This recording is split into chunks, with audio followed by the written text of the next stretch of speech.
Hey guys. Wow. Right off the bat.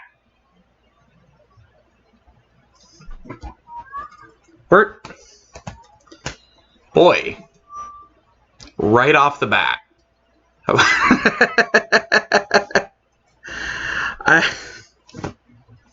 God damn it. Oh, man. Sorry, some Twitch notifications came in last second that I have to clear. Like, legit need to check these. I'm sorry, guys. I was ready to get right into it.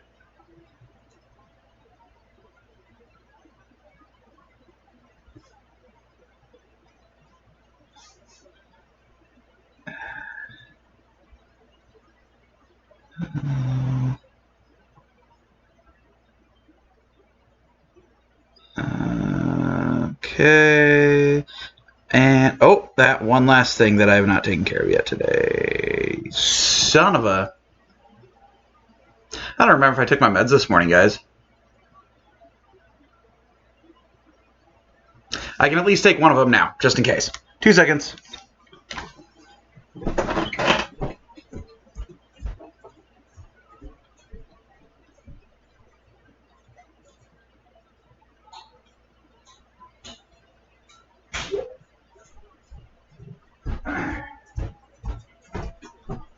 Alright. I'm doing the thing. I'm taking the pill. Or no. What do you mean I have 2 of 3 snoozes left? I haven't snoozed my first fucking ad. Oh, God, man. Alright. Twitch lets, for those that don't know, when you have ads on your channel, like that you actually set so that way you can kind of try to combat Twitch's version of it, which is real bad. Basically, I force disabled pre-rolls, and then I have kind of the lowest amount that I can for you guys, because I really don't care too much. I do this mostly just for fun and community, but they let you snooze ads 3 times during a stream. Well, it's saying I already used one of them. So I just used a second one, because we haven't started yet.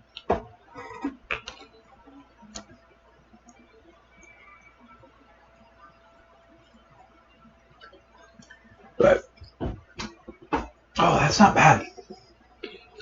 I'm starting a new job soon, guys. This week. God, these sleeves, I swear.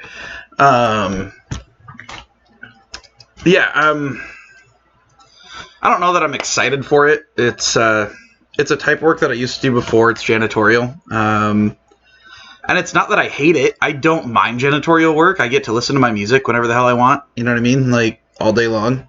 So that's pretty cool. It's that because of my arthritis, it's going to be difficult. I think getting started is going to be the worst. So, one of my old jobs, I was a prep cook for a place called Mo Betta's. I actually really, really like prep cook. I love that job. Mo Betta's is a chill place to work. You know, I mean, it's fast food, but it's still... Yo, Silent Demise, what's up? Oh my god, you have been a subscriber for 20 months. Holy crap, dude. You are probably my longest time subscriber, dude. How are you doing tonight? How are you doing? I hope you had a great Halloween. It's so good to see you here, man. Right, Mo Betta's. So I was a prep cook there, and the problem with that one was having to be hunched over a table, like ever just so, like seriously, back like that, and leaned like that for 8 hours a day, if not more, right? If it was just the muscles, that's fine. I can work with that. I can get used to it. But I have arthritis that affects my spine and pelvis, so it was the actual spine that was causing a problem. So I had to quit being a prep cook after 2 weeks. So this job, I'm really hoping isn't going to be anything like that. I hope that I'm going to be able to push through and it's going to be muscle issues and not spine issues. So if it's spine issues, I honestly don't know what I'm going to do. I've been floundering for a job since I got laid off, and this has been kind of a godsend. I got referred by someone, and I'm very, very grateful for them. So I'm hoping it ends up working out. But, you know, time will tell. Time will tell. I'm going to give it the old college try. No matter what, I'm there at least 2 weeks because it takes about that long for a body to get used to a job anyway, right? Especially if you're not used to physical stuff anymore. It can take a minute. So I give myself time. Don't worry. I give everything a fair shot. I'm nervous about it, but at least I have a job, right? But yeah. Yeah, dude, the entire team got laid off. All of PA got laid off except 3 people. 2 people? I think 3. I think TJ's still there, but I'm not positive. I know Travis is still there and Alex is still there. Alex, I think, actually joined you guys. But yeah. Yeah, whole team got laid off. Brandon just wasn't able to get anything coming in, and he was really I feel real bad for that guy. I'll be honest. He's got a lot of hats on right now by force. Yeah, like I feel real bad for Brandon. I know it's not his fault. So if I get offered a position back, it's going to depend on a lot of factors if I take it or not. For example, being if it's a new project, if it's one that's expected to have longevity, and depending on what position I can come back at. And honestly, one of the big things is likely going to be if I still get to start my PTO accrual at my 2 years instead of starting over. Because I got laid off on my 2-year anniversary of working there. Like, it is a little poetic, you know what I mean? It's shitty, but it's a little poetic.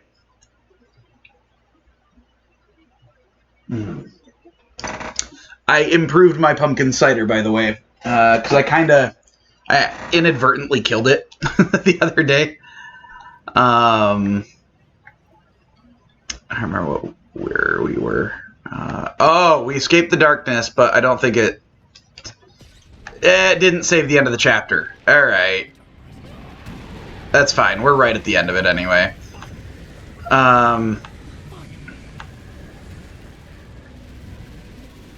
Okay, so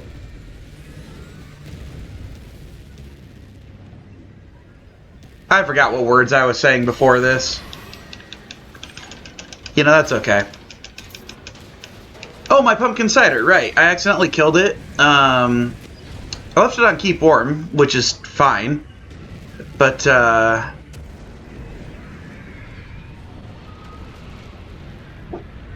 issue I then ran into was I, like an idiot, forgot to take the spices out of it before I let it sit overnight.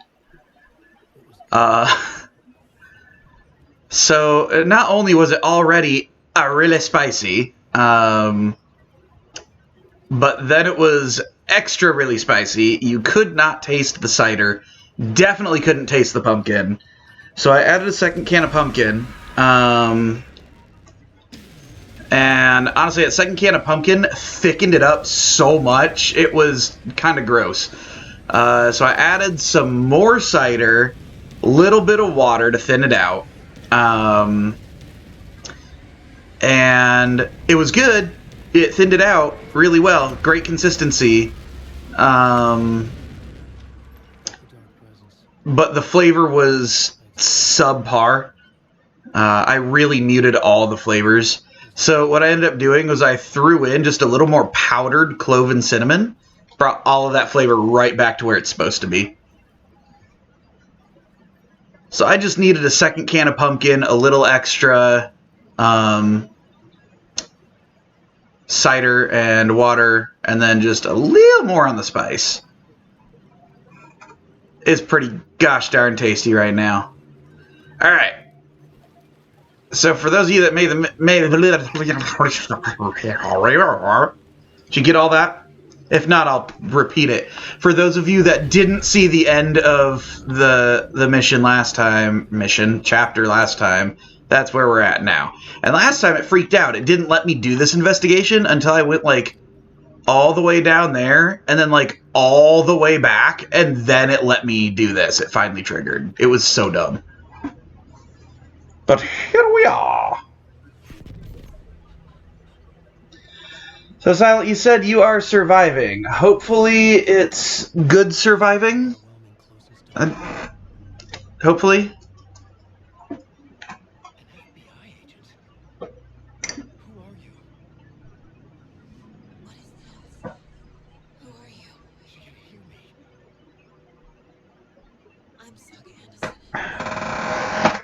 I hope it's good surviving for you, buddy.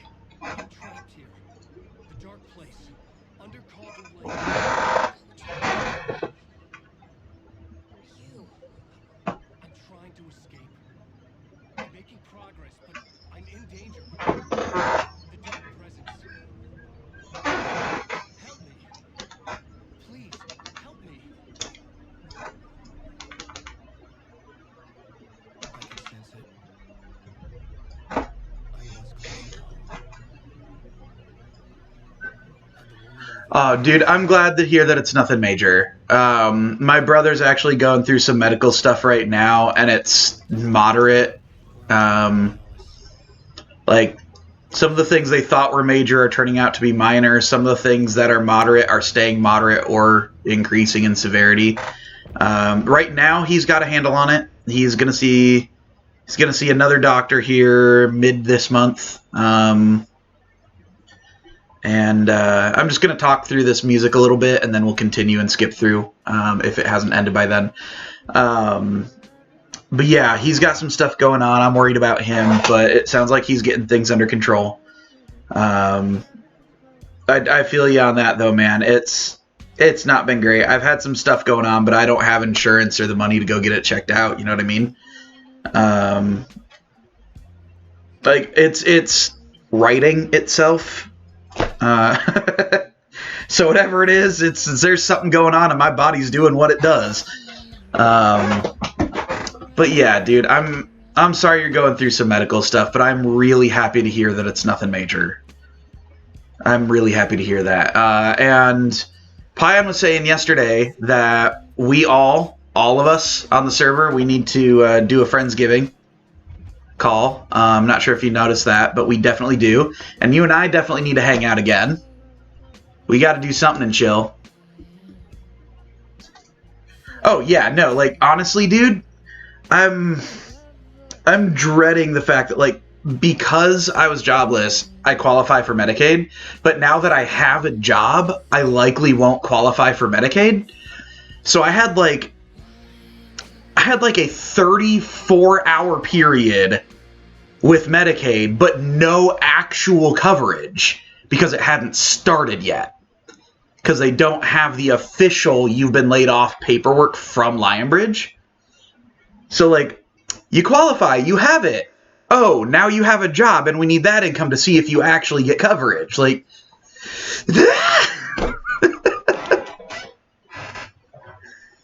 like, dude, I can barely afford my $15 meds. You know what I mean? Like, shit's just so expensive. It's so expensive. I am dreading when I need to go back to the doctor to get my meds up to date again. Like, be like, oh, you still need them? All right, cool. Here's more script. Like, I'm really dreading that because I do not have the $100 for an office visit. I just don't. I'm going to have to get a loan to cover my last 2 weeks without pay. And I don't know when this job is officially going to start or get paid. So I may need a full month of pay in a loan. And I can tell you right now, I will not qualify for that. And that's just to pay my necessities for a month. That's literally just rent, utilities, insurance, car payment, child support. Like, that's my bare necessities. That's not even counting food. That's it. Like, bare necessities, I need a month pay. Like, and I'm not going to qualify. I won't be. I'm going to make $1 less than I was at Lionbridge, dude. My official pay is $13 an hour. But there's like time incentives to where if you finish in a certain amount of time, you get an extra like $1 an hour tacked back on to your paycheck retroactively. Like you get paid and it's reflected in the paycheck. It's not you get paid and then, oh, here's the extra after. So right now they said that overnight crew's been averaging 15 to 17 an hour, and their day crew is 16 an hour flat rate. So I'm hoping to get on day crew. But he said if I had been there 2 weeks earlier, meaning when I was still in LB's employ and had just found out about getting laid off and didn't know about this place yet, if I had been there 2 weeks earlier, I would have been able to be put on day crew. Like, that's the thing that gets me. You know what I mean? Like, it's not that, like, he's gonna look at moving me to day crew when there's an opening and just to help me out. Because, like, he knows about my kids and my schedule with that. He knows about my arthritis and all this stuff. Like, and, like, he wants to help me out. Because the person that referred me, he really, really likes and trusts them. So, all right, Parliament Tower, that's right. So, like, I've gotten in, and I do have the job offer. I'm just waiting to hear back on my actual start date, which should be this week. But yeah, I'm assuming depending on how I do, he's gonna look at moving me to day crew once there's a position available. So, you know, I've got hope. I'm hoping that this job works out and I can physically handle it. Yeah, dude, definitely. Like, straight up, because of how our state is, like, I even gave him a warning. I'm like, bro, like, you know, we live an hour from a legal location. I travel there frequently due to friends and family and stuff. Like, and I was like, honestly, dude, to your drug test question on here, yeah, you're gonna find that on there, but that's the only thing you'll find. Dude, his response was the best. He was just like, I don't care. People gotta sleep. We're an hour away. You could drive an hour and fail one. It doesn't matter. I'm like, see, that's a guy that understands that people just need to live. And yeah, I told him about my schedule with my kids, and I was like, so just every other weekend, I need Friday, Saturday off, like the nights. And he's like, I'll just give it to you every weekend so it's consistent. And I was like, all right, cool. And just so you know, Wednesdays, I have my kids till about 8, and I know start is 9. He's like, all right, so probably late start on Wednesdays. We can work with that. Just like all this stuff right out of the gate to let him know. And he's like, that's fine. We got you. That's fine. Yeah, we can work with that. Like, he seems super chill. I'm very grateful for this. So I'm truly hoping that it works out with my back. Like I said, if it's a muscle issue, I can get over it. I can work with a muscle issue. I can strengthen the back muscles. If it's a spine issue, then I won't be able to work around it. And that's where my fear comes in. You know what I mean? Like, I have a very, very real physical limitation. And I'm fighting to get disability. I'm actually working with advocates that are trying to find a lawyer for me. Because I can't get it on my own. I've been denied every single time. So I'm working with some lawyers to try to get it going. Well, I'm working with advocates who are looking for lawyers to help get it going. But I'm not holding out hope, given that this is fucking Idaho. To put into perspective, the reason I'm not holding out hope, right? In 2022, now that, mind you, this was 3 years ago, almost 4 now, in 2022, the state saw exactly 0 disability cases in court. Not because people didn't try to fight it, because they refused to see any cases in court for disability in 2022. Like, what the actual shit? You know what I mean? So I'm not holding out hope, but I am cautiously optimistic that I'll finally be able to at least get help moving it forward. Even if it fails, I can at least get some help. That's my hope. I'm cautiously optimistic about it.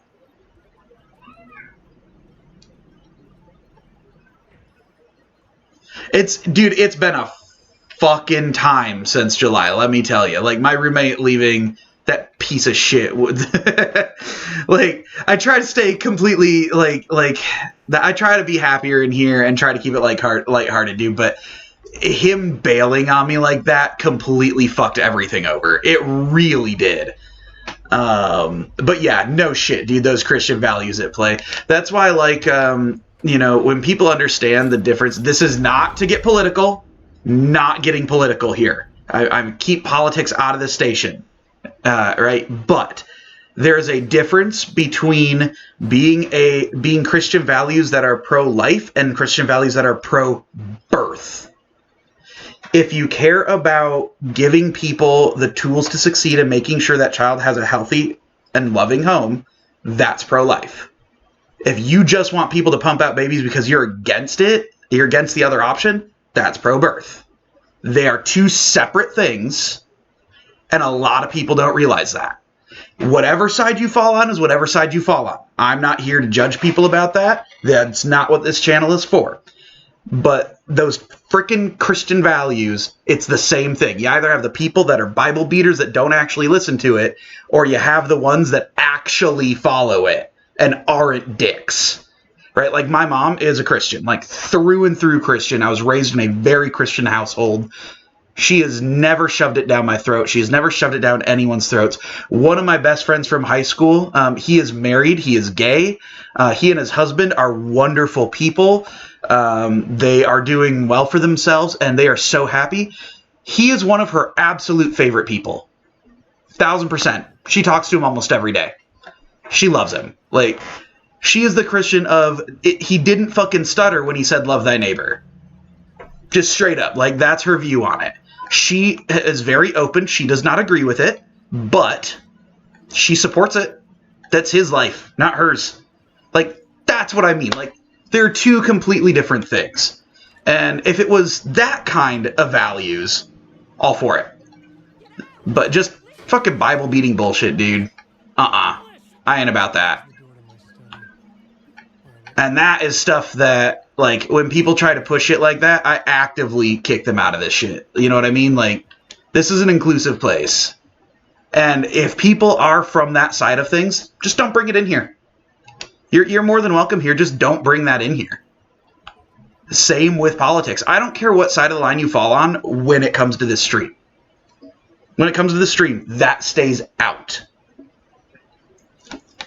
Like, I'm always going to advocate for people and the right to choose and be yourself.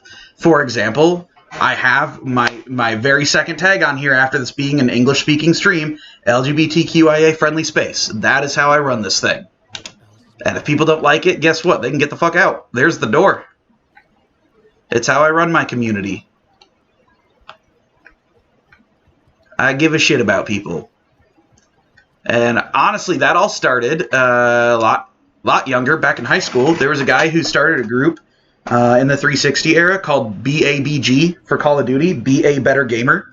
Basically, don't feed the trolls, help new people, don't be in it for yourself, actually just do things for and with people, and be kind, even when nobody else is. And honestly, that's what got me here.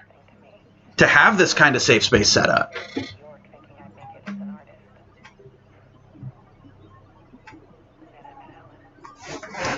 And I've met a lot of good people doing this. You know what I mean? I'm hoping he swings by. He did the other night, but a guy, Lucky the Bear, actually, if you aren't watching me, let me do a shout out here. I don't exactly remember how to do this, so bear with me. Hey, there we go. Yeah, if you're not going to watch me, watch Lucky the Bear. Dude is so chill. He's fantastic. Super engaging with the community. Loves chatting with people, loves new folks coming in. If he's on, whether or not I have anybody in here, if he's on when I'm done, which probably going to be pretty late, I'm absolutely raiding his channel. Like, he's such a cool dude. I don't know if he will be, but if he is.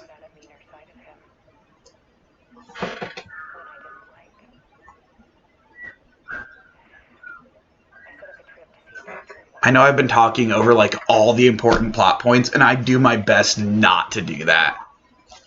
But there's been a lot to talk about. Been a lot going on. I need to get used to staying awake all night. Which is going to be real interesting when I have to change that for the weekends I have my kiddos. And the days that I have them. I'm basically going to have to go frickin' Sundays. I'm going to have to be up for over 24 hours. It's going to be a rough adjustment, but I got this. I've done it before.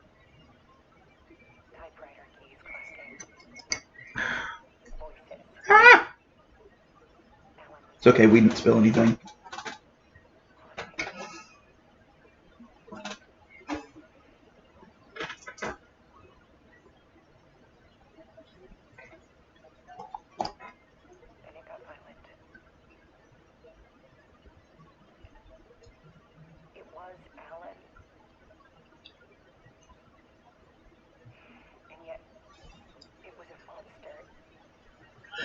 Dude, honestly, I really can't either, but I'm gonna have to, you know what I mean? It's gonna be out of necessity at this point. Necessity and spite.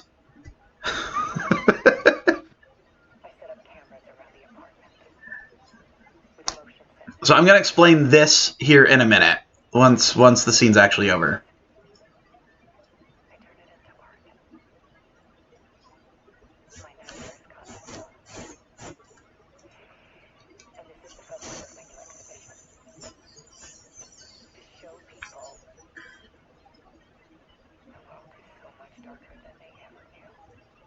Oh, for real, dude. For real. Spite's a good way to get a lot of shit done. Gotta do the dishes they've been piling up. You know what? I'll be damned if I don't have a clean counter. I'll be damned. These dishes be damned. I have so many chores to do. You know what? Fine. I'm gonna do them. But I'm gonna listen to my music. I'm gonna do it my way. And I say when I'm done. Fuck this. I've had to do that to myself to get stuff done around here. Okay, so this scene that I have talked over, it's Alice essentially saying that Alan has come back from the dark place. But it is him, but then a monster comes out, and he gets angry and he gets violent. That's Scratch. Okay, we've known about Scratch since the first game. Scratch wears Alan's face and essentially is destroying his life. He is out as the... What was it described as? It was the... In the first game, I think in the DLC, it was Scratch was described as all of the hate and the anger and the remorse and the doubt and the guilt that he has as a person and a writer. Like all the insecurities, all the anger, the hatred towards like paparazzi and being hounded by fans. All of the negativity is Scratch. He feeds off of it and uses it. So that's who Scratch is. So that's why Alice was saying, you know, then it turned violent. And that's why I set up motion cameras and everything. So I turned the monster into art. And Alan has been trapped in Cauldron Lake in the dark place for 13 years, as a reminder. Scratch has been out doing his thing. Why did my chat screen just go away? What the heck? Hold on. Let me refresh this. Alright, we're going to go into the Art of Alice Wake.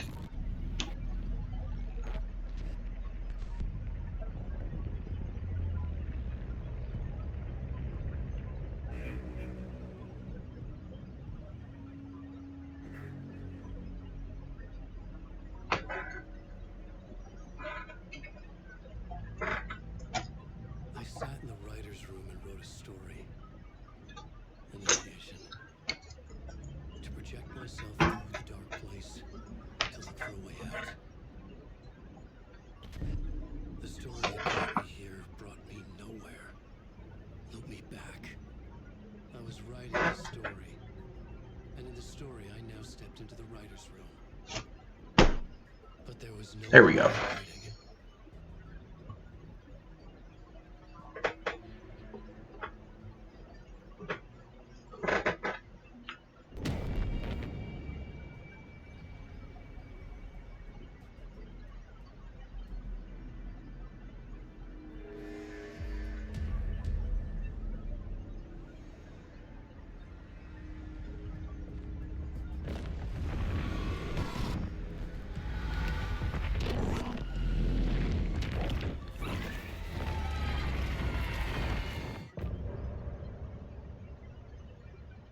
Dun dun dun! Wow, my end is really far behind. I'm like 20 seconds behind on this. Damn. So it may take me a minute to see your messages coming through if this doesn't pick itself back up.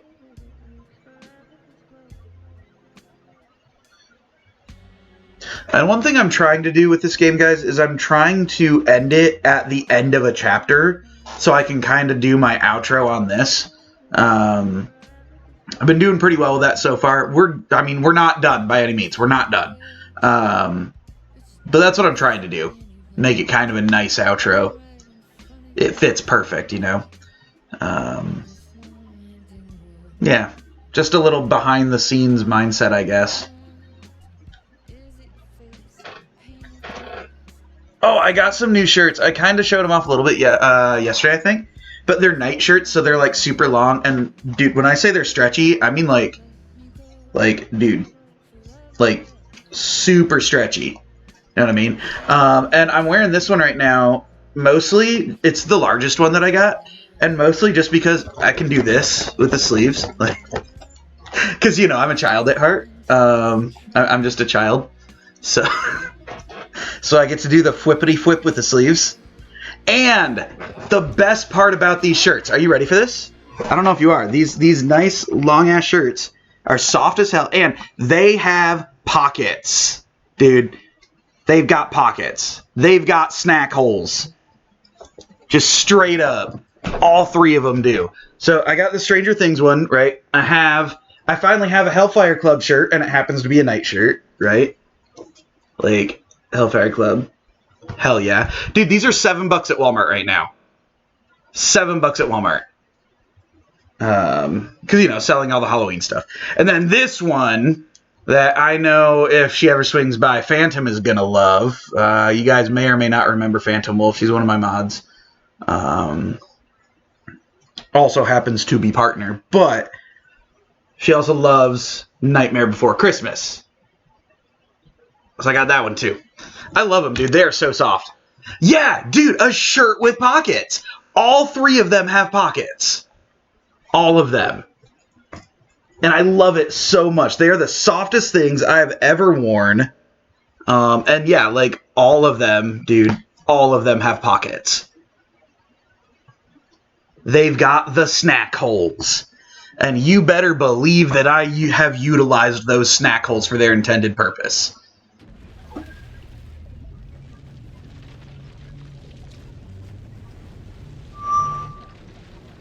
I just realized, like, all of my neighbors can hear me because I have, like, every window in this apartment open right now.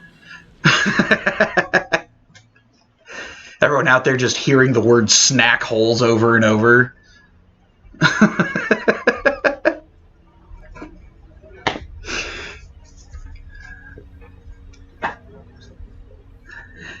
Alright, once we have the option, I'm going to have you guys pick whether we play as Saga or as Alan, alright? Because we can alternate, and the story is told in subsequent parts. Because Alan's takes place in the dark place. Getting him back, right? And after all this time, you've managed to get out. Yeah. But so has your evil doppelganger, Mr. Scratch. By the way, I really want Alan's shirt. That black, white, and gray checker. I finally found one. And it was a small. No, it was an extra small. I am not an extra small.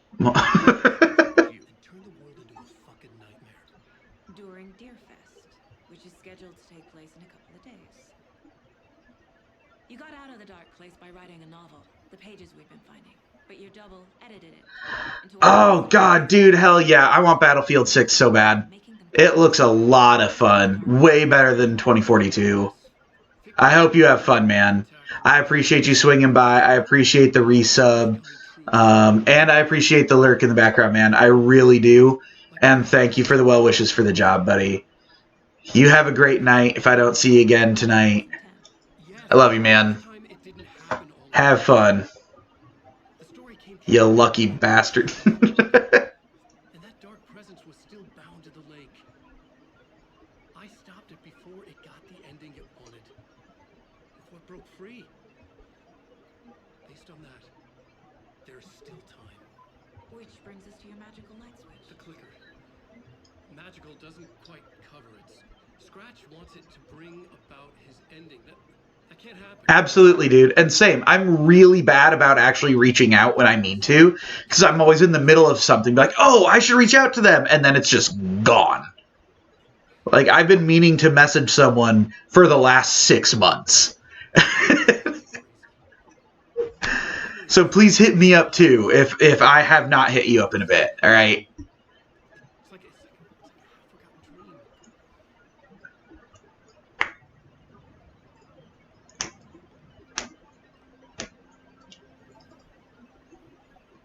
dream. Love that Saga and Casey just fucking in sync every time. Alan, we've seen our share of batshit crazy. It's all good, man. It's all good. Everyone is busy as fuck. Why are we? Just trying to survive. I think I saw you. A vision of you. In the dark place. I think you helped me reach out and escape somehow. If that in the story, Scratch would have edited it to get to you. To hurt you. We are all in danger.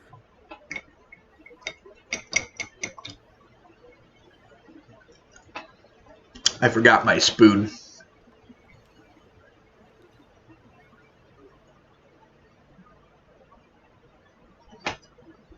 It's a little on the chunky side because I didn't strain the pumpkin, So much of it. but it's alright. It's still tasty. It's texture hell, don't get me wrong. It is borderline undrinkable, but it tastes so good. Have you ever heard of the cult of the tree? Creepy bunch, in the habit of wearing deer masks, performing murder rituals, victims turning into monsters possessed by darkness, possibly inspired by a horror story written by a certain author. Ring any bells? Cult. Yes. Yes. They have the clicker.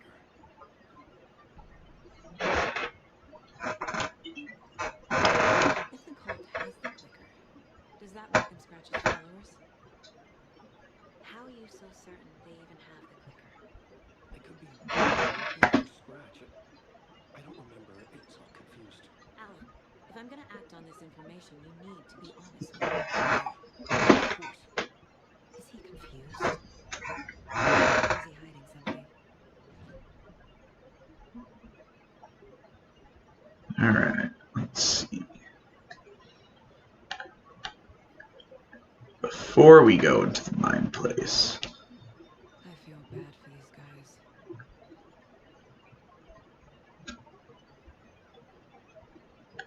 guys. Wake has more information. Okay, so that's the way out. Got our own little breakfast bar in this room.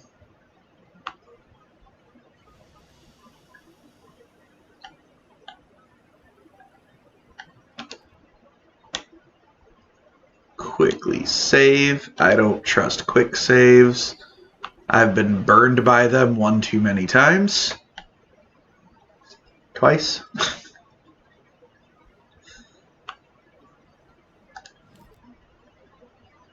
Alright, let's see. Profile.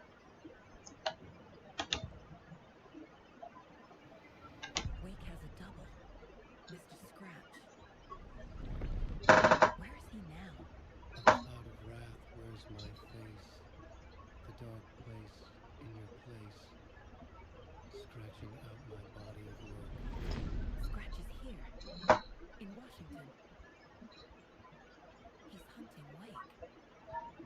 So, one thing to remember, the reason the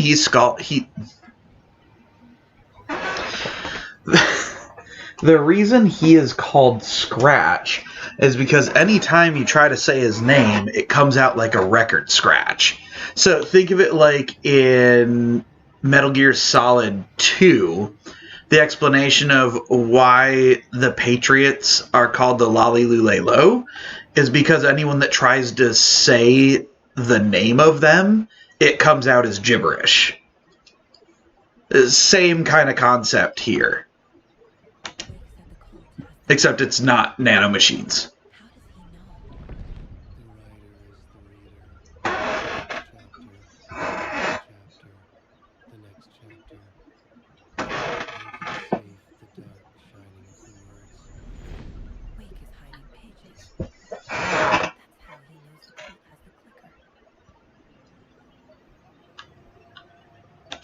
Scratch looks just like Wake. Why? Don't wake up the dreamer if your life is a dream. I swam to the shore, but the water is rising. Wake and Scratch are clearly connected. Maybe Scratch got out because Wake did. Or vice versa. Okay, Mr. Wake. I know you have more pages of the manuscript on you. You don't understand how vital these pages are. They're the only Wait, oh my... You're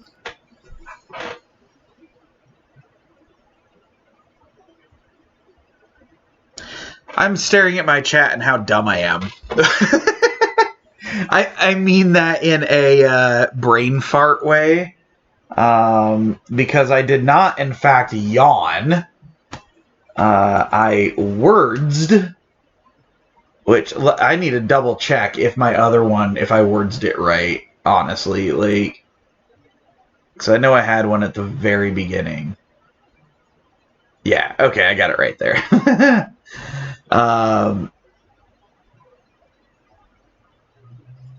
Yeah,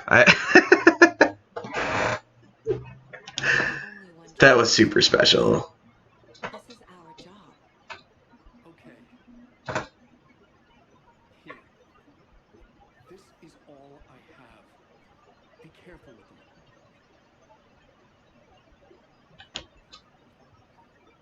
Inside the trailer, at the outskirts of Watery, Saga had seen Wake's fabled clicker for the first time, in the hands of the cult of the tree. A cultist stared at her. She drew a weapon.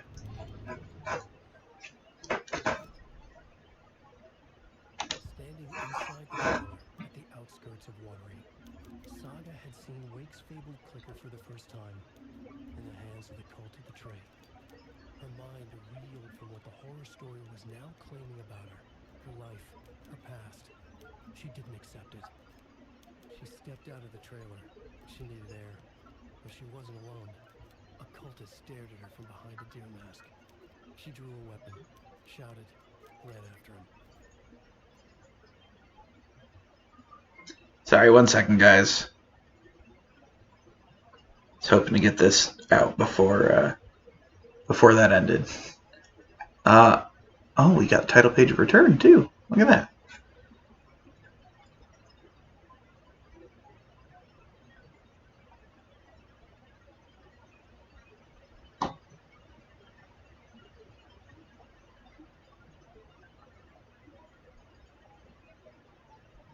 Gosh darn it.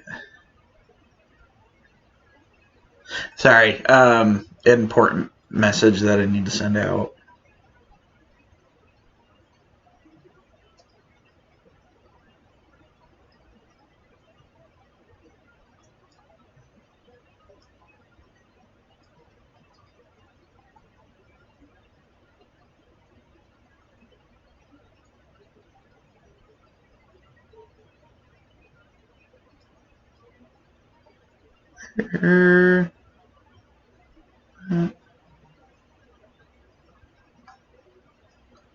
Okay. Sorry about that.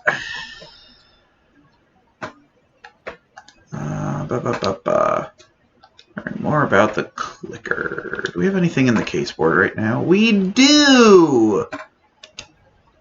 Wake just gave us a lot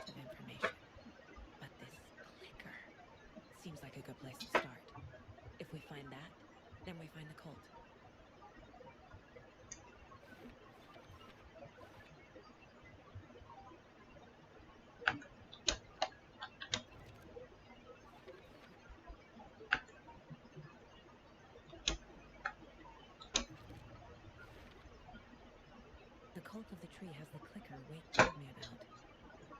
They're part of all this. It's in Watery. The most creatively named place. The pages we've been finding are from a horror story called Return, written by Alan Wake. And the contents of this book are coming true. Why couldn't it have been a romance? Oh, that is a lot. And it's not a, we don't need to go over this again. Dang, okay.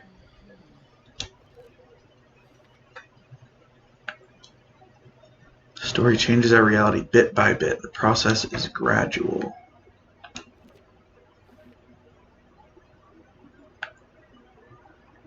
Fiction coming into contact with the dark place has the power to change reality.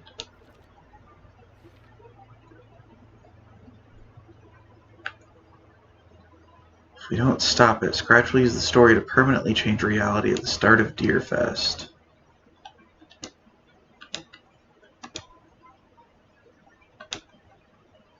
Is this... It's not one I can use right now? Oh! Over here.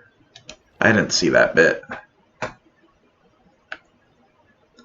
Let's get the clicker before Scratch. With it, the story can be changed, and Scratch will be sent back to the dark place.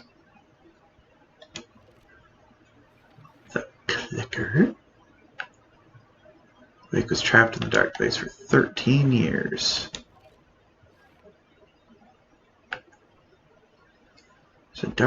There is an entity inside the dark place called the Dark Presence.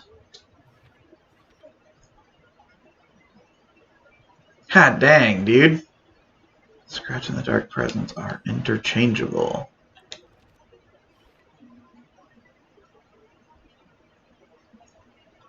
When the Dark Presence looks like Wake, it goes by the name Scratch. Flashlight seems to weaken the Taken.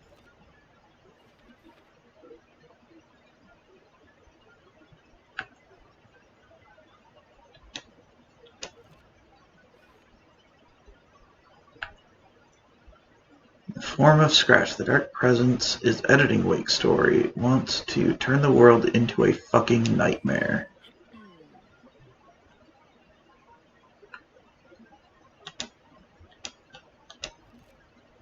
I knew it was one of those two. Well, obviously can't let that happen. I mean, accurate.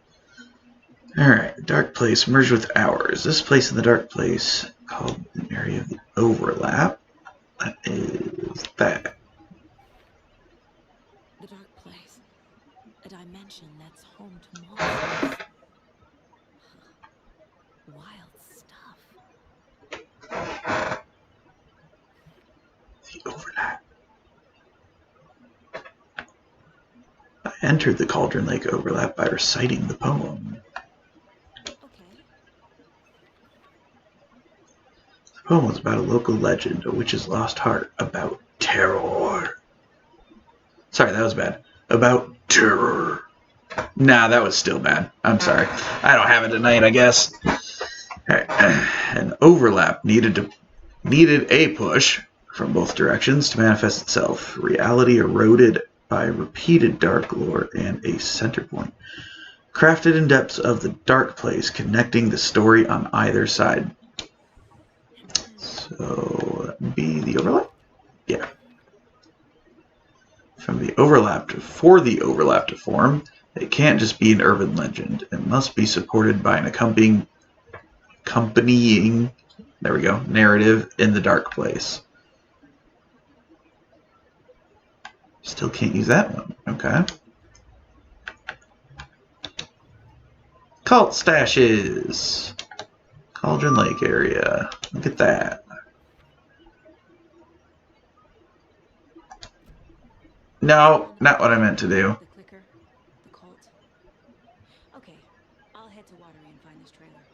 Casey, you stay here and keep an eye on Mr. Wake. Got it. No, you need me there. No dice, pal. This is an FBI investigation, and I don't see a badge on that flannel. From now on, we can switch between Alan and Saga stories via the bucket in the janitor's break room. Can play in whichever order we choose. So what do you say? Anyone in here that is listening, should we do Saga or Alan for this next bit?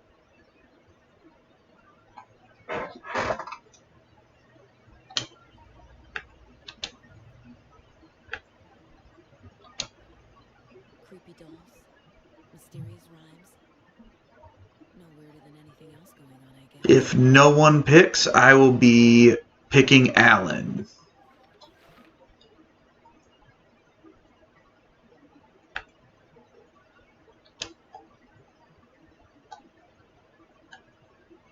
Right. Guess I haven't been in here in a while.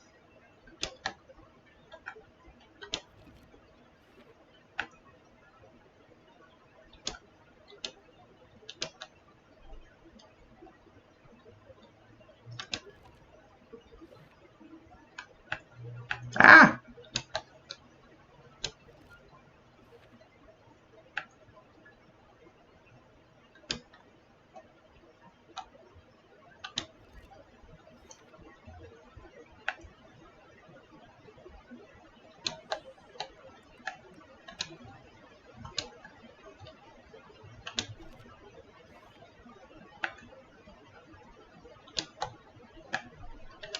Oh.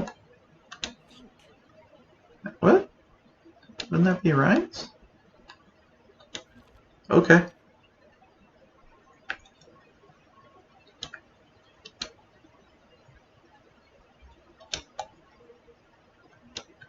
No. Okay. Interesting.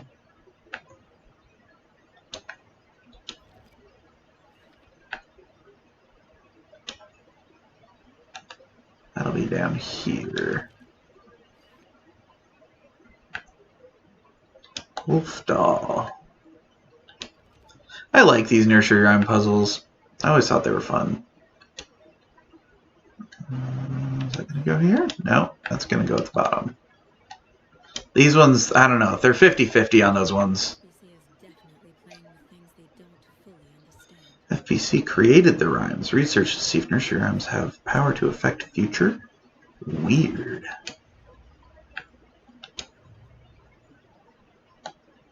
We have here... Ah, the lunch boxes.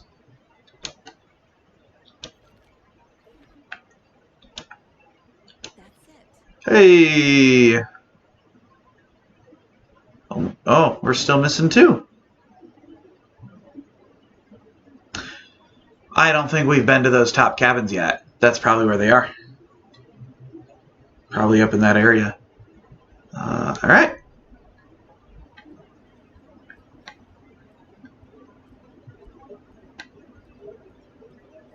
Okay, so as mentioned, with nobody having chosen, we are choosing Alan. I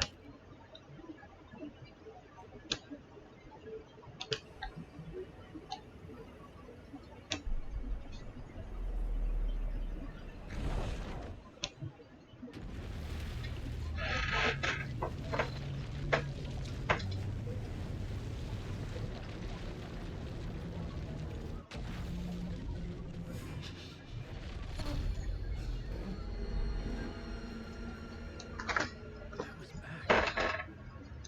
I wasn't able to escape. The dark presence had stopped me.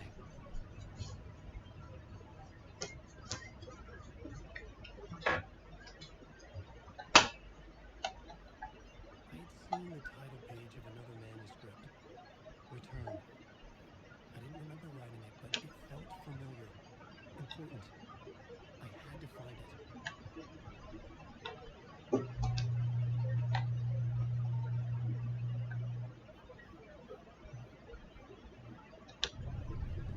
I would write a new draft of initiation to reach Parliament Tower using another murder site. Scratch was reaching out from the dark place to get Alice. She was out, but still in danger.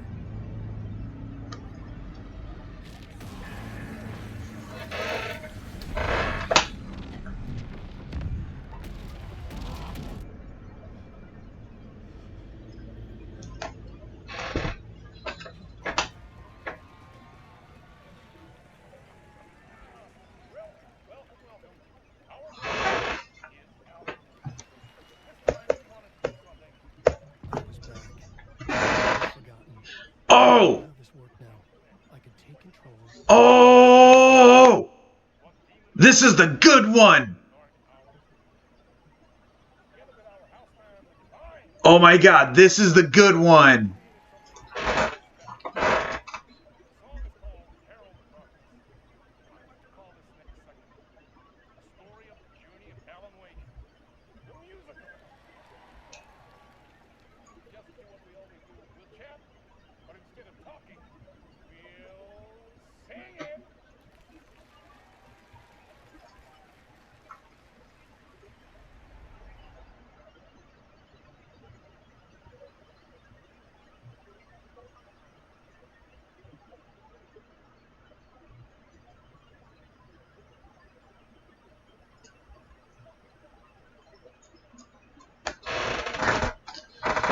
I'm trying to encourage people to come watch this part because it is literally the best part.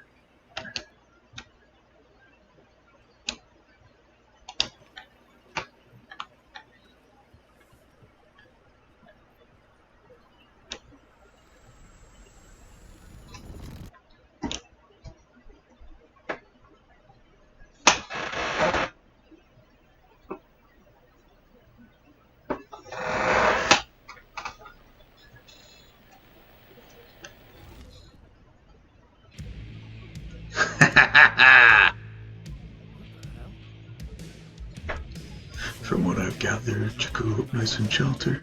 Those pretty stories in your mate gave me a magic clicker. Yes, I think it's true and fair to say. Yeah, I totally don't have this song on repeat when I'm driving.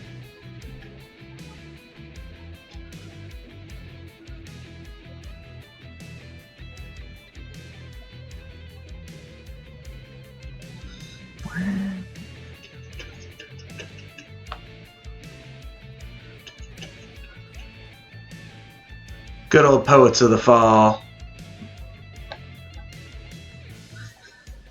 Sam Lake had been trying to get a musical number in his game since Alan Wake, and that's why there's a couple of musical bits, but nothing like this. This is what he was wanting.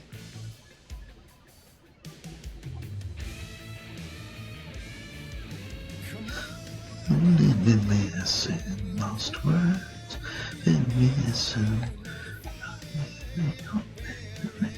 the eye of the darkness, your light. Sorry, my voice is a little weird tonight. Otherwise, I would sound better.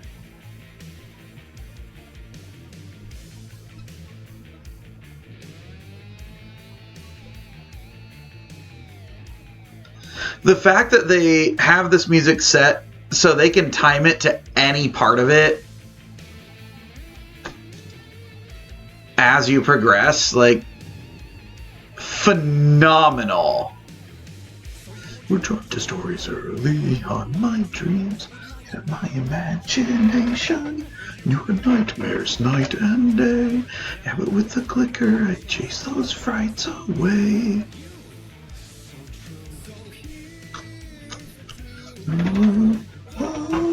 To remember visions, they come true. Obey in the light switch to.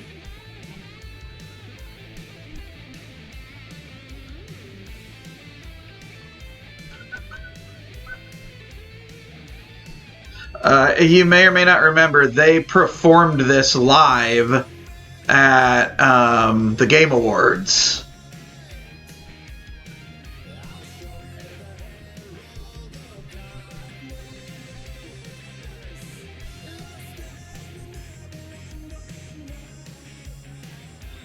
I didn't realize there was a direction to progress, to be honest.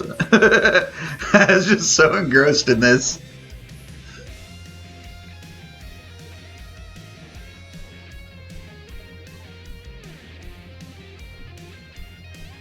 That's cool. I didn't realize their singer was also their bass player.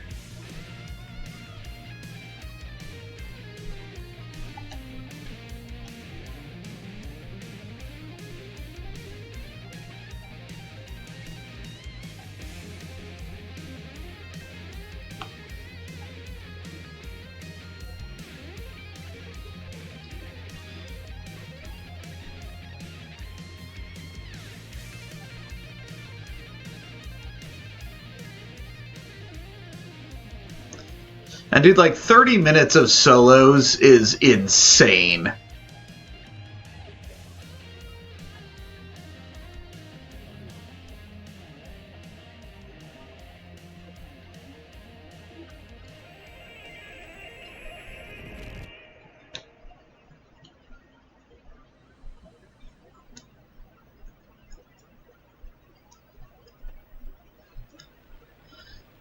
Yeah, the full version of this song, like soundtrack, is just over 30 minutes.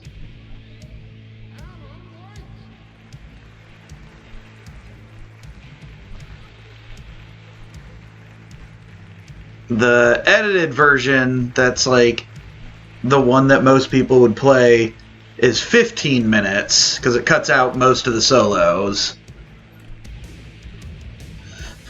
Stories of crime and thrillers of hard-boiled killers, bestsellers.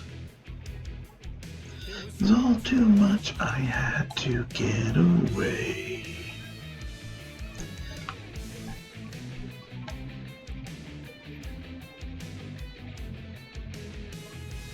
Ah, there we go.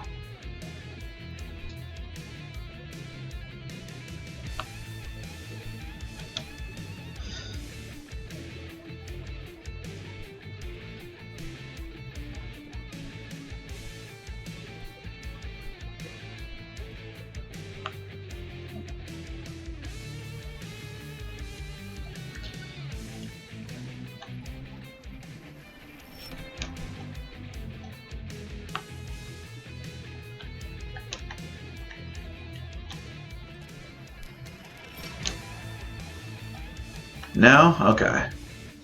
I was hopeful it would do something.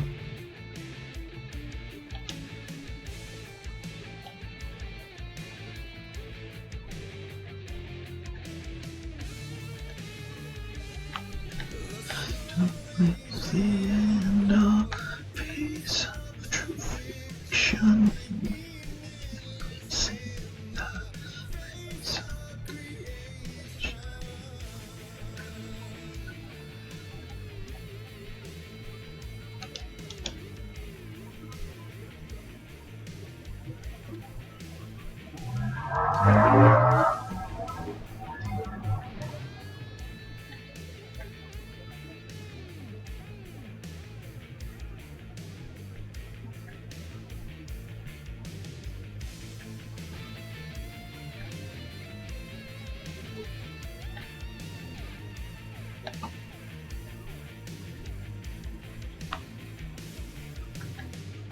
There's more to it than meets the eye.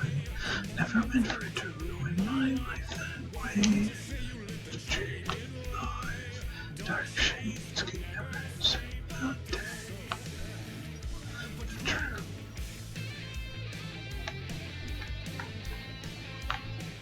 Need to find a light. And then nightmares don't change the lights which I give darkers. Reality made of dreams.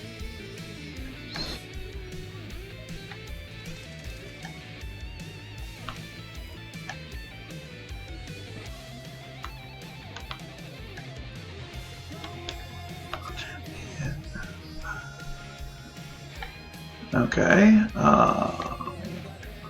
got a camera. I always get lost at this part.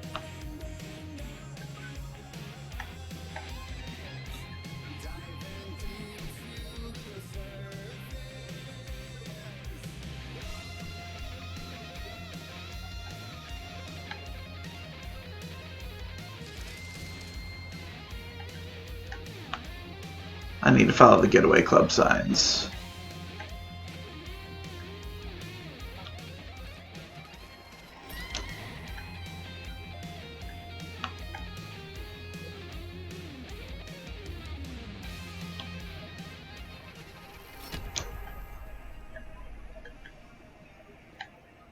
Ooh.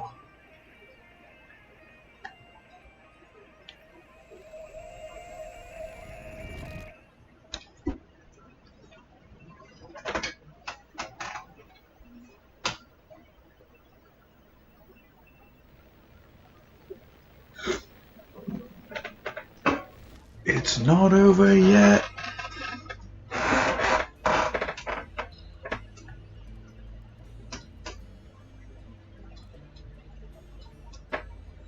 You could run a story, tell saying before him, maybe they'd be happy once again.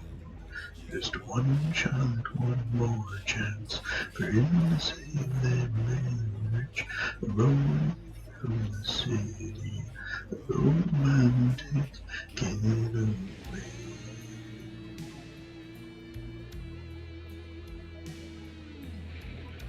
It is the story of Alan Wake. That is the song.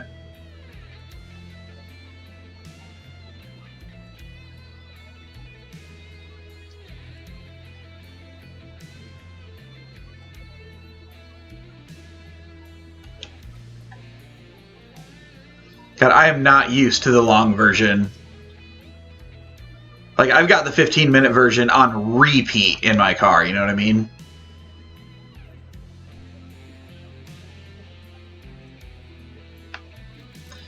Poets of the Falls is one of my favorite bands, so... The torchbearer, and it couldn't be much clearer. Well, it's warrior, true and right. The darkness within, and hostage, safe from the darkness of. So, like, I like that part, because being a torchbearer is, like, I mean, like, the Dark Presence, the Dark Place, Scratch, all of this is, like, massive metaphors, you know what I mean? I'll continue in a minute.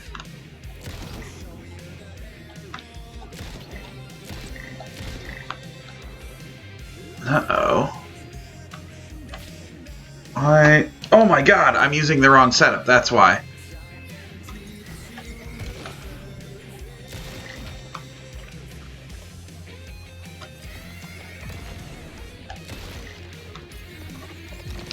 Okay, shoot. Reload. Come on, Alan.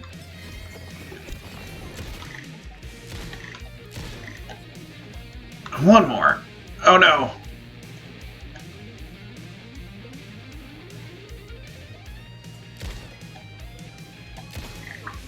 I got him.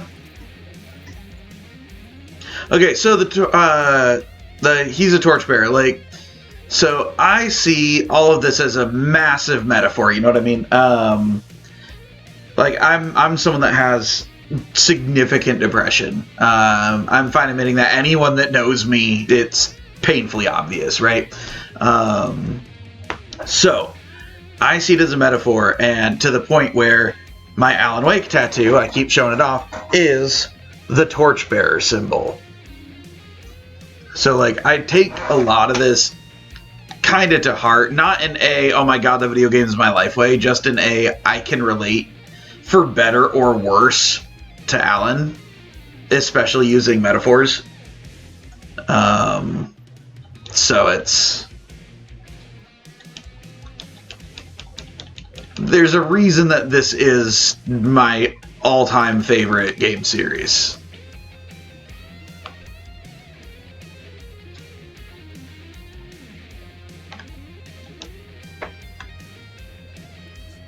Oh, Jesus! Scared the shit out of me. God damn.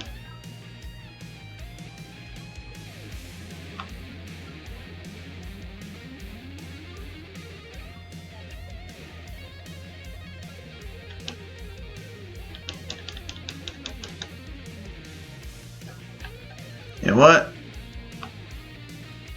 We're pulling out this bad boy. Wait for solo. How's that for timing? Blew him up right at the start of the solo.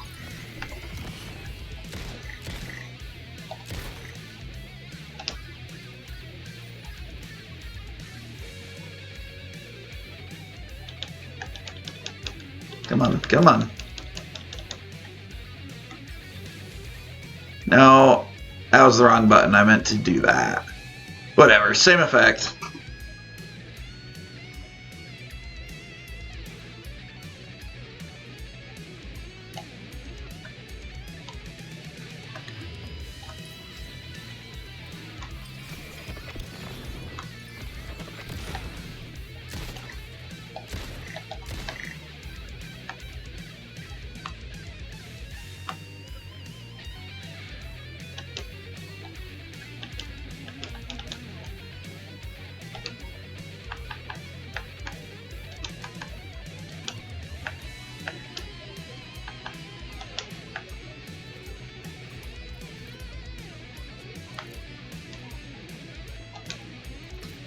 Reload it all.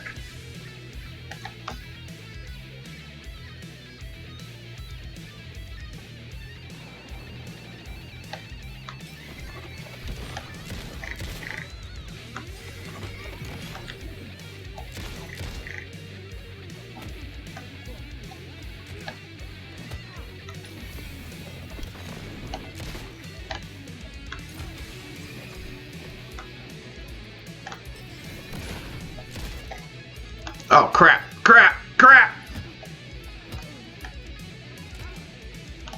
Oh my god. Alright, I'll just knock him off into oblivion. That works. Whew!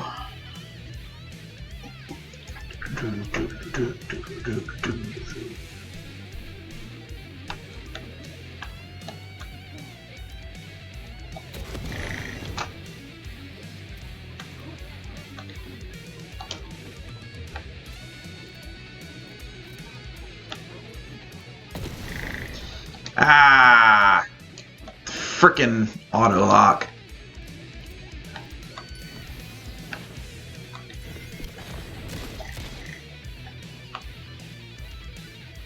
Freaking all y'all.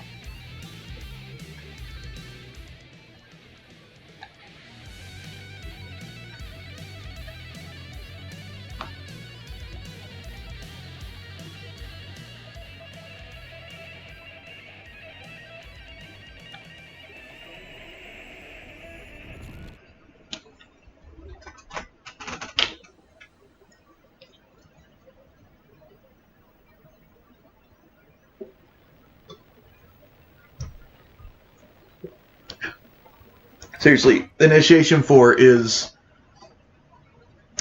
the greatest gaming sequence in history. I will die on that hill. This fucking musical, dude. I didn't see that coming. Yeah. Like, that's the response. It's, yeah, I didn't see that coming. A vision.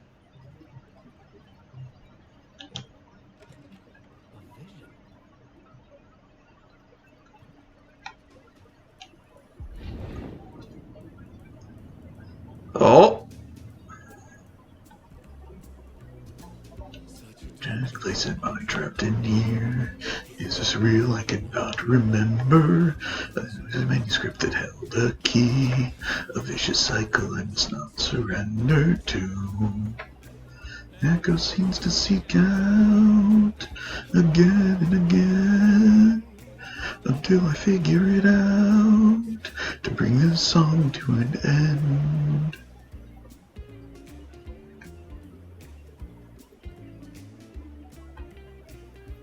That's how I dance. That's all I got. Like, use this.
I thought this place couldn't get any stranger. Artie! Herald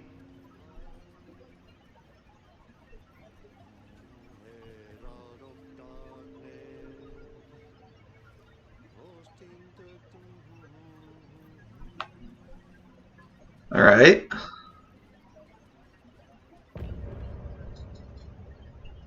That startled me.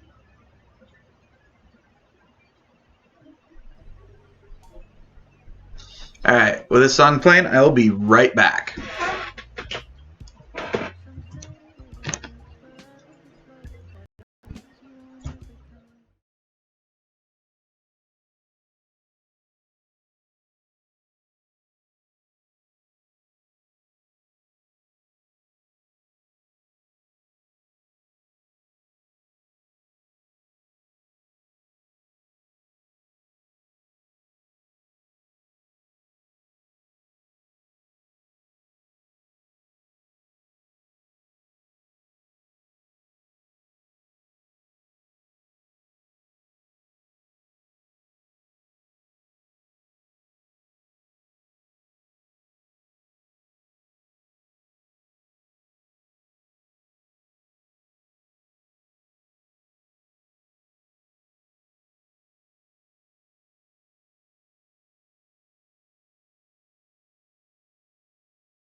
Alrighty, y'all.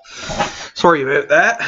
Decided that was a good stopping point to, go do other things that I needed to do real quick, such as go to the bathroom, get some food, and turn the heaters on and close the windows. That was also important because my toesies are freezing. But I got myself some pizza. Pizza. If any of y'all remember the first episode of Christopher Eccleston's Doctor Who, if you made it past that point, congratulations, you made it past the worst episode. And only worse because they had a really low budget. They did their best.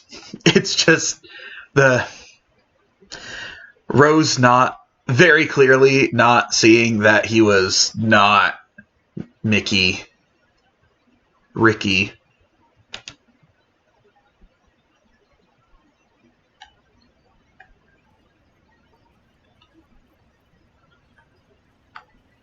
Alright.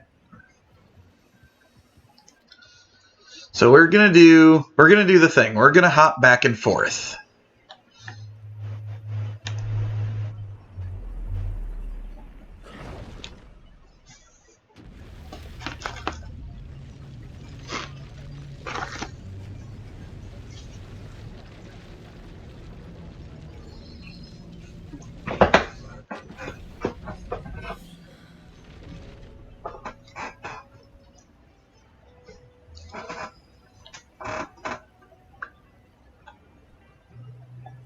Okay. You wrote these pages in the dark place. So why are we finding them here? I think I wrote them. I remember writing an endless amount of pages. When this happened before, the pages were being sent from the dark place to help me. Maybe the same thing is happening here. That's all for now, Mr. Wake. Thank you for your cooperation.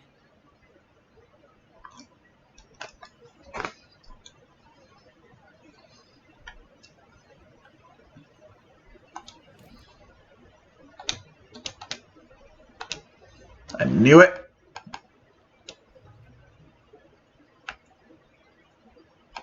Oh, it's for later still.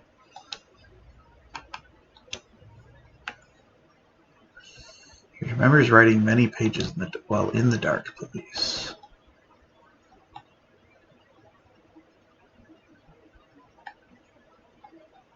Nah. There we go.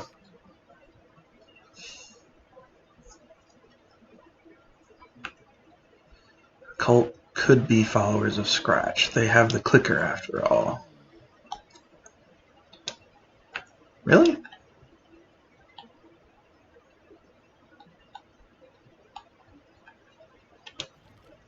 There we go.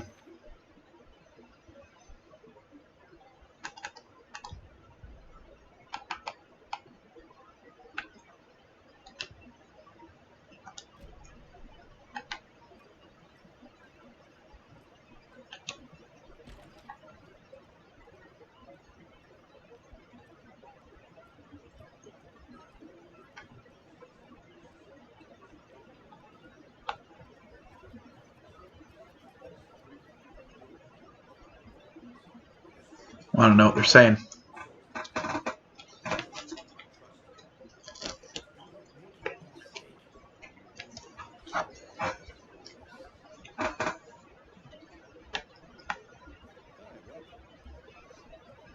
Okay, past favorite Deer Fest quotes. Go. Yarn puppet monstrosity. Stuffed moose and squirrels, no. No, thank you. Those beady dead marble eyes still give me nightmares.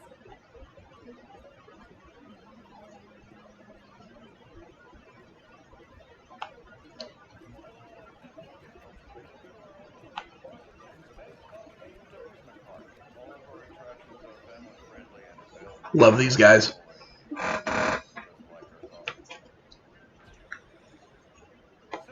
take a sip of our Oh Dear Diner organic coffee and let the adventure begin!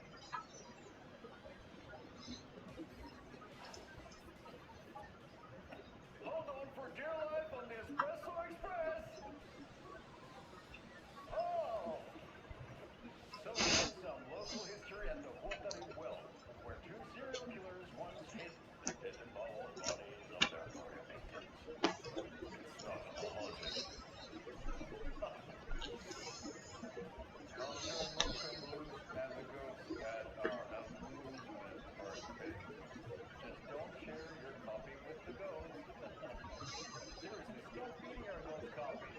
Take in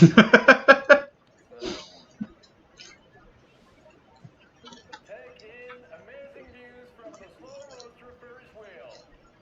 I can almost see the Warrior Lighthouse trailer park.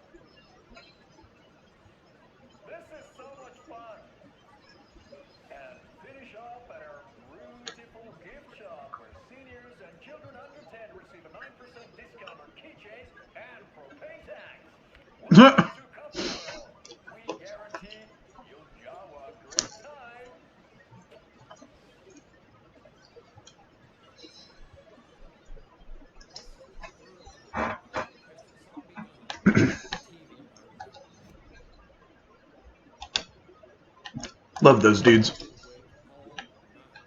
night.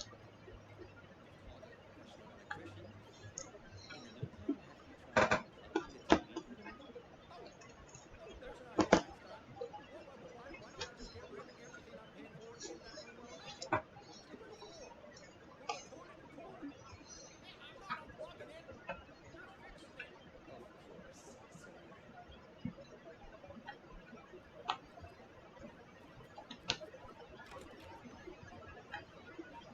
toilet? Hey, I'm not unplugging it. You're fixing it. Of course, sir. Just gonna walk around like I own the fucking place.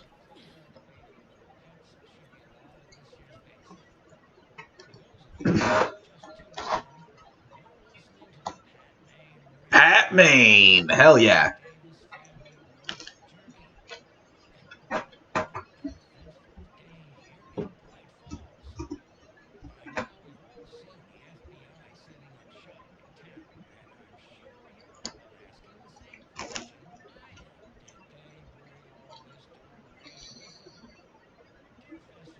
corner, and we're all crossing our fingers for sunshine. So I reached out to a top meteorologist for a weather update. She never responds, but I have her Uncle Tappy. That's right. Tappy, are you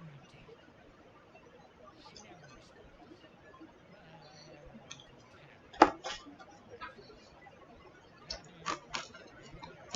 Great. And Tappy, what kind of weather can we expect today? Well, it definitely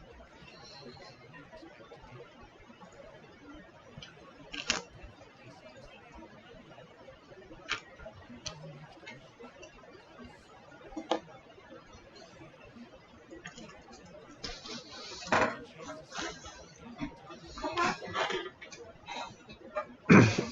Oof. Deer Fest is coming, rain or shine. And that parade line up is looking dandy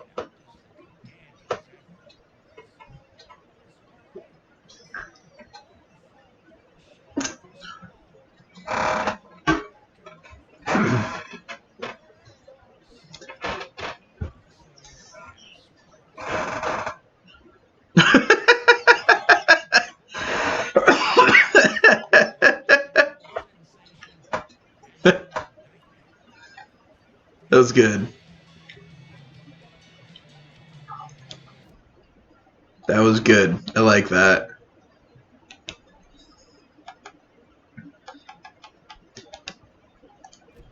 I think they got this really big float.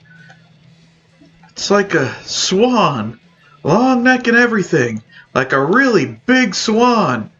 Oh, so you're a fan of swans, eh? No!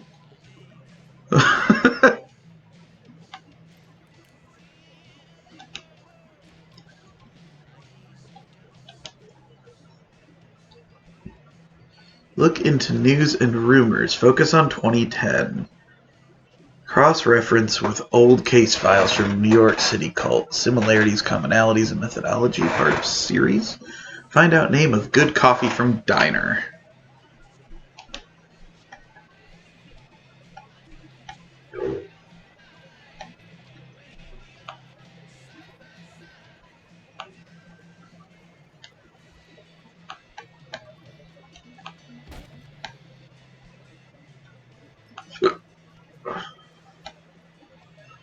They were smart. That one said do not disturb.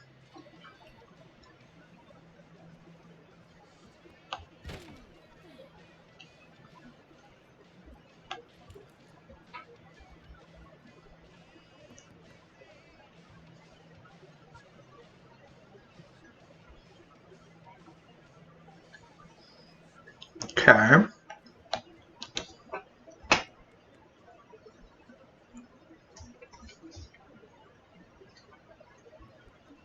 We'll do this. Tammy didn't want me to come, I can tell. Not like the trip is even helping. I thought getting out of the city would inspire me, but Bright Falls is just a bunch of trees and empty storefronts. I need to find something. I'm tired of writing one-act plays about how shitty the world is. I thought scathing social commentary would make me feel like a real artist, but I don't know. It's not me. I want to write something weird. Something really out there. Something authentic. But what? Fuck this town. I don't even want to get into what happened last night. It's weird, though. Sitting here in the hotel room, some pieces are starting to fall together. An idea for a new play. A space cult burning down the galaxy in some misguided search for TBD. A lone man, an artist, wandering the stars until his destiny puts him straight in the cult's path. All black cast, a musical, a rock opera.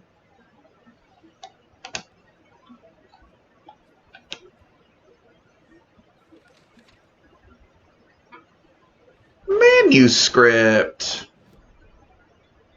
Ed hadn't been the same since his latest show.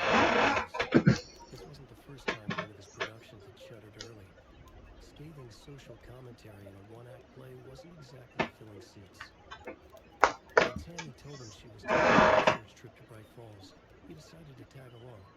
Ed told her he wanted to find inspiration. Really, he just wanted a break from the city. But it was true that he certainly needed to find something. A voice, a direction, an idea, something authentic to himself. Ed knew he couldn't keep using Tammy's money to fund his blade. After the argument with Tammy, Ed drove the rental car back to Cauldron Lake to prove a point. Now standing in the dark woods, the sun hidden by the trees, Ed wished he could remember what that point was. Something about masculinity. He cursed at himself and turned to go. Suddenly, he was blinded by a light in his face. Voices shouted and hands pushed him to the ground. Ed struggled in vain.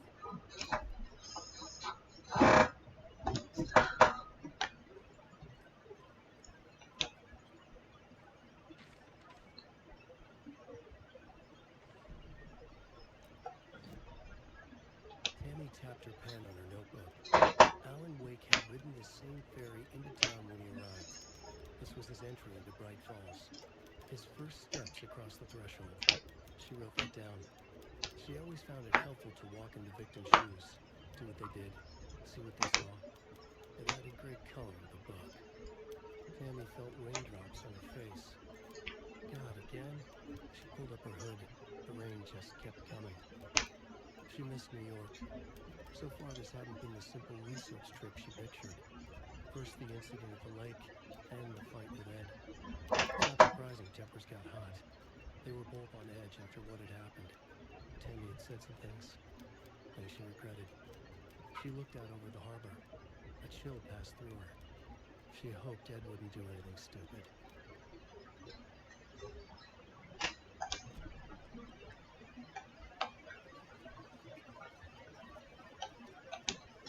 Unfortunately, it looks like Ed did something stupid.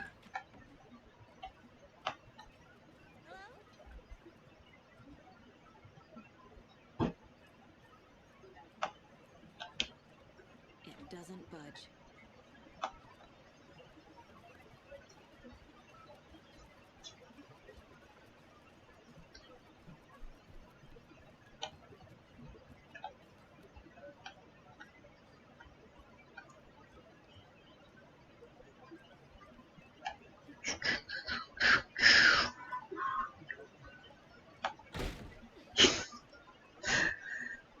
Just randomly shoulder rushing doors because fuck you.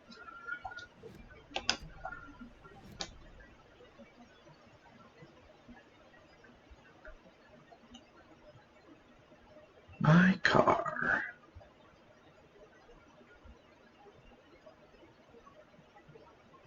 What's this? Oh, that's the police station. That's right, because they put all the maps. They do that, all the maps on one. Okay, so we just need to go this way and go that way. I swear I brought my full kit along. didn't forget to pack the EMF meter, did you? Why would I pack your gear? I've got my own to worry about. Great. Now how am I supposed to measure the energy signatures emitted by paranormal manifestations? Very carefully. Was that helpful? I don't think it was helpful.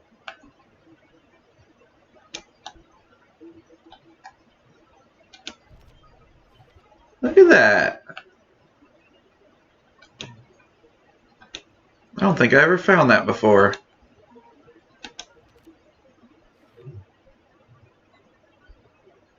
So I'm missing one.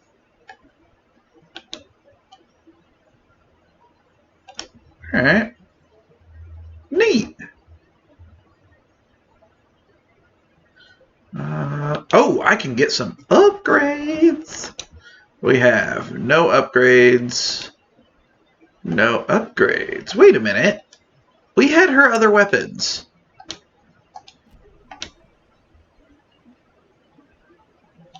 What happened?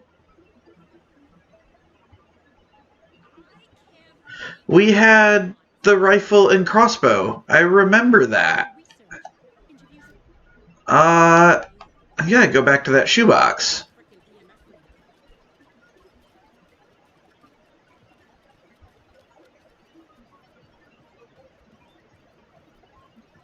I'm positive we had it.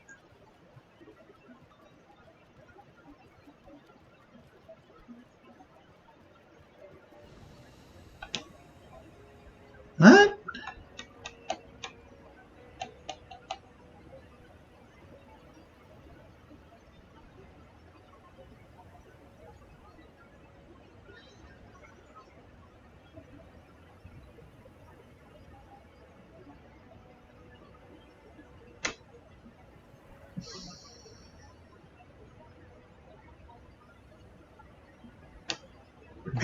Maybe I didn't.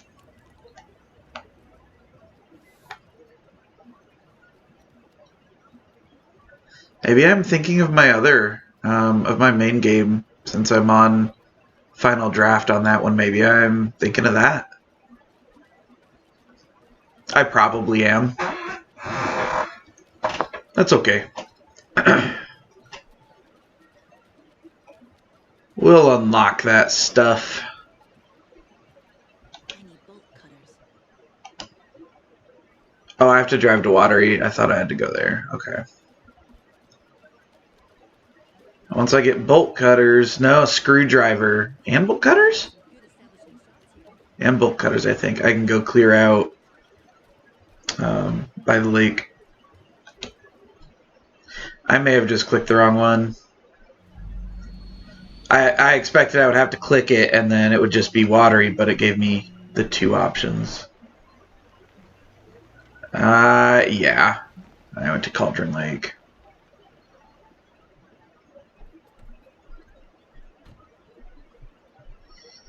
What a goofy goober I am.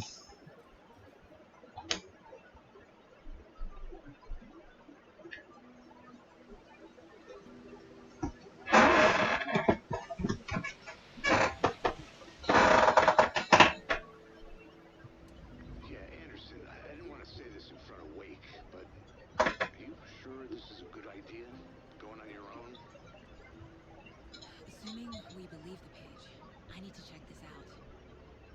We need to find the cult. Anyone we meet here could be a member. And this Scratch guy. The evil doppelganger? Must be true, or else this guy can't write for shit. The quality of his writing aside, if this page turns out to be true like the rest have, this could be a breakthrough. We might solve this thing before backup even arrives. Yeah, but they're taking their time, so just be careful out there. Meanwhile, I think me and Wake will have a chat. Maybe I can shake something loose. Okay. But remember what happened with the salt shaker. Yeah, real funny.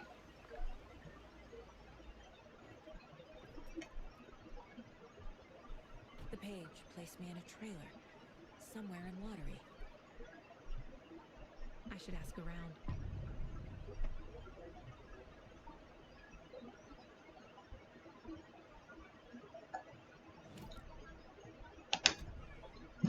find the map. The flooding is even worse here. More like underwatery. I'll have to tell Casey that one later. Hey, what did you used to say your dream job was as a kid? I bet it wasn't clockworking. I don't know about all that. But idle hands are the devil's playground, as they say. Well, us fishy types appreciate it, Walt.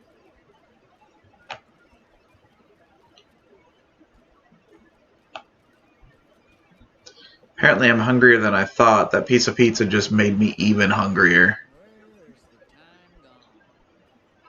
There's just a wretched husk of what used to be me.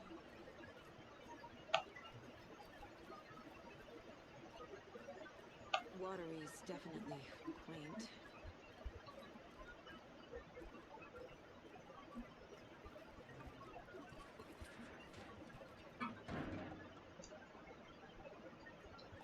Good to see you. I bet they have good fish here.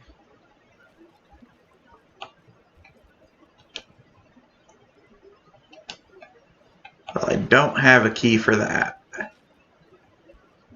you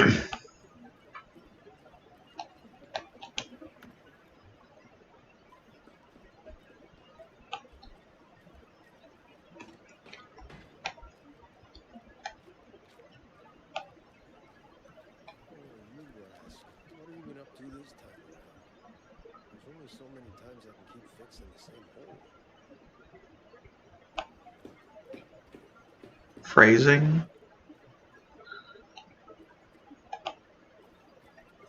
Let's go this way.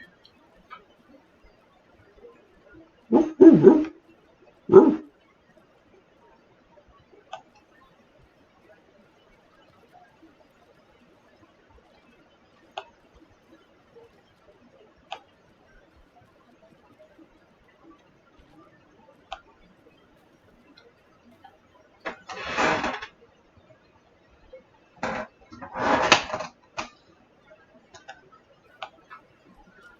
I'm assuming I need to go where the music is.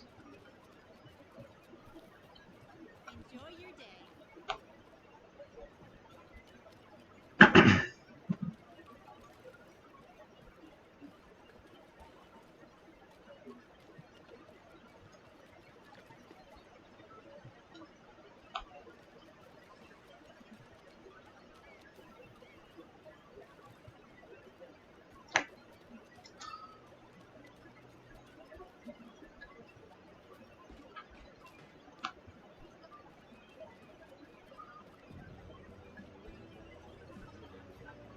Auntie!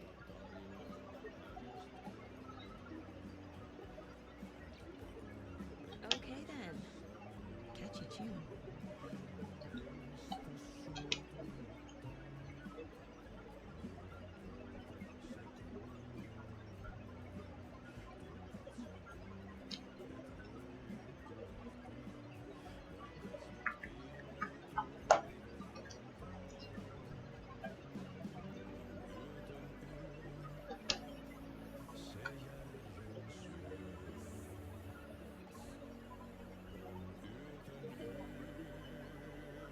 Ha ha ha.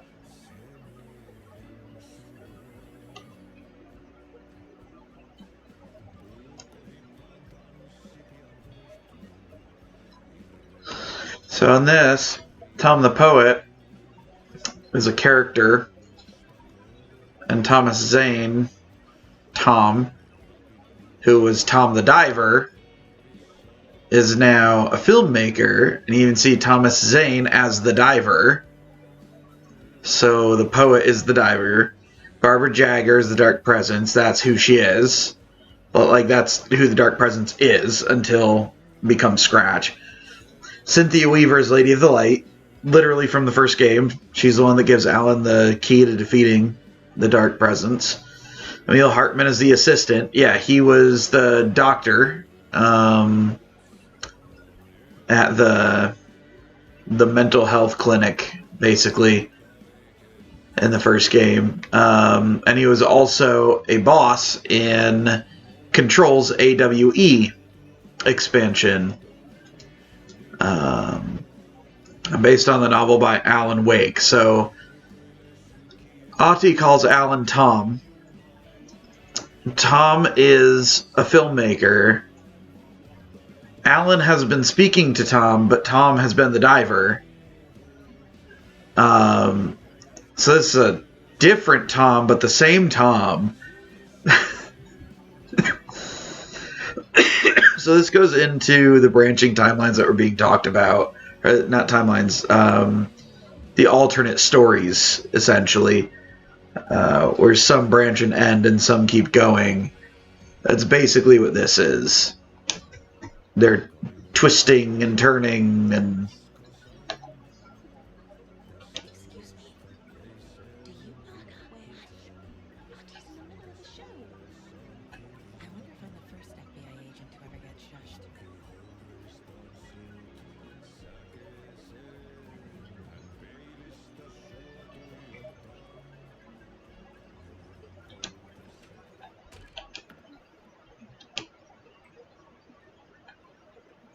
That's a very soundproof door.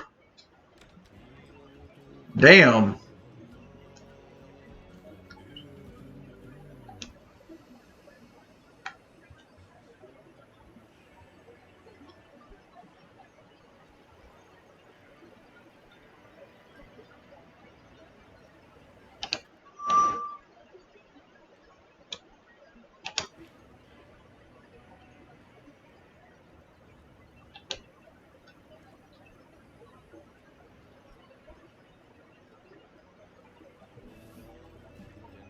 We'll wait till the end of this song.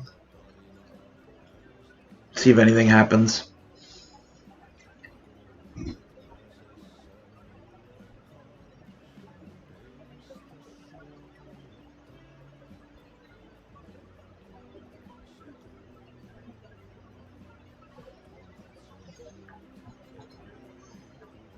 I wish there's just like an option to sit down.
So this is saying that Scratch is the savior.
I like how they looped that song. That was cool.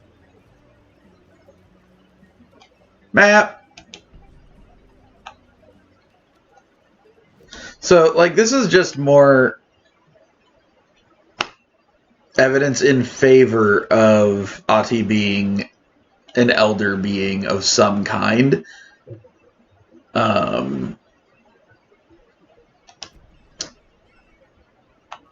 Like, because he was introduced in Control, right?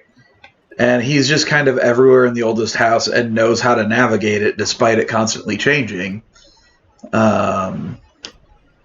Conversation here? There we go. Long time and no see, Miss Anderson. Thor and Odin are not here. They are old tricksters always. Sorry, listening to this. Sorry. No, I wanted to ask you about something else.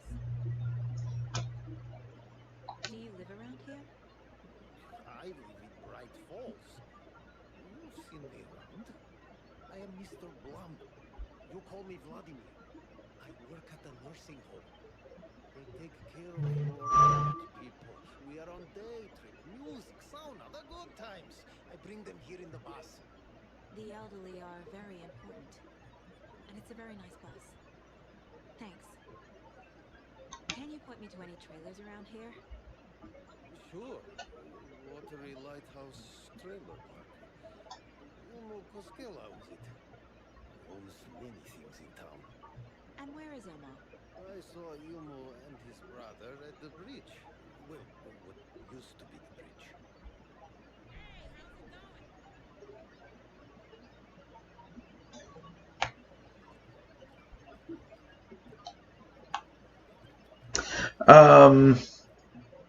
Okay, so Ati was introduced in Control, and he can navigate the entirety of the oldest house with ease, despite it constantly changing and never staying the same. He knows how to get around. And in the Foundation DLC, he also kind of vanishes. And then starts talking to you in the flashes, similar to the Elder Beings, the Council. I think it's the Council, the Board. It's the Board.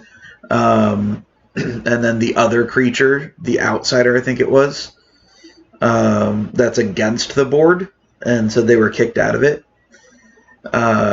So Ati, that's evidence for it in Control. And now in Alan Wake 2, he's both in the dark place talking to Alan, and he's out here talking to Saga. And if he's able to go back and forth, he's not freaking out about it. So maybe he is able to go back and forth because he is an elder being. It would also explain why he vanished in Control and is now here. Because if he is, he would be tracking the AWEs, the Altered World Events. And that's what's happening here. The Dark Presence is an AWE. So that's just more evidence for it. And then this song, too. Just interesting theories and everything about who Ati is. This way to Sauna. A trailer park. Ilmo Koskela.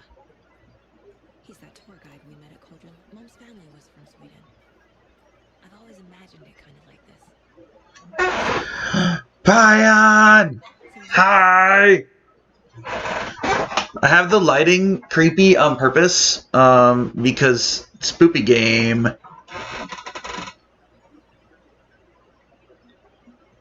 Klungo from Banjo-Kazooie. What in the world? So I could have sworn I just felt the spider on me.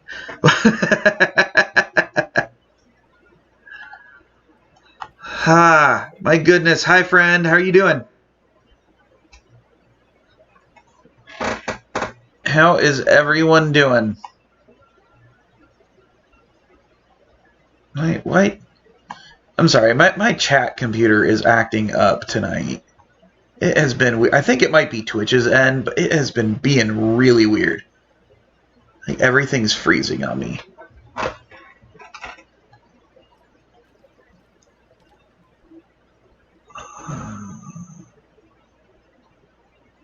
I'm sorry, I don't look over at the screen a lot. I should do it more. Enjoying the sauna? You bet. Boy, the steam is amazing on my creaky old Okay. I'm just waiting for Audrey to wrap up his show so we can crack open some beers. I've read that taking a sauna is good for preventing dementia. Yeah, and so is beer. Ever heard of the cult of the tree? The half deer, half man monsters? Oh, sure I've heard of them. They're the reason I can't risk taking walks in the forest anymore. If one of them shows up, how am I supposed to get away? I can't run with a bad hip. I'd be killed for sure. I could maybe... This dude sounds like an old guy out of Jimmy Neutron. You're the professional. Probably smart just to stay in the sauna for now. Like, he sounds straight out of Jimmy Neutron. Like, if Carl tried to impersonate an old person. That's what I'm hearing in his voice. That's amazing. Hey, Seva, sauna doesn't fix what ails ya. You're a goner. They also say silence is golden.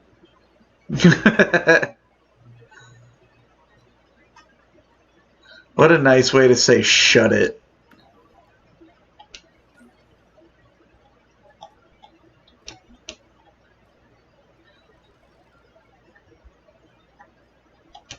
I did see one.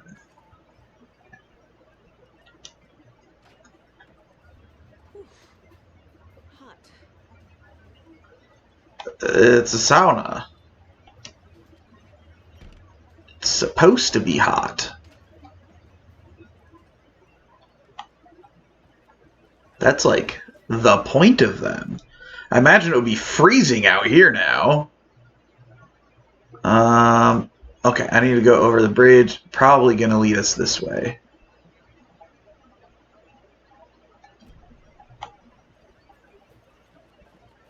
That, or it's gonna be like, nah, you don't go there yet. Go back to Bright Falls. Hey, Saga! Over here! Hey, Ilmo. How did your walk in the woods with Steven go? Another satisfied customer. I just hope he remembers to add a good review on the webpage. Great to see you back in Waterloo, Saga. Everyone in town missed you. Super nice to see you again, Saga. They act like they've known me for years. This keeps happening. Are you familiar with the cult of the tree? Yeah. The wild Buizel? I don't know how to pronounce it. Has appeared in chat. It's terrible what happened. We're all in shock. Well, we're looking into it. Hoping to get things back to normal soon. We're all for that. As normal as it ever gets around here. The trailer park, right? Mind if I take a look inside? Yeah, I'm pretty sure the owner of the Watery Lighthouse Trailer Park, me, can help you with that. Ow! It's good to have our funniest trailer. That was my elbow. President. Ha ha ha ha. I don't understand what you mean. If this is your way Oh, of man. understanding, That's uncomfortable. what's been happening? Must be hard to back to where you and your little girl lived. It's like they remember a different reality. Yeah, you know this from Alan. We went over this like So what is 20 minutes ago. You mean you haven't seen our commercial for it? Coffee World is a smooth blend of rides, food, and fun. We even had a real moose. Until recently. Plus, right next to Coffee World is the workshop of our own Kalevala Knights motorcycle club. We're busy building the floats for Deer Fest. Don't go peeking, though. You know, we're setting the big reveal for Deer Fest.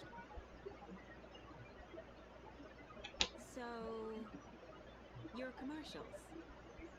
They're more than commercials, Saga. Our goal is to both entertain and educate local viewers about the fine products and services we provide. And, Yako here really comes alive in front of the camera. Really. Fuck off. I'm just there for the free beer. I'm not sure what Ilmo's excuse is. Hey, I'm a writer, producer, co-lead, director. Now remember, in the first advertisement of theirs we saw, they wonderfully just said, fuck the government. I mean, it was because, you know, the government putting up fences to block people from going to Cauldron Lake, and their tour business is woods around Cauldron Lake. They're like, the government's put up fences with padlocks on the doors, or on the gates. But we have bolt cutters. Fuck the government. It was great.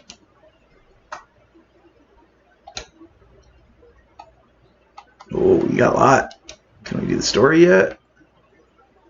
Negatory. Fact versus fiction. We can do this. Wake says the story will change reality around us. If that's true, then I need to know what's real and what's fiction.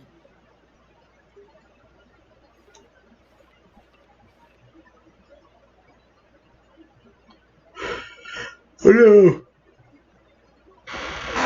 Oh no!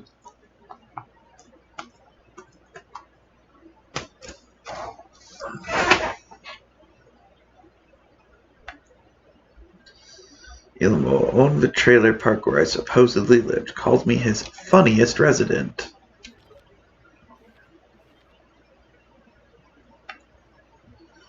Rose recognized me in the diner at Bright Falls, says I moved away after Logan died.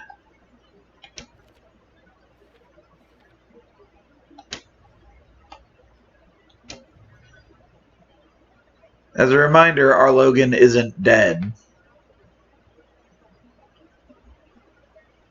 Boom, there's a trailer park nearby. Kalari Lighthouse Trailer Park. Some reason my brain would not process words for a second. Trailer park is a good place to look for a trailer. Keep it simple, Saga. Yeah, great idea. A trailer in a trailer park. Who would have thunk? Elmo thinks the cult is just an urban legend. Or does he? There are things that go bump in the night. It's all true. It's all true. Sound the alarm, brother. Gather the troops, brother. Yako. The shadow of the forest is creeping closer. I don't think it's an urban legend. They understand it's dangerous. Ilmo made it sound like he lived here. Does he really believe that? Life, laughter, and love will guide you home. Saga and her daughter. Output. Happy faces. Family comes first, Ilmo. We take care of her trailer while she's gone. She's one of us, Yako. Her spare key is safe and sound. The Koskela brothers have happy memories of me living here. This must be the story affecting them. I'll play along for now. I need the key to that trailer. Oh. I didn't even try to stop that one. It just happened.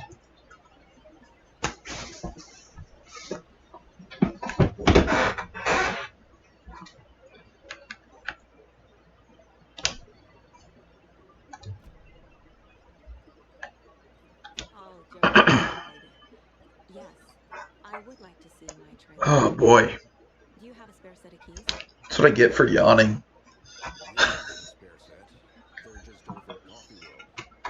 Hope everyone is doing well. The spare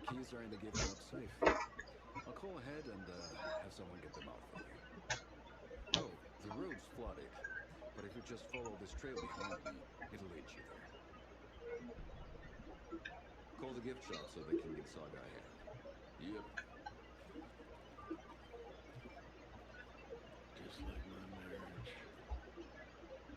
Flooding did this? Nothing? What am I paying them for? Guess they're busy. Ay, vite, vite. Well, after they finally pick up, we really need to get over to Bright Falls for that, thing. Yep. Ah, The part. the thing. These are off-peak hours, y'all. They're just slacking.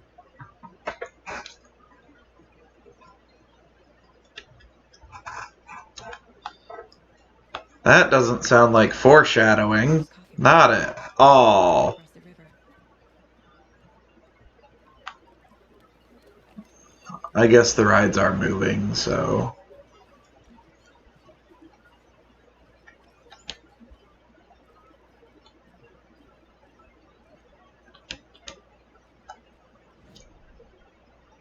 I was right. Let us this way. Oh, crossbow! Okay, let's get the crossbow. No, we have to go up around to get it anyway. Cool, so we'll loop this all the way to the right, then come back out to the right, and we'll check this area out when we get there.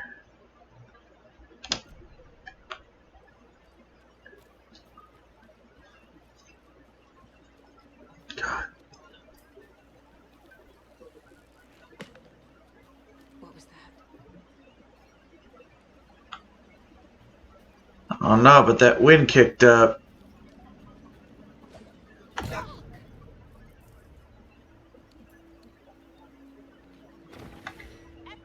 show yourself!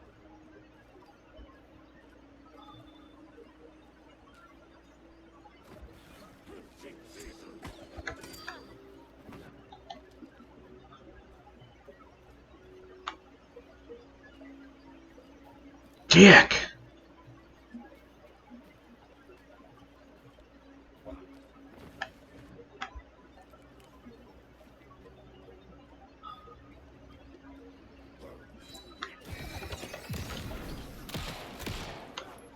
Oh shit!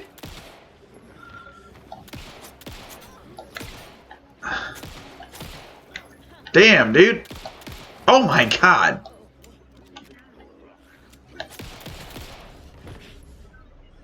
More people turning Wow. That was bad. What does this look like? That was real bad. Or both. I did not do good on that.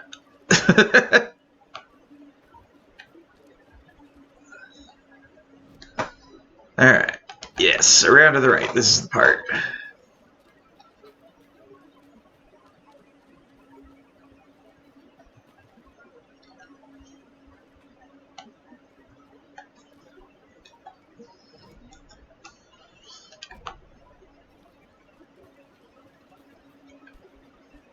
There's a rhyme over here. Hey!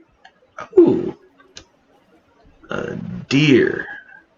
A doe. A deer. A female deer. A moose!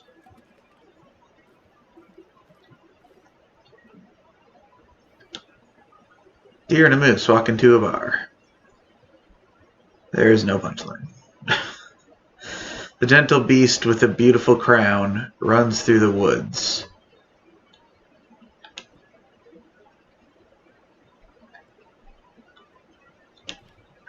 Gentle beast. A worried frown, or with a worried frown. From the hunter he flees between the mighty trees to make it out alive.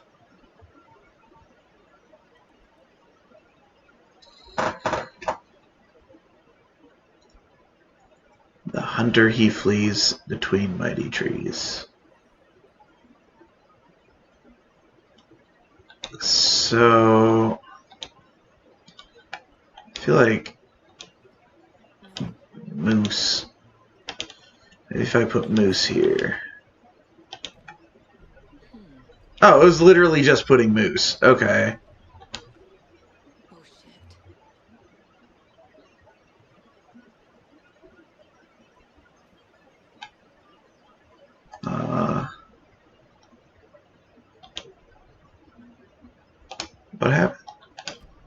What was oh shit? We picked up the moose. It looked like it had a paper on it, but it didn't pop anything.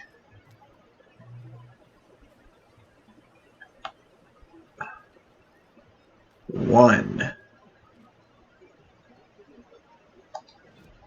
Okay.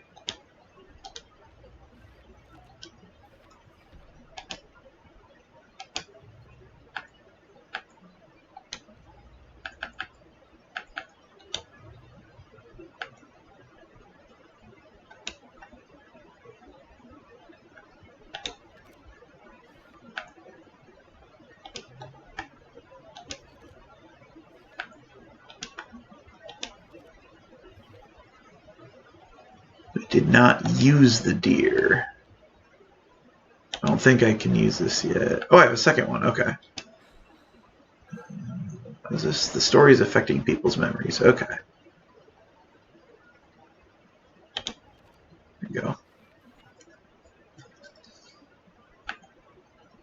Oh, okay. Let's see. That way? Yes.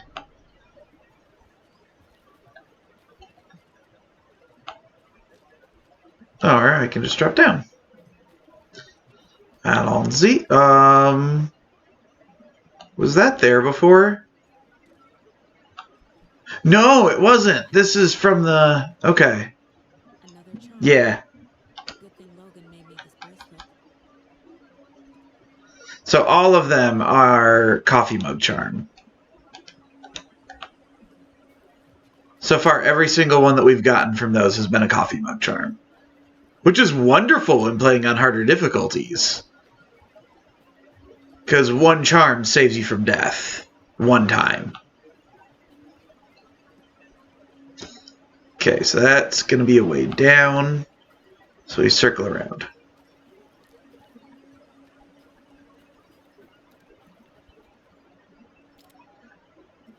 I was hoping it would have a "you are here."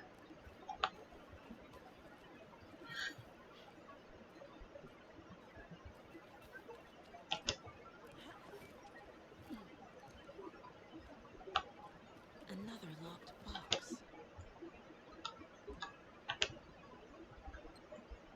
Simon Says.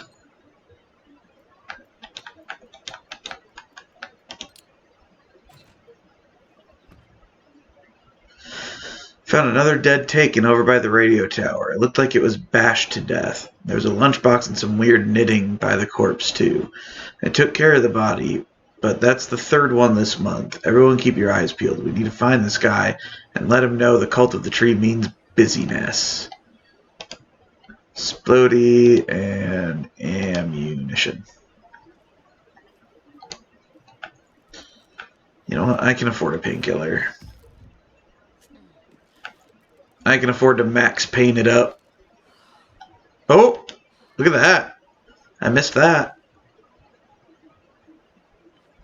Ooh, I almost walked right by it.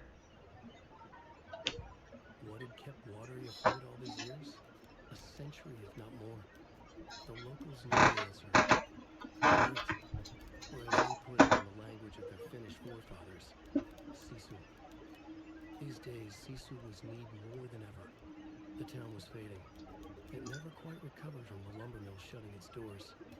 Now the fishing was drying up as well. Most people had left to find jobs in other towns. Only the most tenacious stubbornly remained. Dug in. Parasites in the body of the terminal patient. Sisu. Some people tried to resuscitate the town. The Koskela brothers double-handedly warded off the impending darkness with their ventures. Coffee World brought tourists, money, and jobs. Coffee-themed fun for all ages.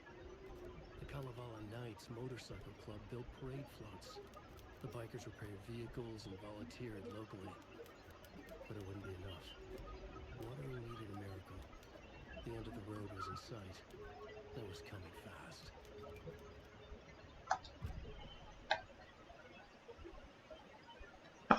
Oh yeah, because that was the... Like, half the time I forget where I'm at when I come out of something like that.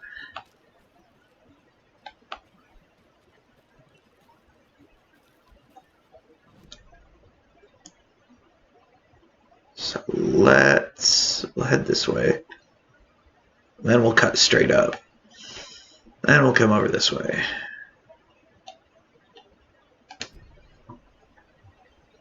So yeah. Right over here. Hey, look at that. Aww.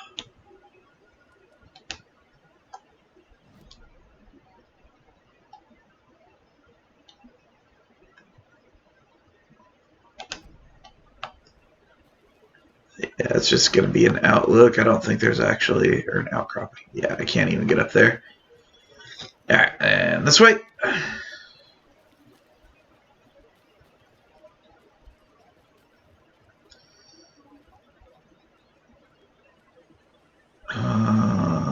Just that.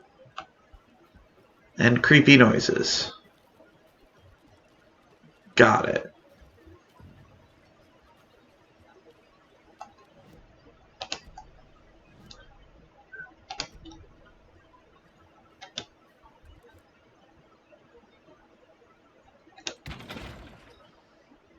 God, that's loud. That's really loud.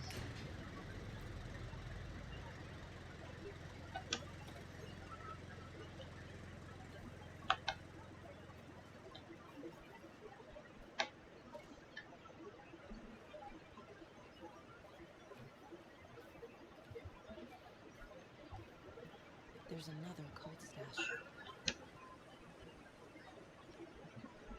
Hey, if you take the crossbow out, put it back in the stash when you're done. Yes, I changed the code as asked. Okay, so we'll have to figure out. I'm not digging hearing them. Not digging that.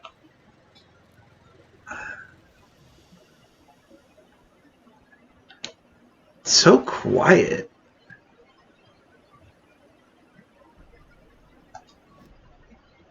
Saga in the Watery Woods. I was beginning to see why Casey disliked the woods so much. They felt oppressive here. Too many places to hide. The distorted carnival music drifting from the amusement park ahead did not help. What the Cosculus had said about her living in Watery with Logan unsettled her. For the horror story to involve her was one thing, but involving her daughter was crossing the line. Something darted across the path ahead, too fast to see. Saga drew her weapon. Her eyes searched the woods. A noise overhead. Saga swiveled to look. A local. A man on the ridge above her. No. Not a man. A monster with a hat in each hand. It shouted down at her. Hunting season was a bust!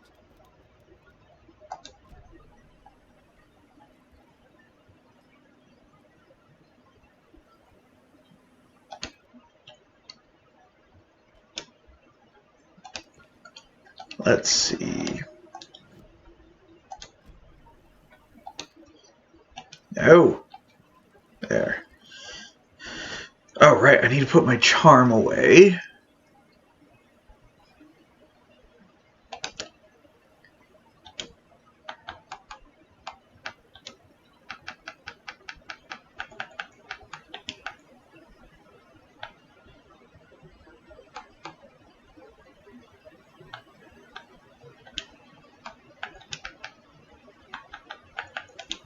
Do that.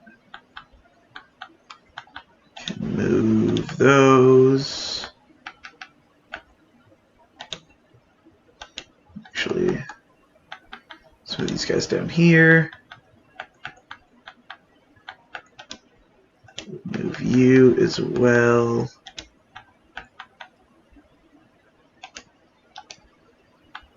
Now we need to organize. Ammo.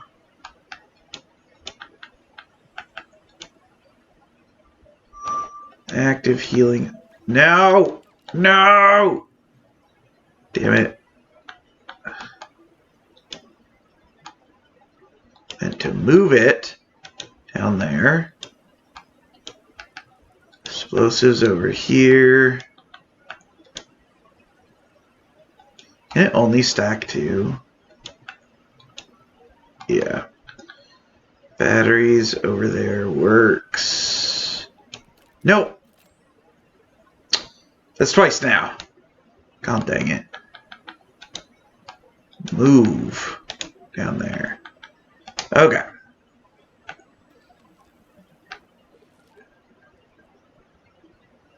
Can't believe I just used all those.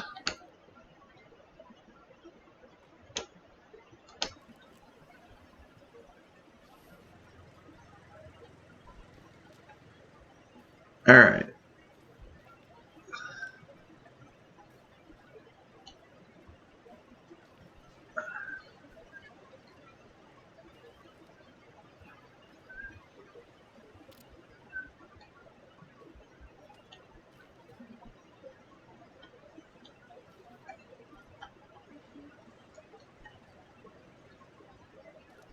$527. I bet you that's it. I said crossbow, those are bolts.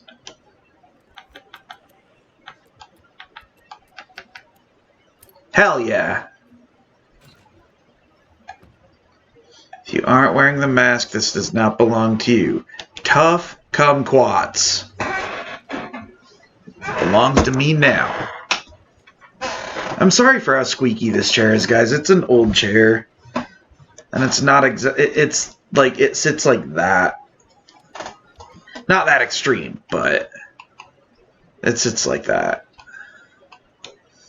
Quick slot this.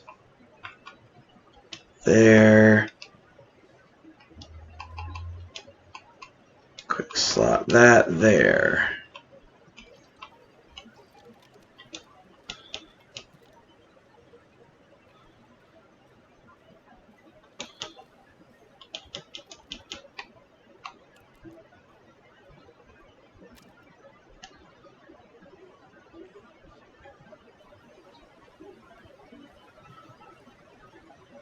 Alright.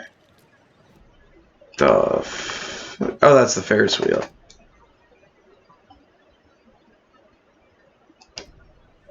Alright.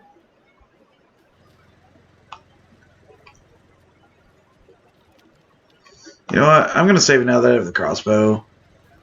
So I don't need to do that again. I know it sounds dumb, but it's just saving a couple of seconds just in case.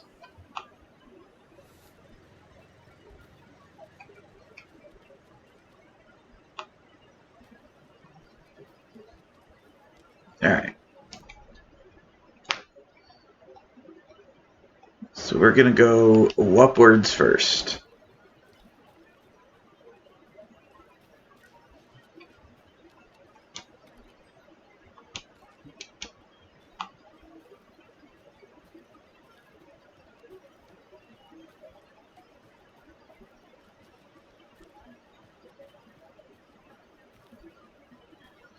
I'm invisible in the light.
Thank you,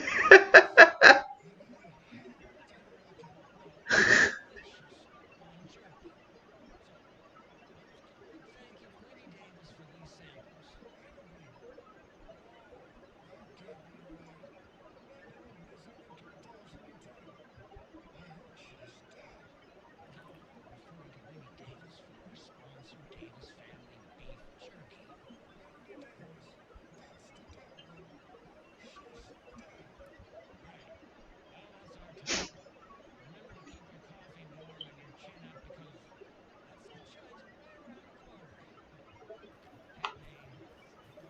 Pat Maine. Love Pat Main's show.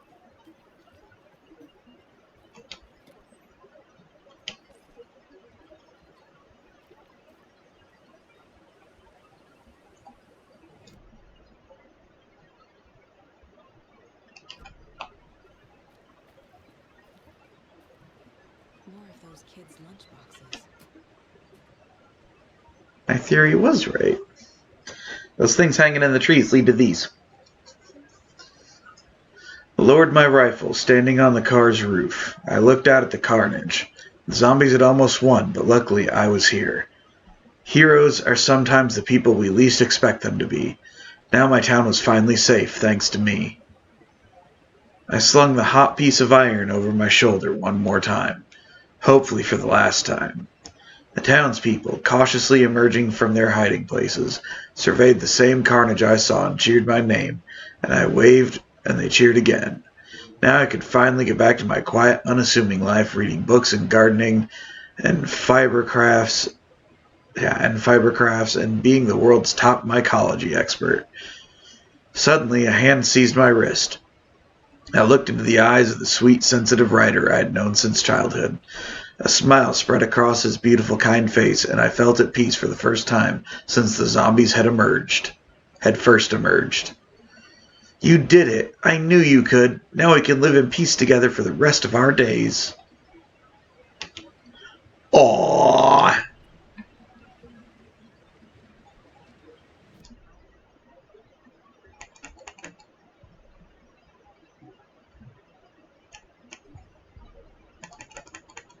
Oh, there we go. Tootie tree. Let's see. Actually, don't know how much we'll use this. It's one of the power weapons, so let's go with a shotgun, I think. Yeah, reload speed. In one fluid motion, Saga cracked open the shotgun, sending the empty holes flying over her shoulder, and slammed the new shells in faster than she had imagined possible. That's cool. Kill an enemy to restore health. The amount of health restored depends on the strength of the enemy. Deal increased damage for enemies that are stunned, blind, or knocked down. I mean, we'll hold out for the more expensive one right now, I think. Unless we want to do pistol.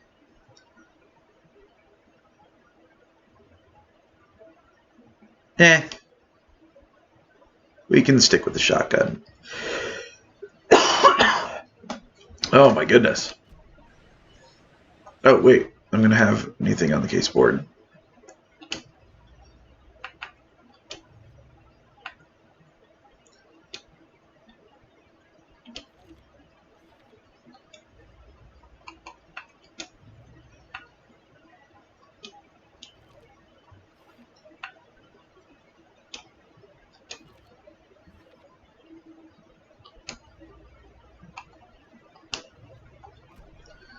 There we go.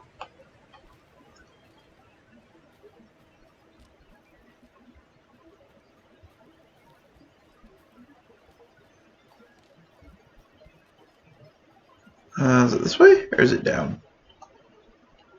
Okay. Imagine I can follow this, or jump down from here. Oh, if not, we just found a rhyme! Look at that! Any new figures? Oh. 3 little deers ventured to roam and found a nice place to eat and play. 1 little deer never came home, and 2 of the deers cried all day.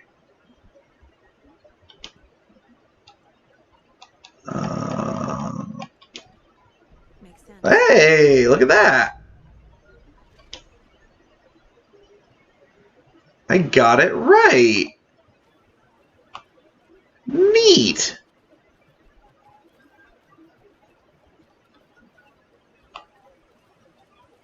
Okay, so I can use this to get down.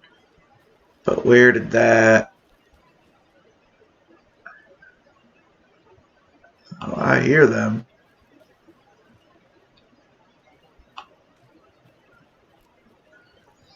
What changed? Shit. Oh my god. Oh my god. No, no, no, no, no, no, no, no. Oh my god, no, no.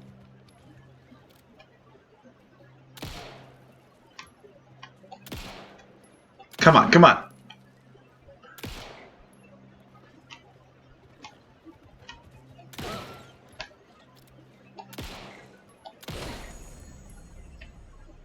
Oh my god. Whew.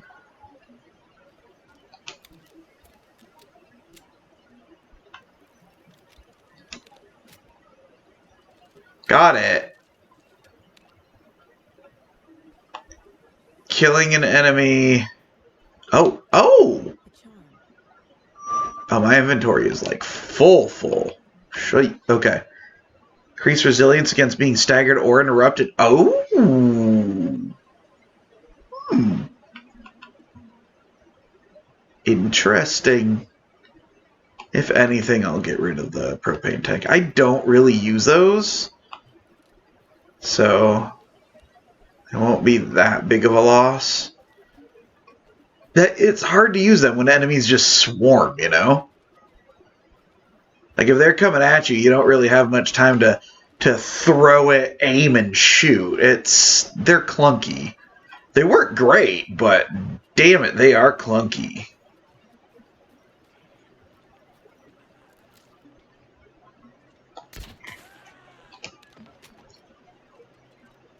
So this cuts through the darkness.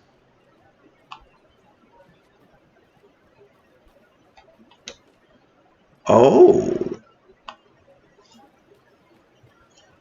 Okay.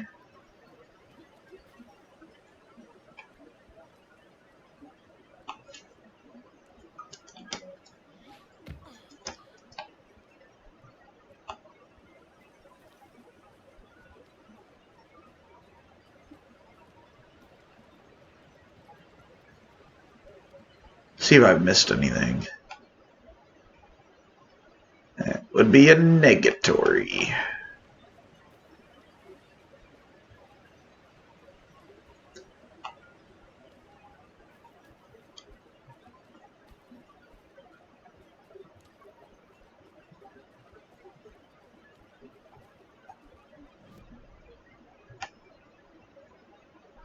Ranger cabin. Alright, so we're taking the back way to the ranger cabin.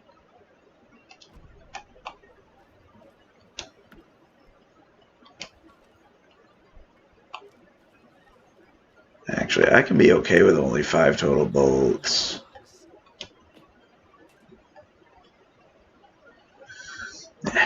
Hi, Hero. I think a few pieces of paper from my private fanfiction project got mixed into some of these stashes, but I don't know which ones. I posted some online, and they're getting pretty good reviews, but I'd appreciate it if you didn't read them. It's a privacy thing. I mean...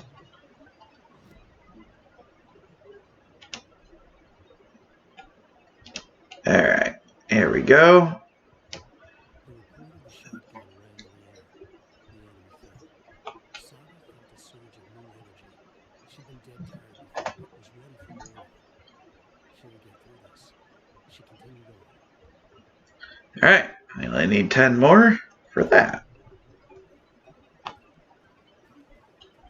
Oh, we just straight can't get there. It's full flooded. Okay. Well, if this is anything like before, then that flooding will recede at some point. Oh my gosh, I'm like itchy everywhere today.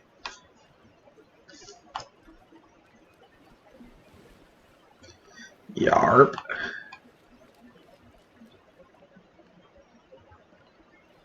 Bro, this is like swamp. You know, I guess that makes sense. This was settled by Finnish immigrants. And in Finland, I mean, like, Korpiklani even has a song called Cottages and Saunas. And, yeah, it's here we have built our cottages and saunas. From the swamp, we have shoveled our fields.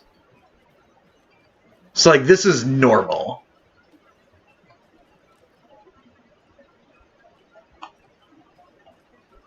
This is home.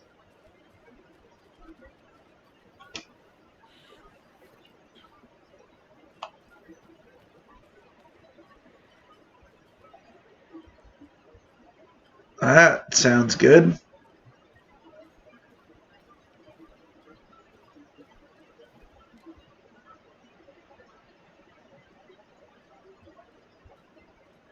I guess they have a T-Rex.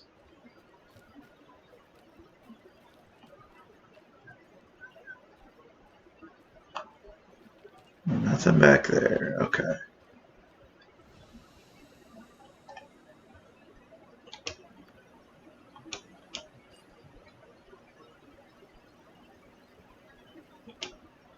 Manuscript. Scratch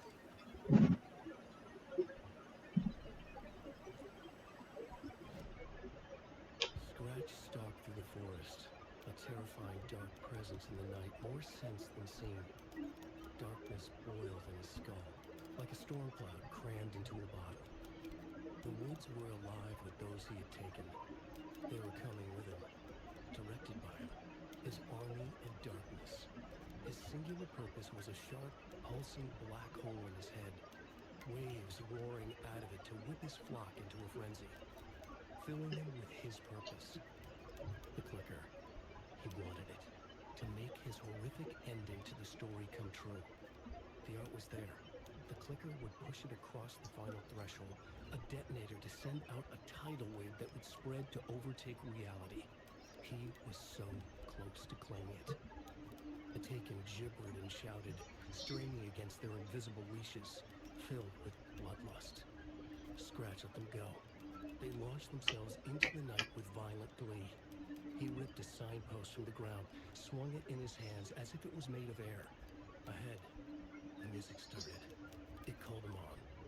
Let the final deer fest commence.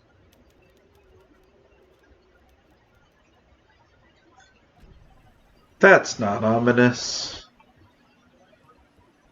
Alright, let's shoebox this for a minute.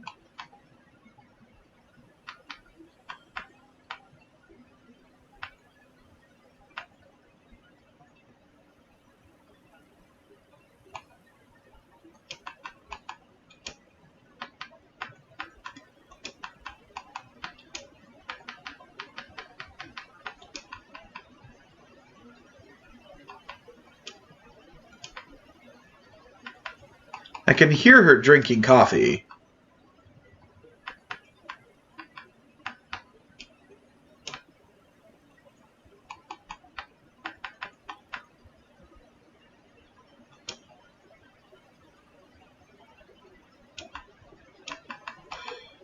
Oh no.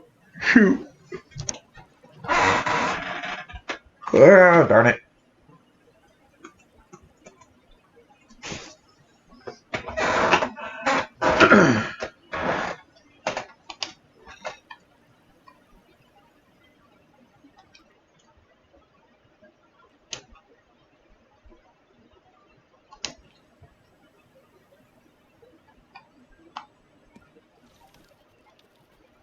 Hello?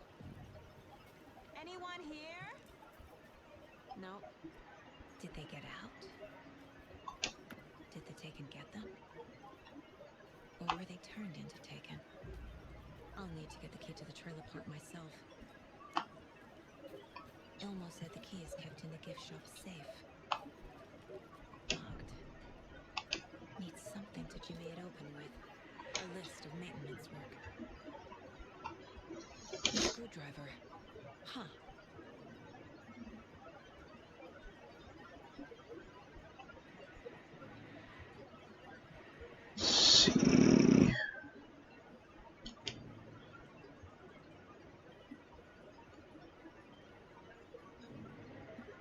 percolator.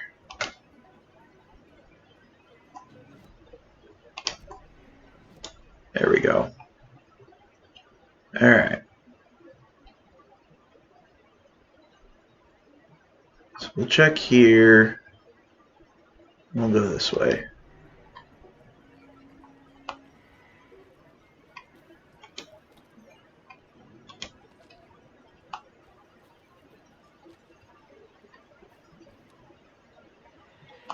Okay. Fresh pot.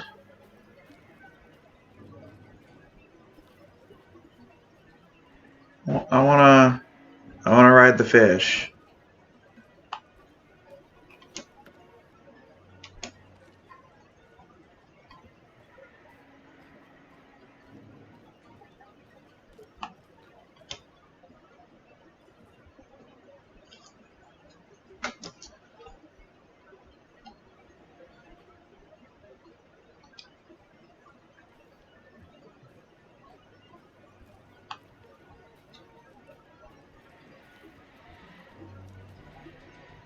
So it's this thing that's the T-Rex. Another one of those code boxes. Only striped cups. Clockwise?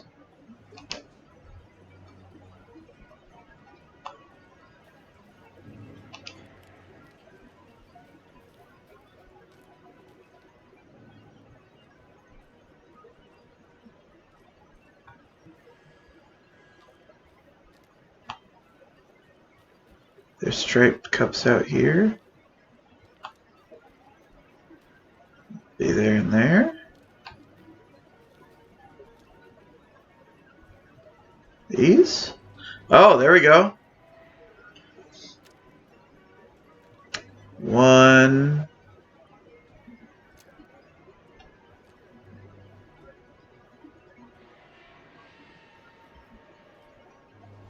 Okay. So 1-4. 1-4. What number? What number? 1-7-4.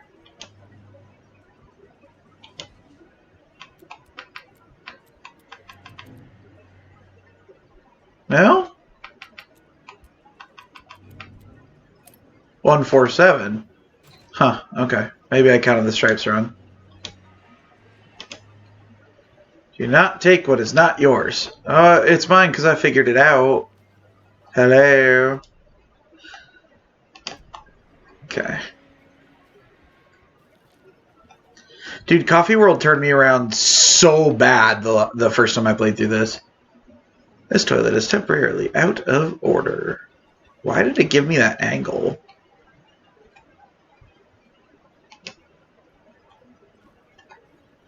Okay.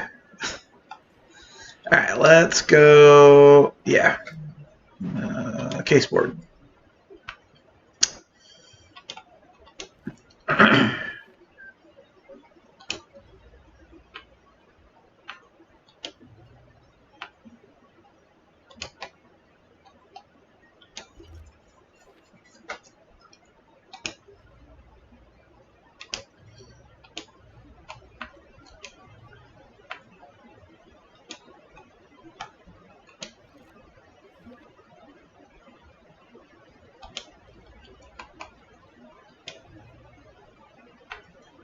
Hey, I do have something.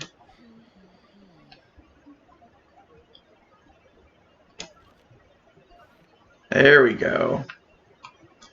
First sneeze on the clicker. Coffee World. The most caffeinated place on Earth. And yet nobody's here to find that key.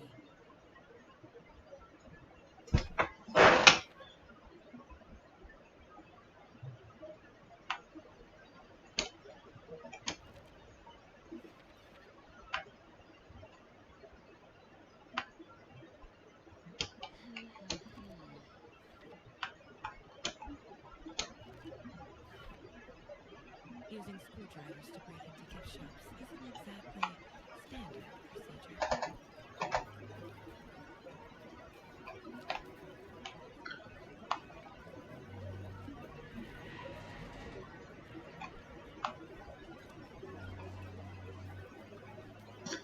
All right.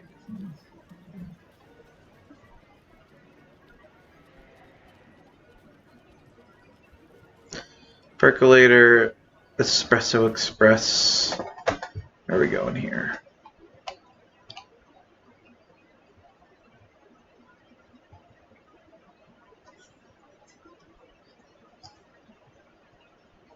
Okay. We're gonna go.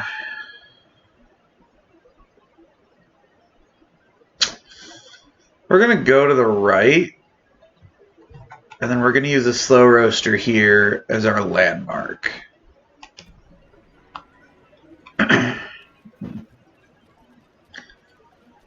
Slow roaster and espresso sign as our landmark. Okay.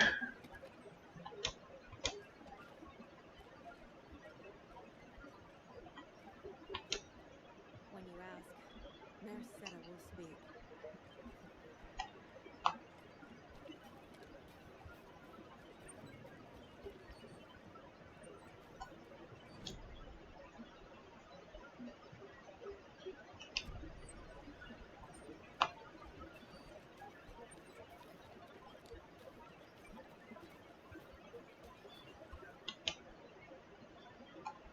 Mocha the Moose.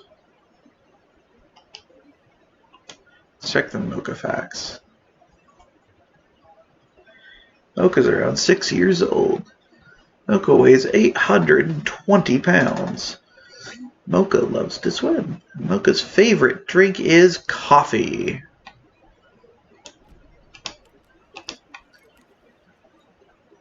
Suddenly my brain forgot controls. Nope, we don't want exit. But we can continue this way, and instead of going that way, we can curve up.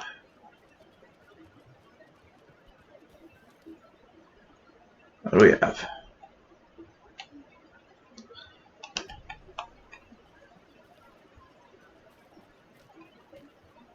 That's where we were.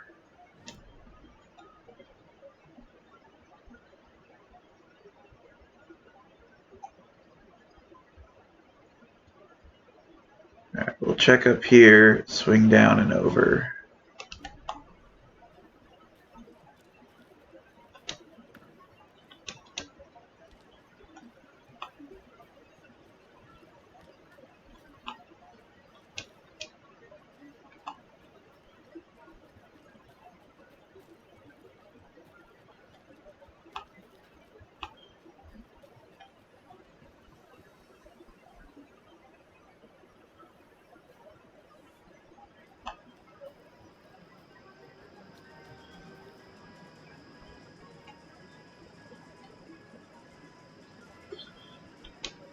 So totally not creepy that the rides are just on. That's a completely normal thing.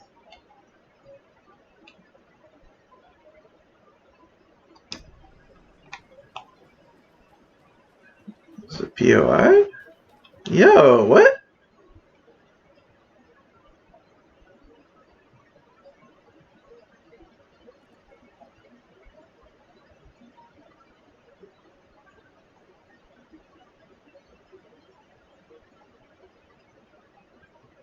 Alright.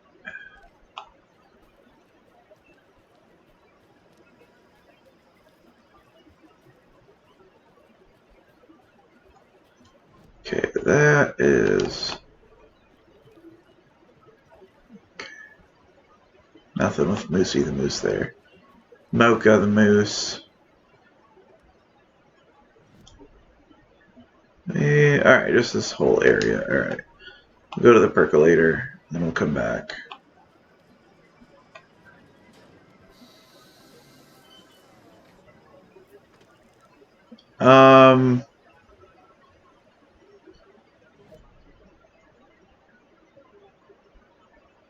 Maybe we'll come back to the percolator.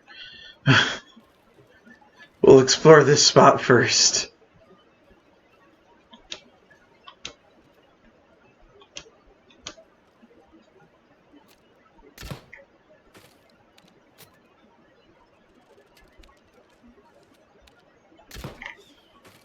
I did it.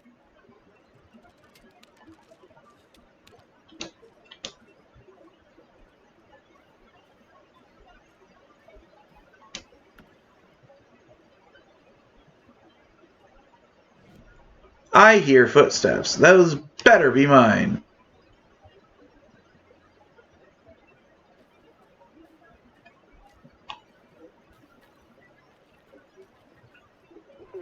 Jesus!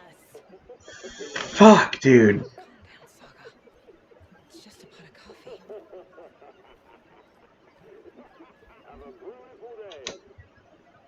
What the hell was that psychotic laugh?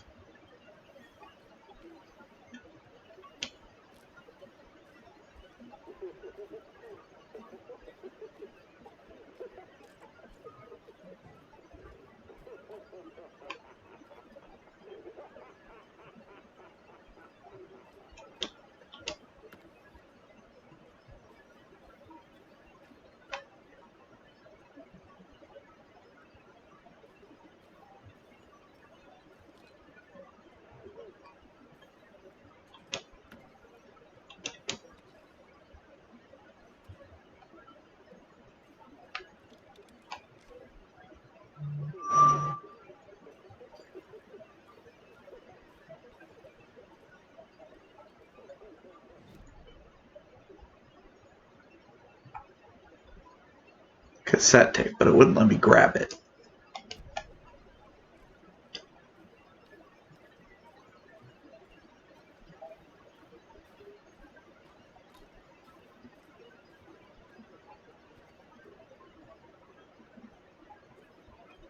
I know I heard someone.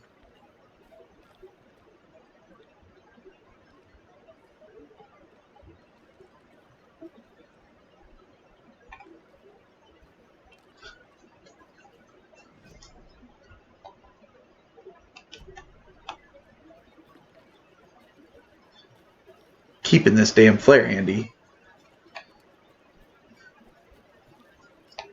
Let me see if I can grab it.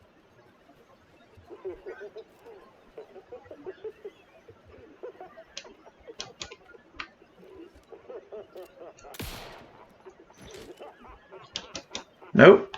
Okay. Horrifying, but okay.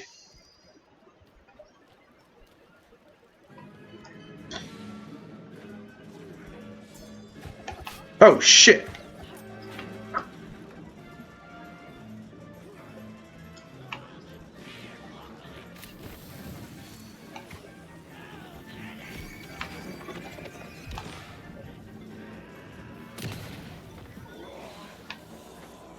Not the gun I meant to have out.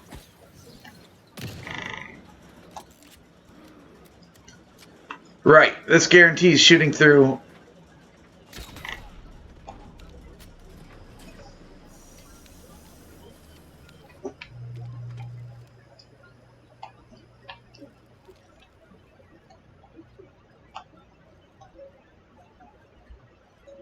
Can I have to get on at like a specific spot?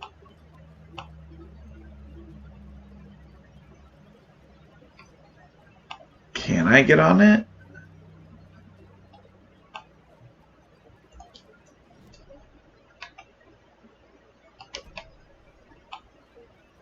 Screwdriver. Ah!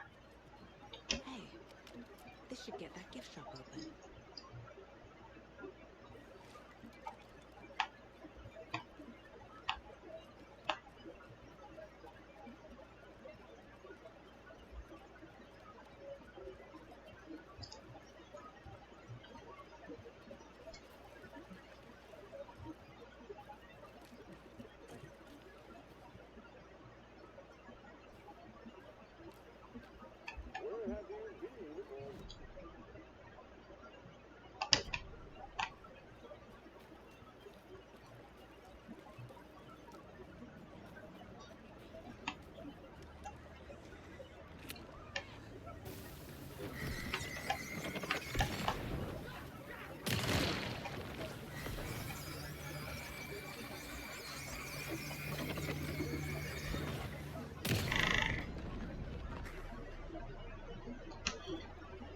Apparently that can cut through it a little bit too, because I don't think that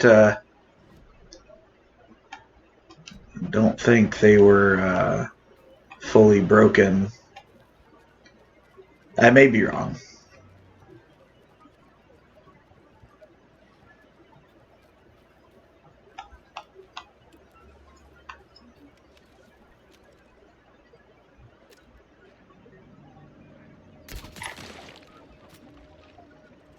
Got him.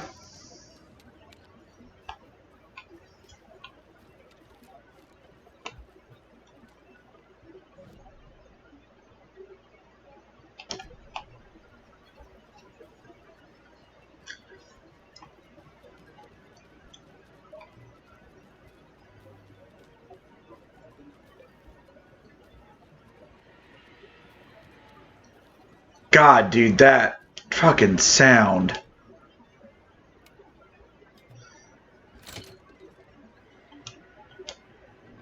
I can go back to Cauldron Lake and get everything.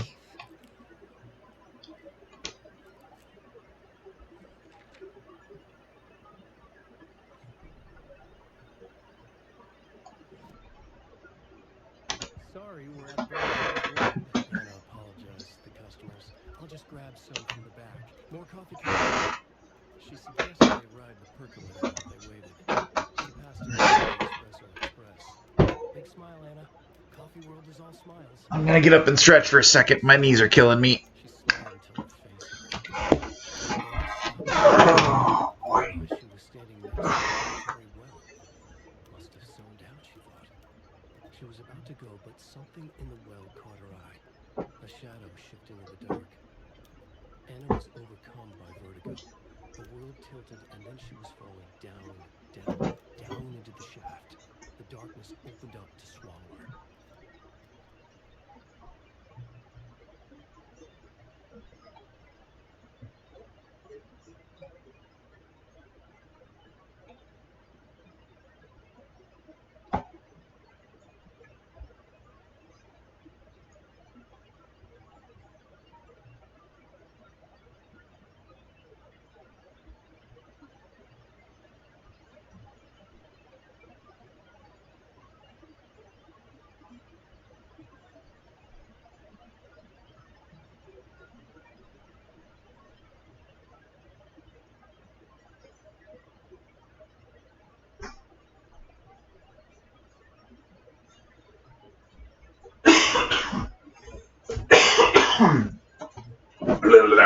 Sorry about that, guys.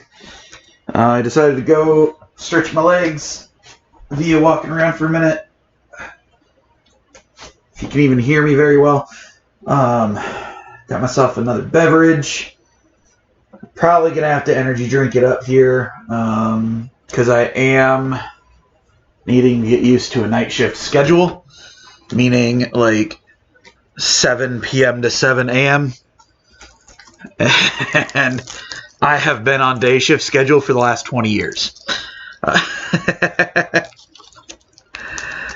Oh, man, with a short exception. With a very short exception.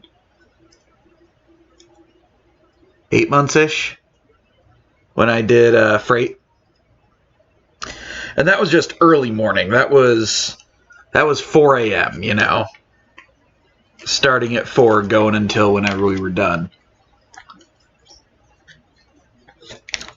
Got myself some Ghoul-Aid. It's Zomberry, and the packages are glow in the dark. And I got that because I am a child, and I wanted it. And at the time, I had the money for it. So I just turned up my heater.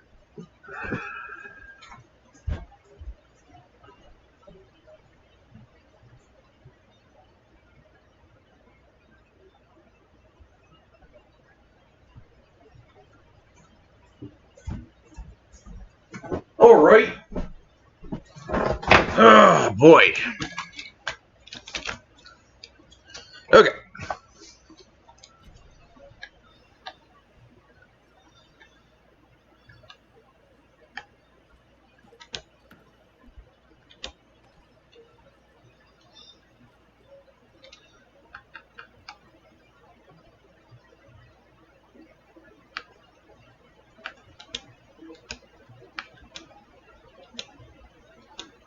That's handgun. Shotgun. So this is rifle. I don't have a rifle.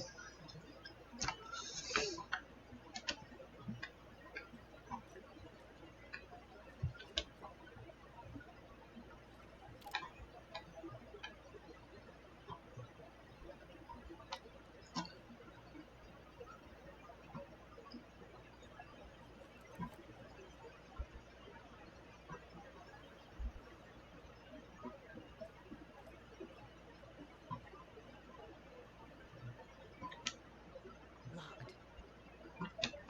Okay. What would Ilmo use for a code? Why did you change the damn password to the safe again? I thought it was Lookout Fixer Supplier. Who hurt you? Why are you so paranoid? Calm down. This one's easy. Tracker Lookout Cleaner. Tracker Lookout Cleaner. Coffee World staff. Hope they're not all monsters now. Tracker Lookout Cleaner. Tracker or tracker? Lookout and cleaner.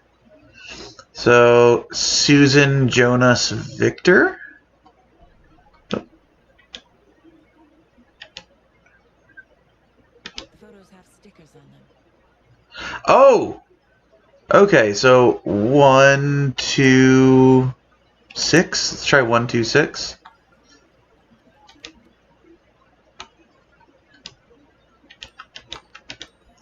No. Okay. Let's try. Oh, that's 4. 1, 4, 6.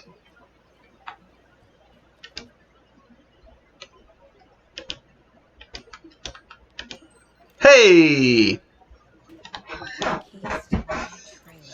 My hunch was correct. And the Colt.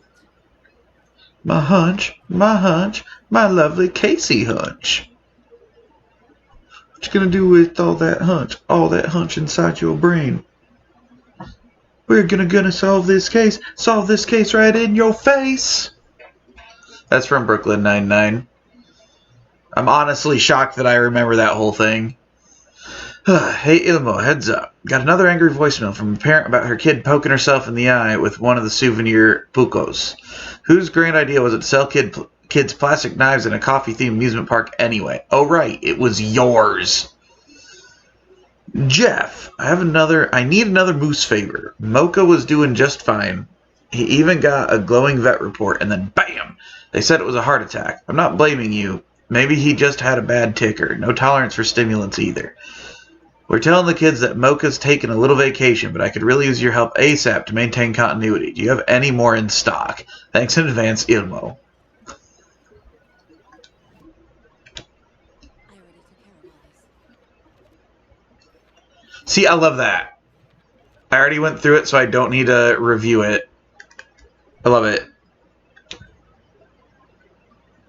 I need to open the safe. What's the combination? People hate the puzzles, Zuma. Why not just use keys? People love the puzzles, yeah. But you don't need that because we already have it.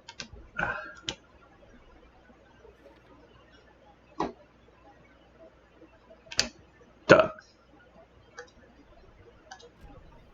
Okay.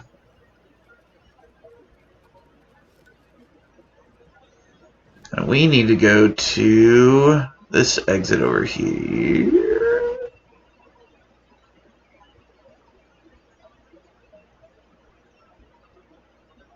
Okay.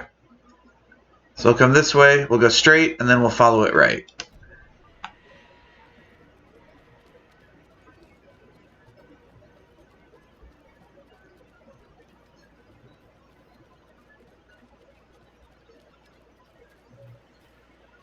Oh yes, the Espresso Express. The Hotari Well. From 1913, legends say this is the dwelling place of the evil water spirit, the Naki, who lures people to their watery graves. In the early days of Watery's history, this very well was where Ilmari Hotari hid the bodies of his victims with the help of his brother Jacopi Hotari. I'm probably butchering the pronunciation, and I apologize. It was only after Ilmari murdered his own brother that their gruesome acts came to light. But was it madness or the spirit of Naki possessing Ilmari that drove him to murder, like he himself believed? Is there more to this? Well, then meets the eye. Why do I feel like that's going to be like fucking, an overlap kind of place? That sounds like some overlap shit. Another cult stash. Oh, what do we got? What hides behind the smile?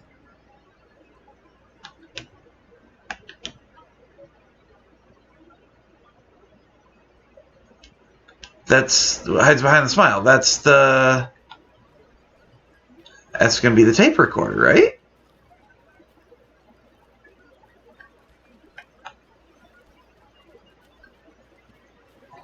Maybe we didn't go back there after we got the screwdriver. Maybe it is something with the screwdriver. Ah, dang it. It's that, right? Yeah, it's the cassette tape. Oh, gift shop has something there. The toy Poco knife. Alright.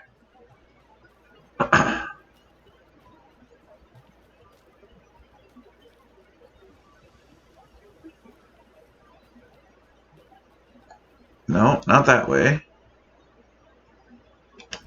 This way.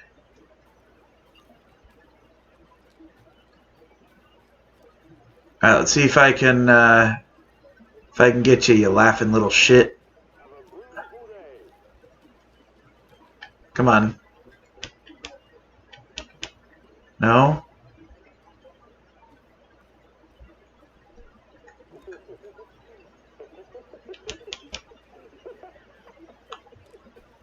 So it's not that?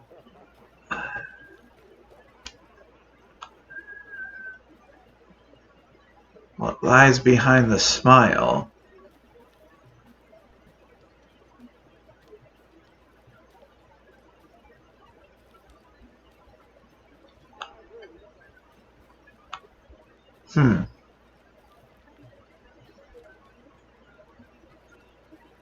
Let's go get that plastic buko knife.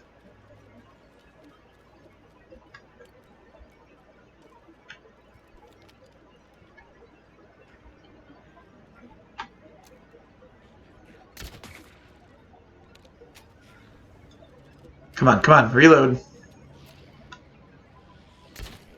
No! Really?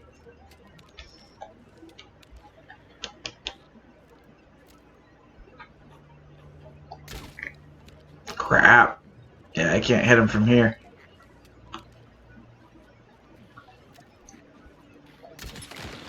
Can hit him from there, though.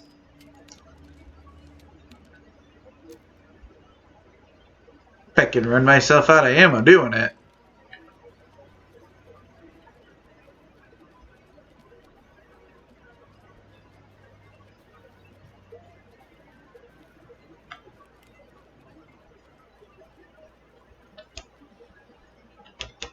That's it, right?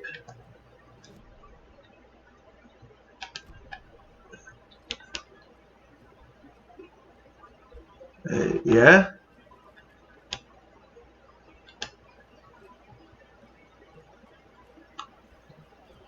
Why can't I get it? I don't understand.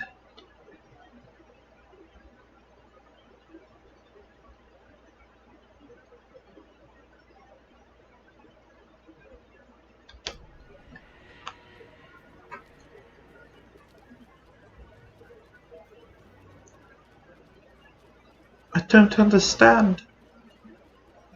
Like, for real though, I don't understand it. I may just not have the ability to do them yet, you know?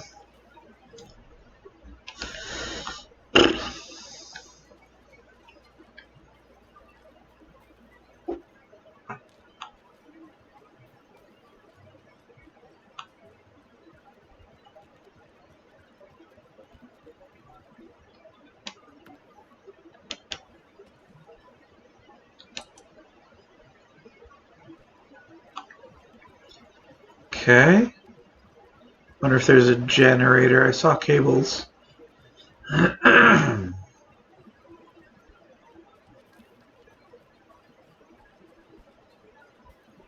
Hey! The fuse is missing. Can't operate the reg without it. Crap. Okay.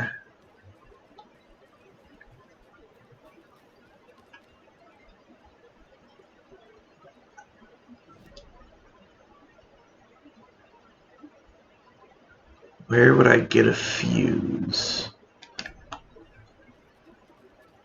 Probably in the workshop over here.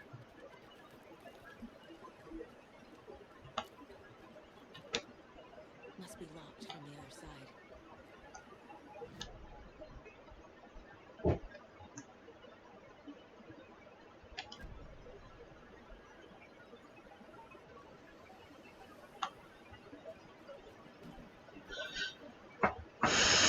Fuck, that noise just scared the shit out of me. Well, when I was in the map here, I heard a knock knock, which in here it dulls the background sounds. So I thought it was my door, so I was listening again, and then that scraping sound hit. Oh my god.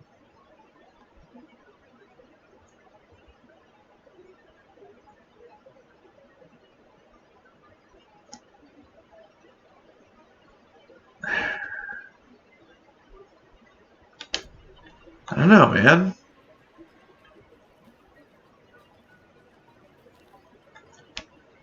Like,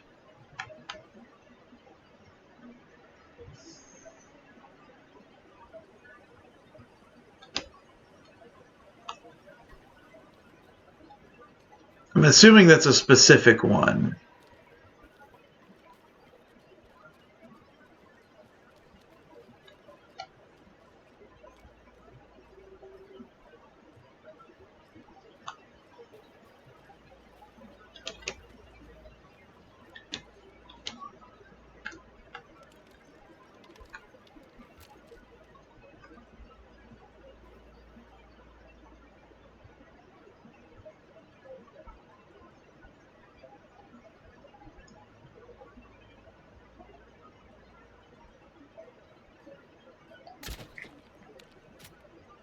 I think I missed him.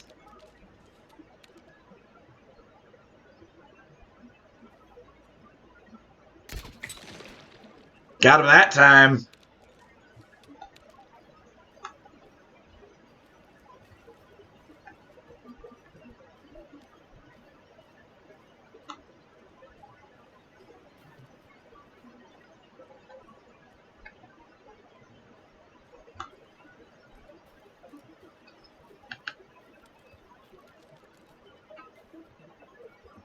So which one?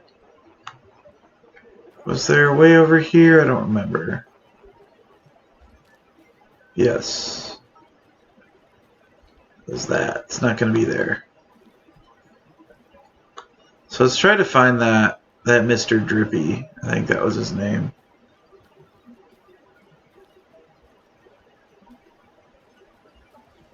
And try to find the Mr. Drippy.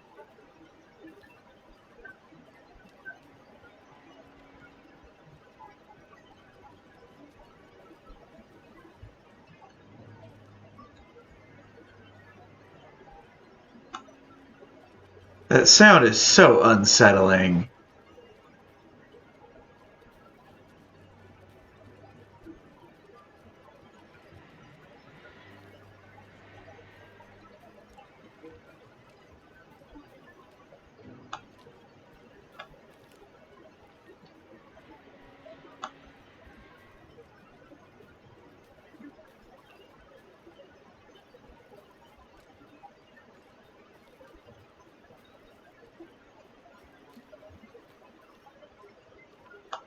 Okay, maybe it's not. Alright, well, we'll come back.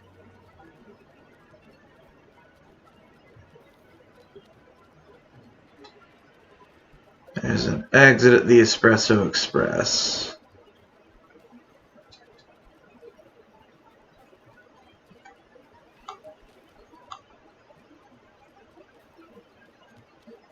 Right?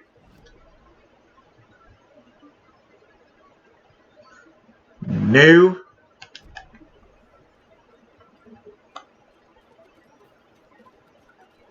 Why did I think there was... Whatever, man.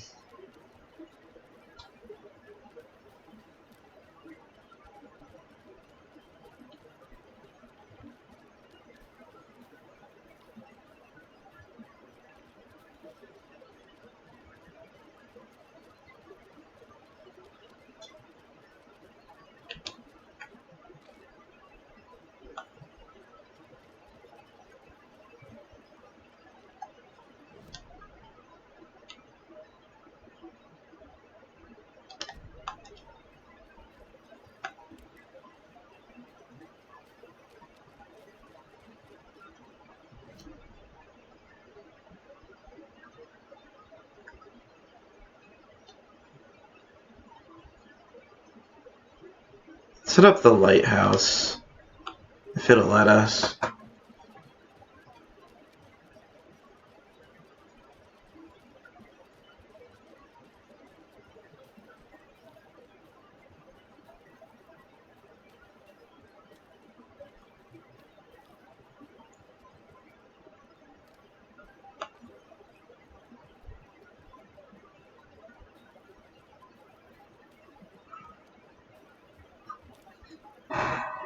Cardi?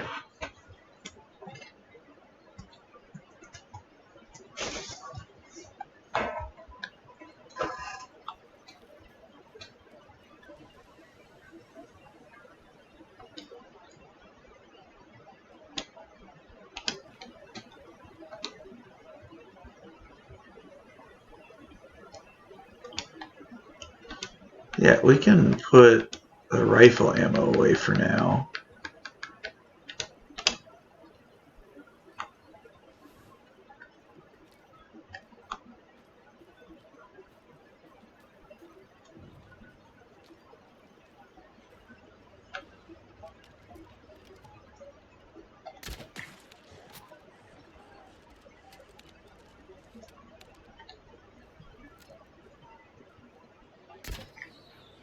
Damn!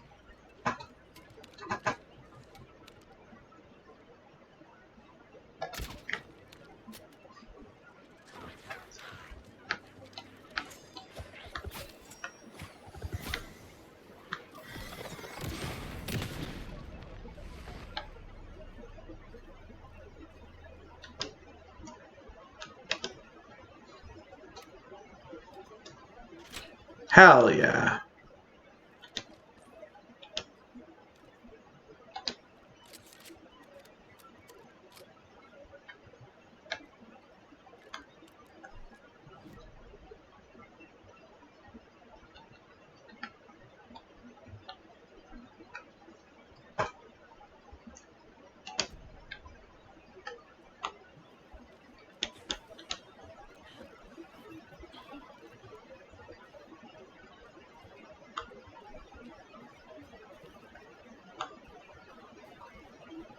Another code box.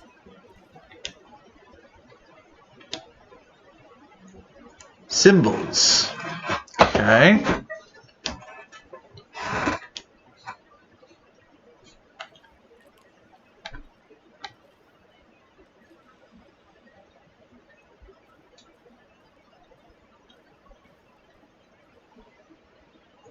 Three is down, down, side by side.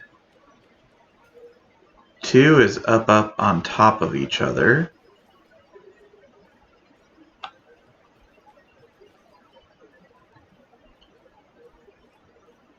There's one.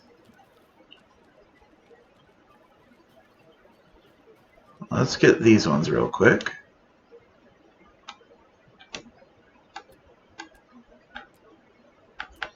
Honestly, we can just...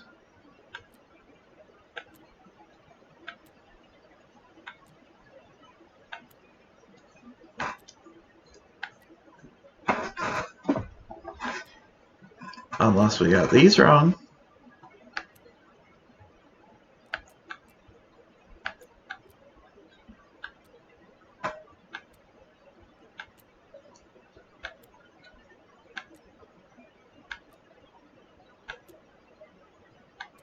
Huh. Okay. 3 is that, though, right?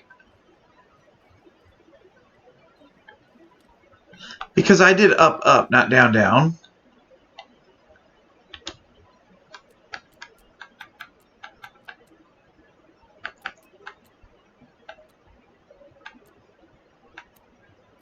There we go.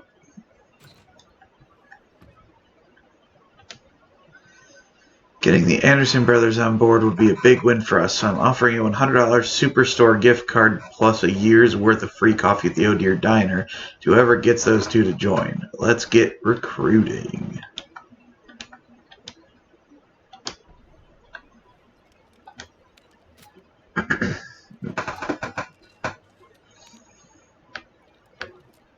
Okay.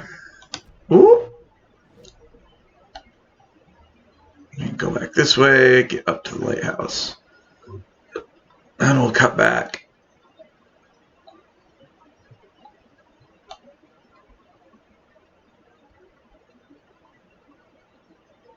Yeah, we'll do the lighthouse or the trailer park first, and then we'll do the Knight's shop.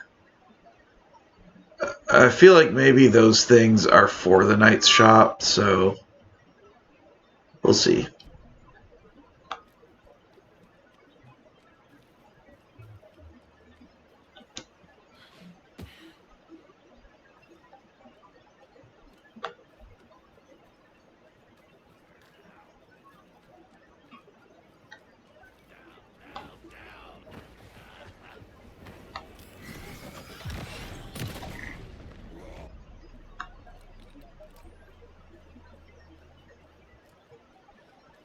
That's right.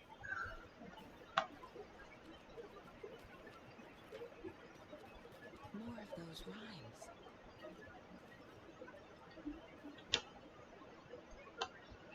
rhymes. An old watcher of the sea before his demise cursed the waters that ruined his eyes. So he played a trick on the ocean deep, the waves to fight and havoc to wreak, and in doing that wrong, lost his soul's song. I'm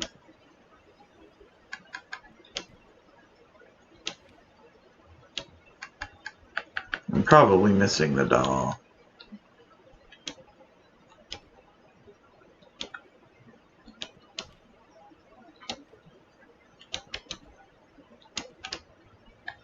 I probably don't have the doll that I need.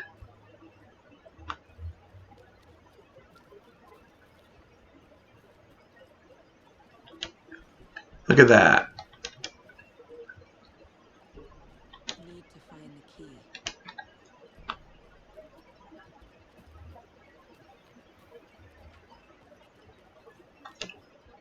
Okay. Wise Elder. Oh, maybe this one.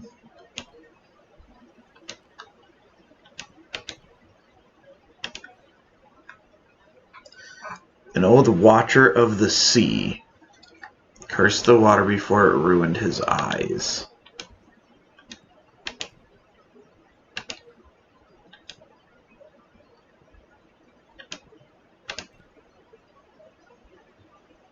Played a trick on the ocean deep. Ah, okay. There we go.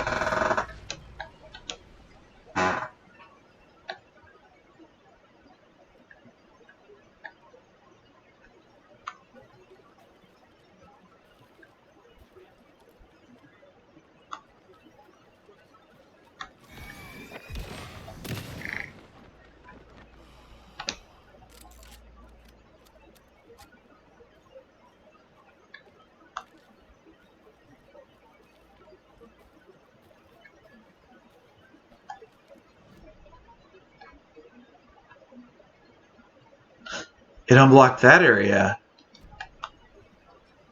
Okay. We'll check this out, then we'll go back there.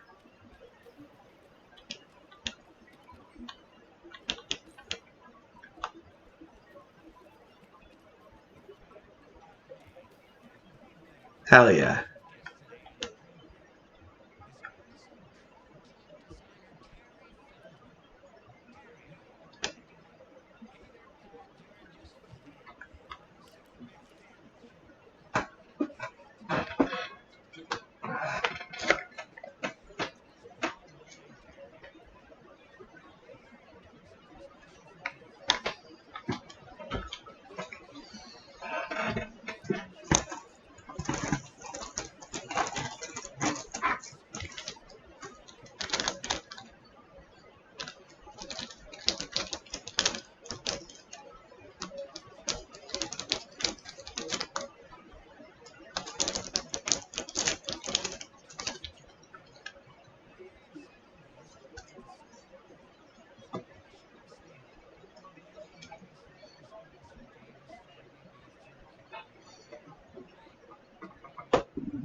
Okay.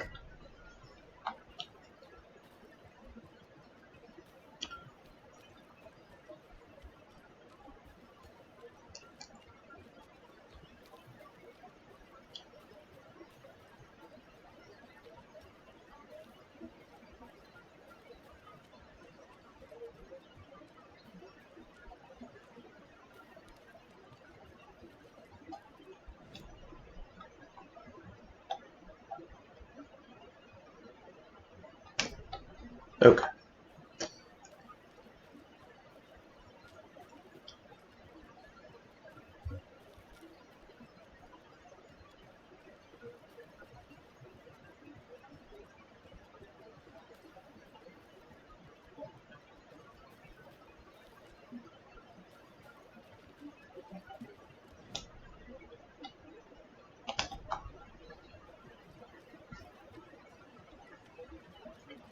Nothing.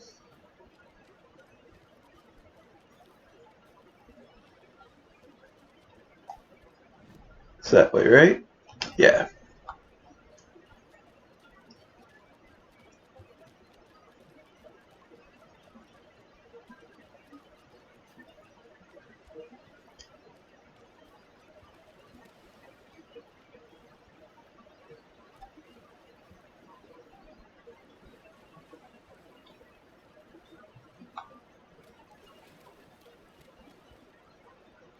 To what end?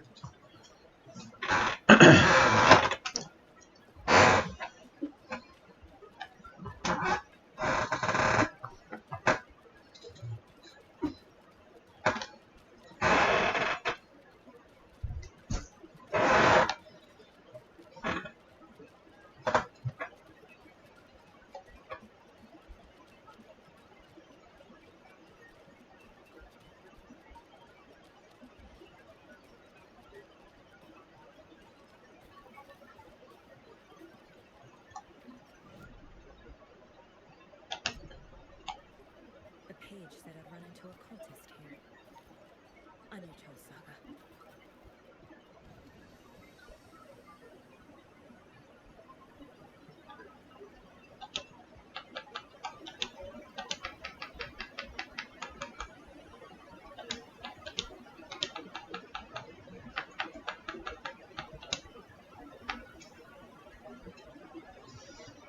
Okay.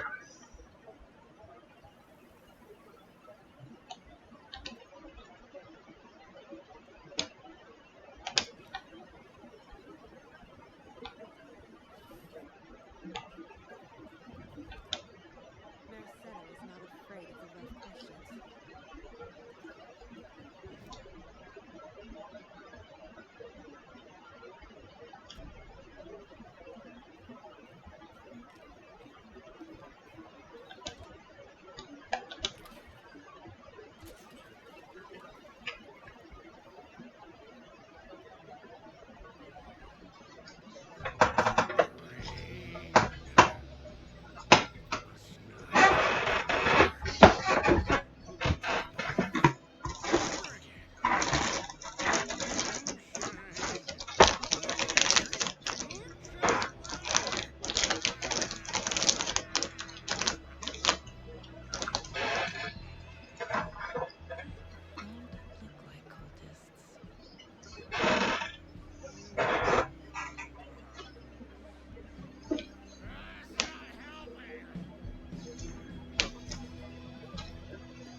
I just bit my cheek. So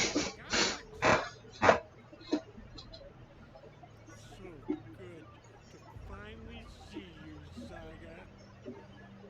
I am your great uncle Odin, and this is your long lost motorcycle, Thor.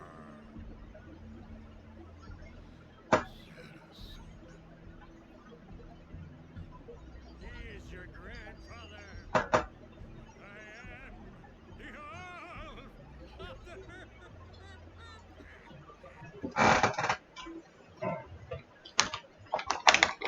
Just as crazy as everyone else. Just as caught in it. I need to stay focused. I need to check out the trailer. You have things to do, Saga dear. We don't want to keep you from your business. You can come see us anytime at our resting place, Valhalla. Let's go. Alright, let's see. Your name is Anderson? Same to you, kiddo.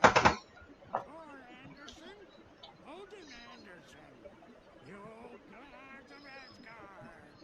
That's our band. You are Saga Anderson, goddammit. A Viking goddess. I like the sound of that.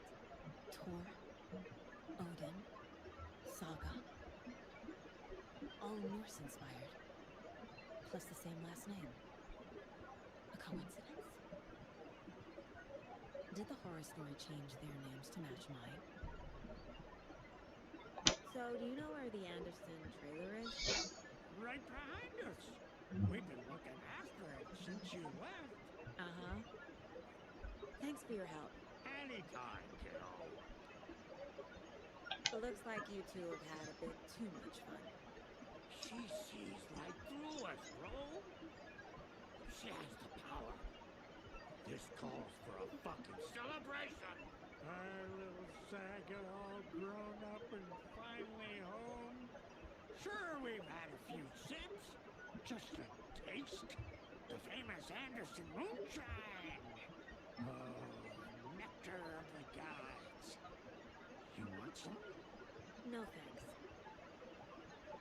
Have you seen any strange people in deer masks? I haven't drunk enough for that yet. You see all sorts of wonderful things when you make your way down the bum. Even more so with just one eye. Okay. Never mind.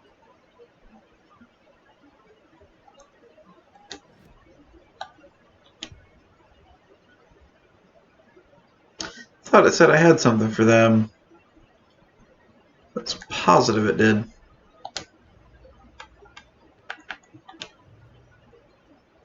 Oh, I see it was on the case board.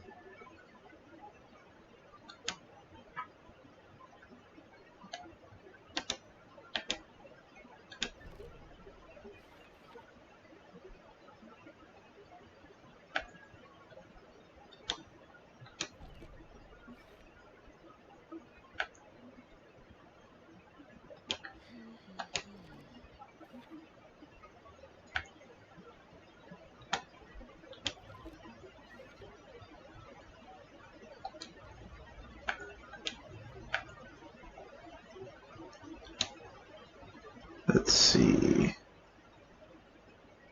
Think, Saga.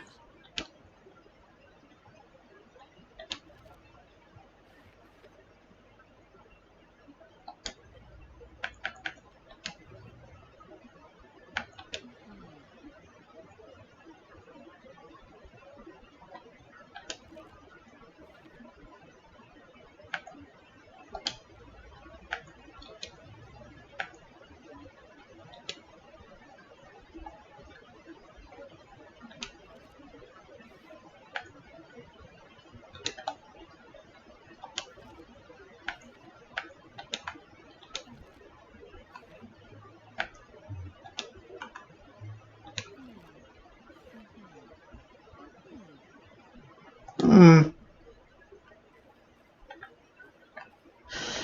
All right.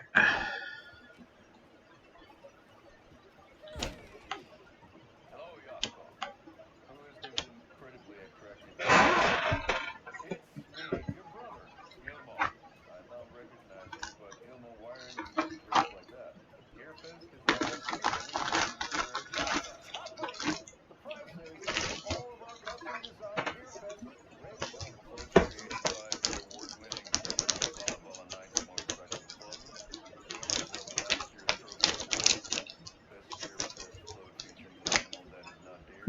very cheap, and you're gonna get a kick out of our latest spook design. We've done it all. Deer for spoops, restaurant floats shaped like show and tell. Our floats are the best way to impress our friends, propose to your partner, or throw shade at an office colleague. And we don't do just Deer Fest. Our floats are a perfect gift for wedding, birthday, or your anniversary. Our floats, popular for any special occasion. One of your fireworks, prepared from one of our many, many happy times. Tapio. And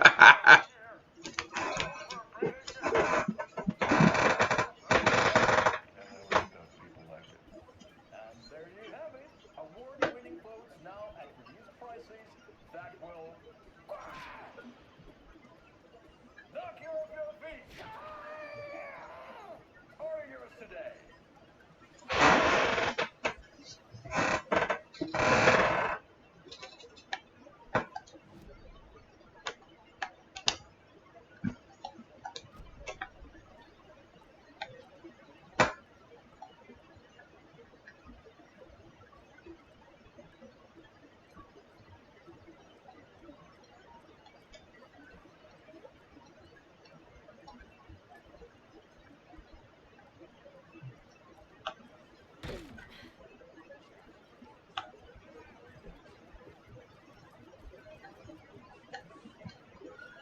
He's breaking in and stealing shit, huh?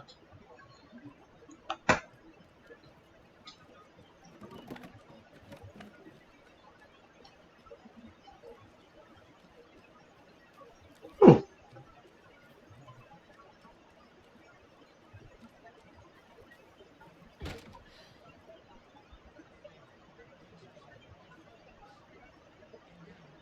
now, I just want to clear something up from our last broadcast. For some time, an off-color junk of sorts made Winnie Davis of Davis Family Beef Jerky the host. Except this was unfortunate. Today, a dear friend of Wendy's is working on an unfortunate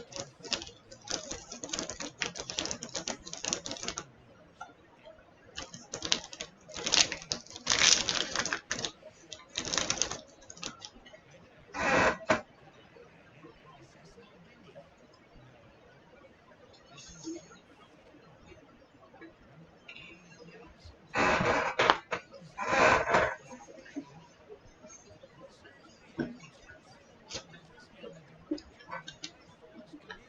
early in the episode? Is this Dave? Listeners may have Jennifer with us and the director of the Great Falls Community Theater, and I'm here to announce that the theater will be losing one of its most dignified mascots as I, Jim Livermore, quit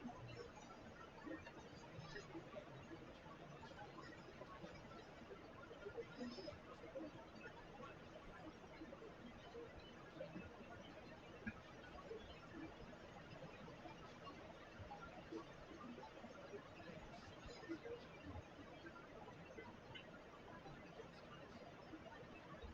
Jesus. These are questions for Winnie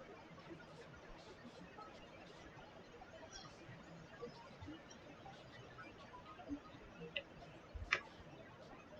of Davis Family Beef Jerky. The only jerk I care about is Mace. The creatures of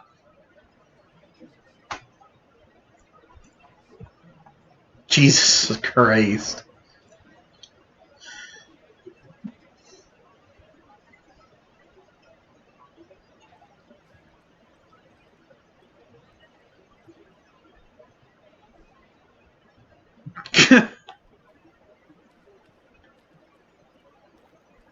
Damn, what a dick.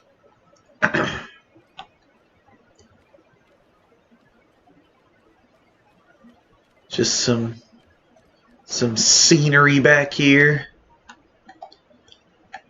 Yep.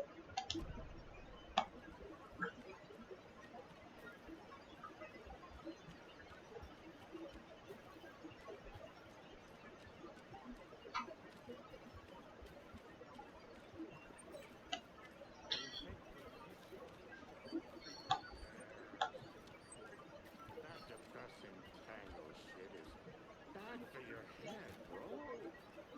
Too much truth in it. Drags me down. Village tangos uplifting. Yeah, I'm assuming this flooding's gonna go down at some point. My guess would be the next section. The next chapter, rather.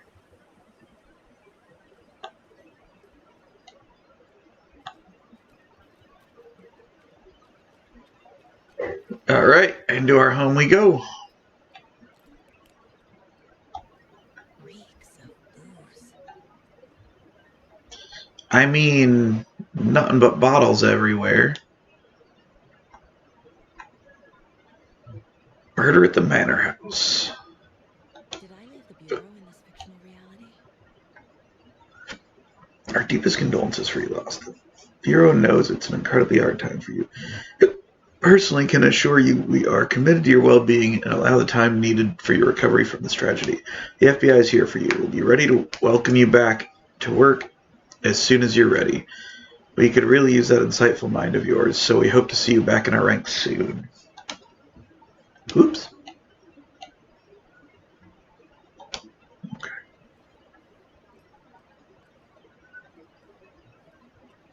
So what's that book? Something about the water. Addressed to me. From years ago. Wick was right. The horror story is changing reality. Not just people's memories.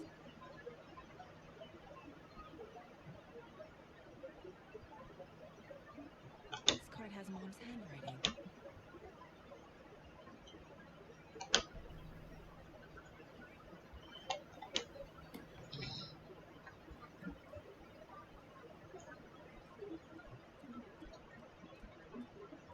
So many bottles. Everything here reminds me of Logan. This could be her room. This is getting too real. Too personal. The Nordic Tales book Mom gave to Logan when she was little. Dawn. Logan used to love her music. Logan's junior agent certificate. So cute.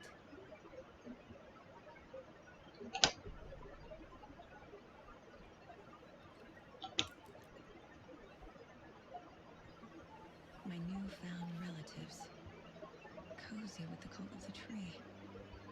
And that's the clicker. In the hands of the cult, just like the page promised. Carnival Nights. That's the motorcycle club the Costello brothers are in. I'll take Odin and Tor up on the offer and visit their nursing home. Right after I find this biker workshop.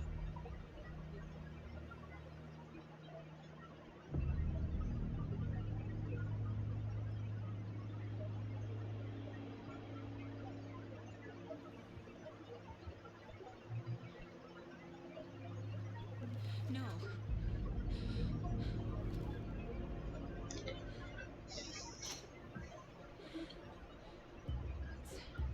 It's not true. It's just a fake story. It's not true.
We missed some things.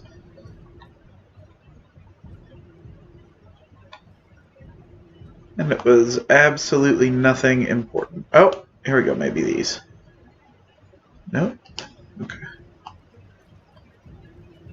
Have to remember, the mind place does not pause the game.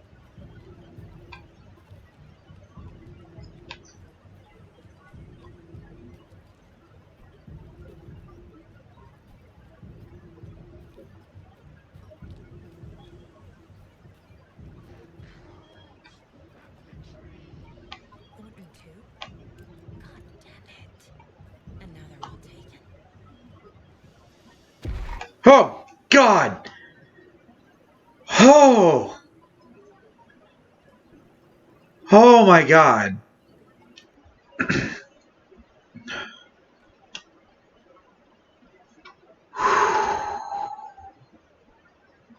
Holy shit, dude. That one got me real bad.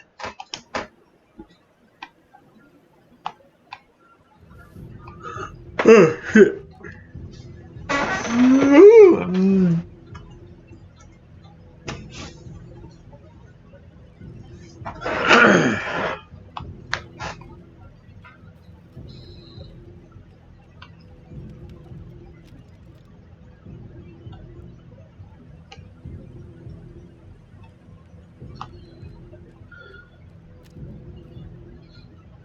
Okay, so I can't attack them. Ah! The headline about Logan wasn't real. Don't think about it. The cult has the clicker. Get it? We'll fix this.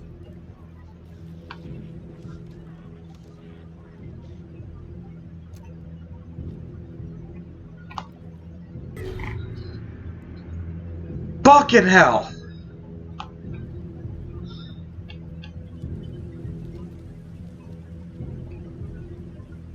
I should be expecting them at this point, and yet I don't like this. From the photo with the cultists. This is where they had the clicker. If it's still here, I need to find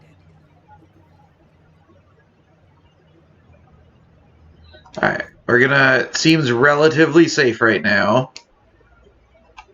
Relatively.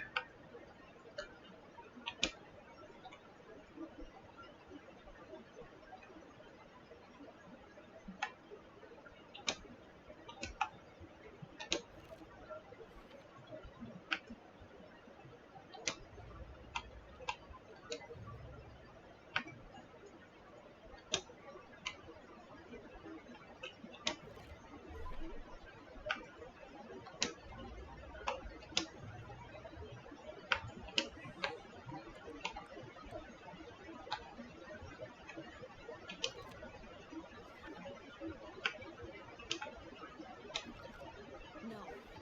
Logan's not dead.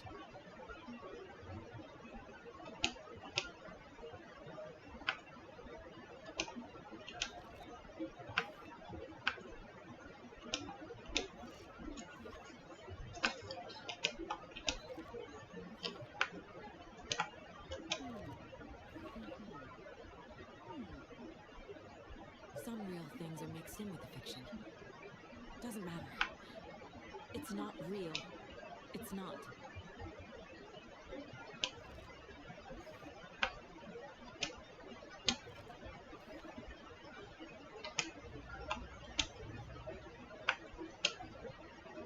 The photo proved the cult had the clicker. Tor and Alden were in it too. Worth following up on later.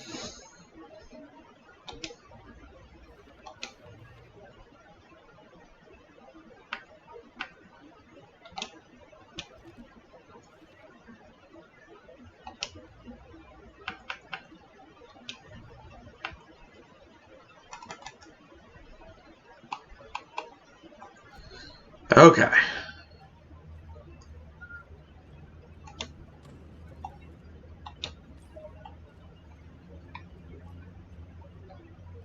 I see the mind place kind of as more of a formality. Like, I can track what's going on pretty easily. But it's a good... It's good for reminders or people that kind of struggle with with this kind of stuff. Especially since this game can be a bit non-linear. Like, it still is linear, but you can do it in whatever order you want, as far as Alan's versus Saga stories.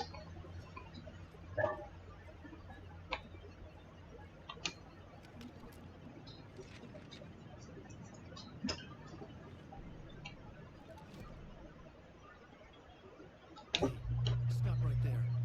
The shape stumbled out of the dark toward Deputy Mulligan. Thornton was doubled over, coughing. A chunk of cold pastrami caught in his throat. Bring it, fucker. Mulligan fired. Thornton hacked the pastrami out of his windpipe, opened fire with his partner. The monster fell. They kept shooting. The thrill of domination. This was the cult of the tree. Not one tree, a forest. Secret knowledge in a deer mask. The last line of defense. Yippee-ki-yay, motherfucker. Bright Falls fucking finest. They crept over, pulling out their flashlights. The horror. This is Monica from the tackle shop. An innocent woman. The pastrami came back up. Oh. Okay. So the teacup has a down up. Hey, there we go. Teacup has a down up.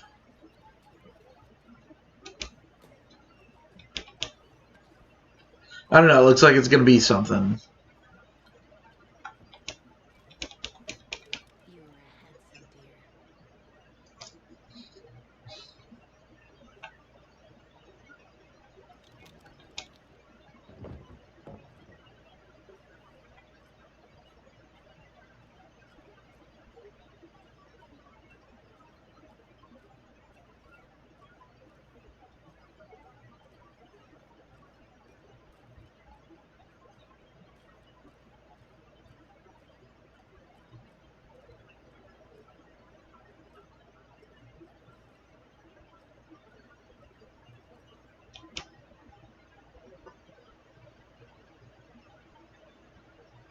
Look inside the smiley coffee cup. Yeah, okay, so...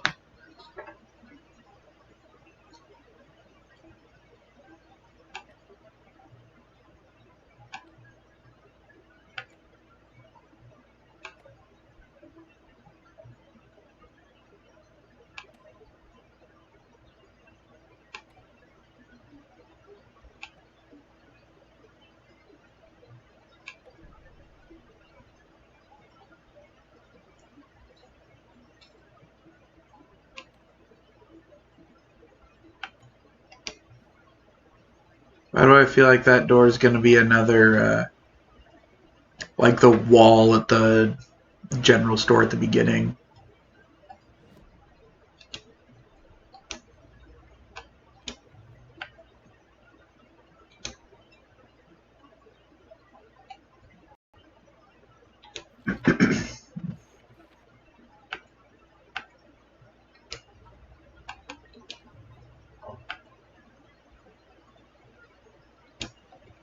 The OOP, the object of power.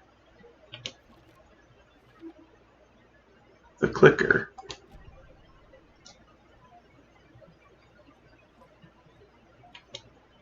Locked.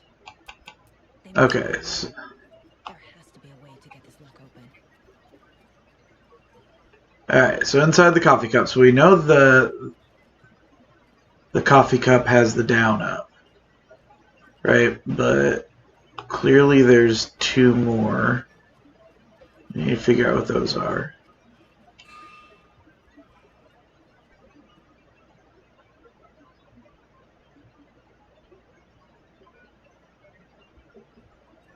I hope that was me.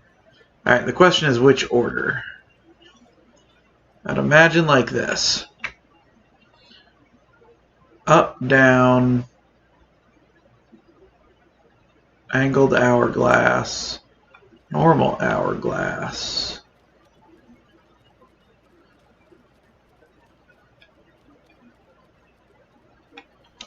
Okay. Up, down, angled hourglass. glass. Hey! This is the cult's hideout. Their headquarters, even? And it's a safe room. Down there probably isn't.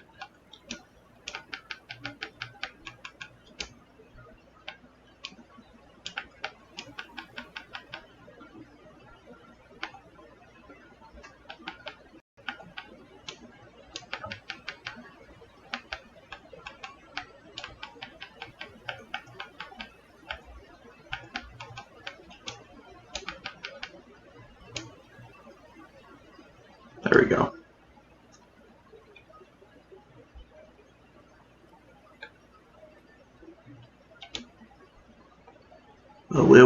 What have we here? The light switch you found washed up at the lake is not junk. It's fucking important. Trust me on this. From now on, whenever we catch a target, we're gonna cut out its heart, stick this thing inside, and flick it. I know it sounds weird, but just trust me, it'll be like a ritual. The Nightingale ritual wasn't completed. I'm not trying to play the blame game, but we cannot let random tourists walk right into one of our rituals. We were stopped before we got to use the clicker. Hell, the lights weren't even set up yet. It's unacceptable. So let's look at the learnings. We need to be faster with our setups. We need to be 100% positive someone is on lookout duty. Communication, communication, communication. Slip-ups like this are why we have FBI agents snooping around, which is not great. I'm only harsh about this because I know we can do better. The cult is leaving supplies for themselves. That's a map of the supplies. Dude. Sweet. Mark the map like you asked. That's all the stashes by our last count. Locked and loaded and ready to go. The cult isn't well organized. People aren't following orders. To whoever's been sabotaging Lake House equipment, stop it. If you're looking for ways to help the cult, this is not it. Unless bringing the feds down on us is what you consider helpful, in which case you can fuck right off. Stay away from the FBC, and if you see them poking around again, report it to the Grandmaster. This is the cult's process. Their ritual. Surround the target, subdue them, use hammer or other blunt object, restrain them, carve out their heart, recite the words, put the clicker into their chest. Flick switch 2 times to make sure it works. Remember floodlights on tripods. We need to see what we're doing. Always work in pairs. This will be handy. That's it. There's a basement. Rose. She's that waitress from the diner. Oh, okay.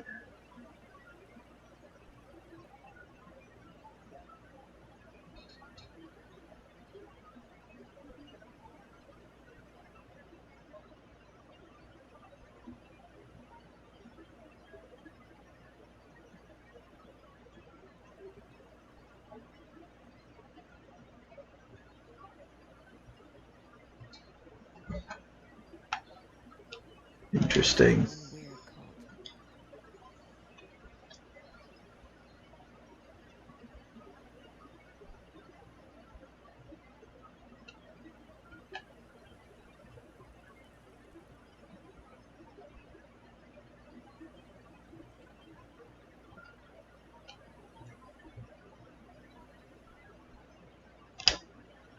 cult. Okay.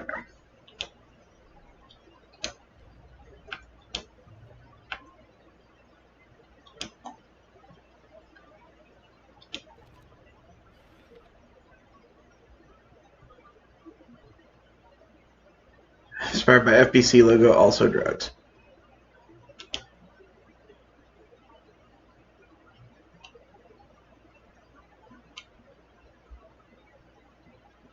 Doesn't make sense.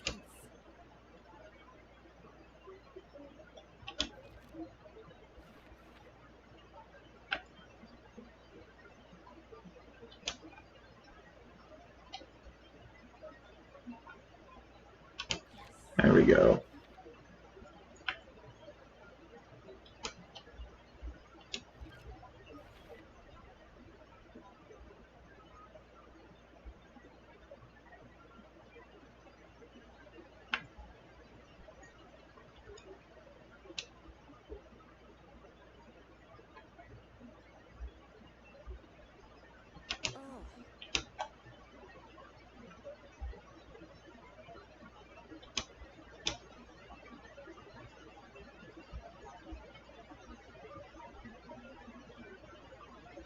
Let's see.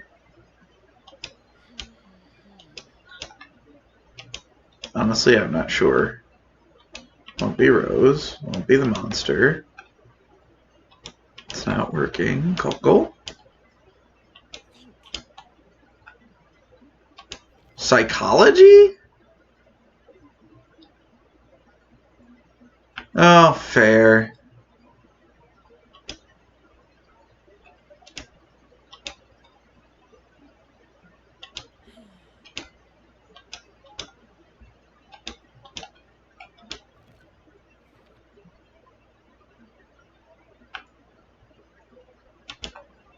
Doesn't look right.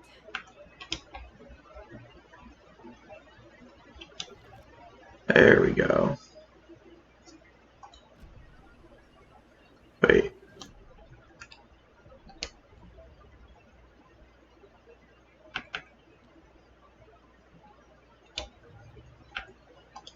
Oh, okay.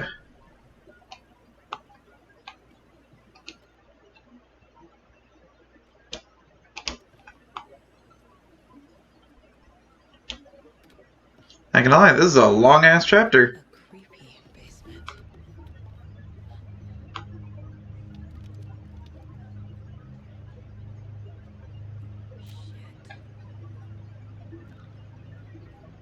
Shit. Hey! Freeze!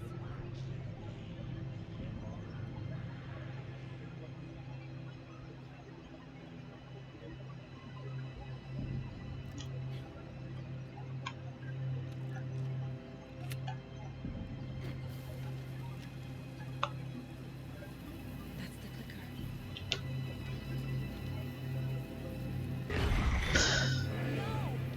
Fuck! They're playing with me. They're so close. God. Mulligan and Thornton are members of the cult. Who's the leader? Brains leaking out like milk. The fuel of domination. Not one drag of the forest.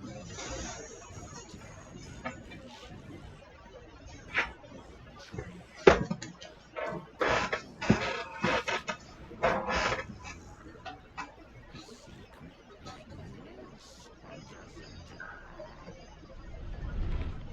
There is more than one leader.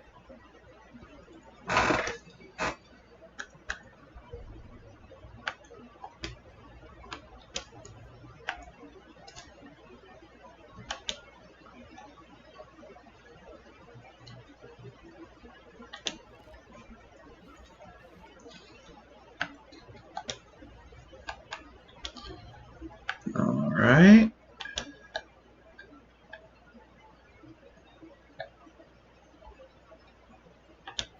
Ah, this is about the clicker, that makes sense. The clicker was there the whole time. Fucking Mulligan and Thornton.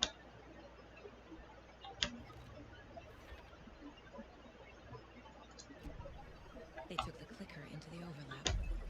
How do I get it back? There was another overlap here in Watery. The parade float was the key. Mulligan and Thornton had gone there. Left this monster here to stop her. There's an overlap here, like there was at Cauldron Lake. Mulligan and Thornton are like Nightingale. Inside, waiting. And the parade float was the key. Saga read about it. The trap. She knew what was waiting for her. The moment she saw the challenge, she knew she wasn't ready. If you let Logan drown, there's nothing a kid could crack her skull to bring her out. Her brains leaking out like milk. Everything she did, lost. Everything she was, lost. We will watch it all the time. Radiance made her sick, but the fear was sharp when she faced it. There was another overlap here in Watery. The parade float was the key. Mulligan and Thornton had gone there, taken the clicker with them, left this monster here to stop her.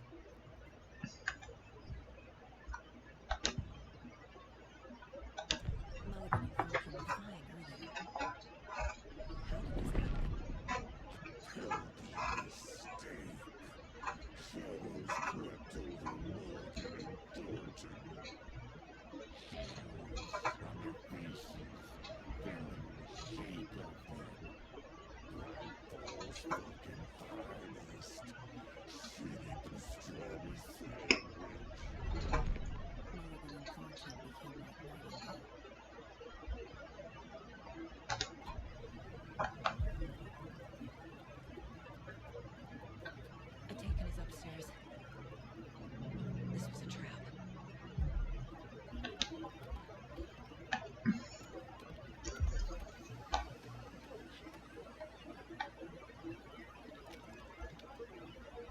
All right.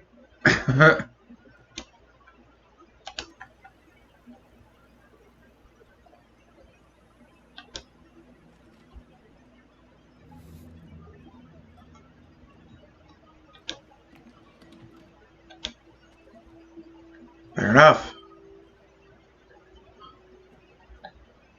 Yeah, that moved.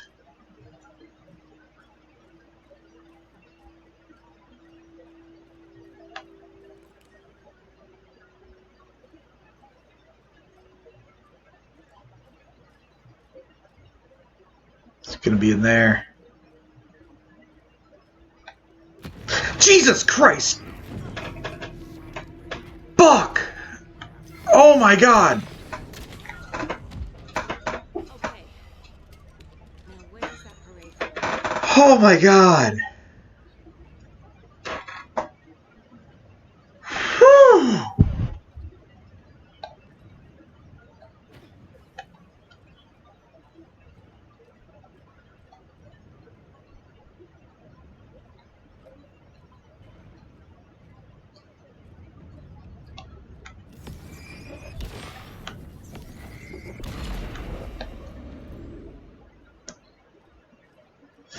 Fucking hell.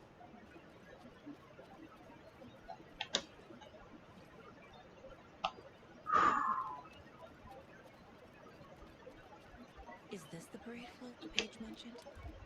The overlap formed around Watery's dark past. The ritual to enter was tied to crafting the float. Art was the key. It had the power to let Saga in. And Cauldron Lake giving the poem in the heart to the witch sign opened the overlap. Here, it's the parade float. But it's incomplete. Ilmo stood in front of the parade float, turned dramatically to his crew. Now, imagine the murderer's arms moving. Stab, stab, stab, and then Natki laughing. Everyone at Deerfest always plays it safe, not us. This monument to Watery's history, this work of art will sweep this year's awards. The overlap formed around Watery's dark past. The ritual to enter was tied to crafting the float. Art was the key. It had the power to let Saga in.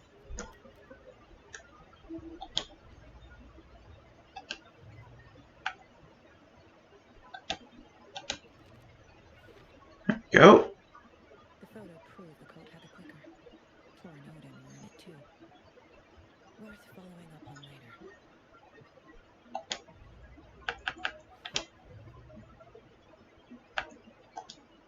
Oh, that'll probably be... Why is it not... I can't exit. Like...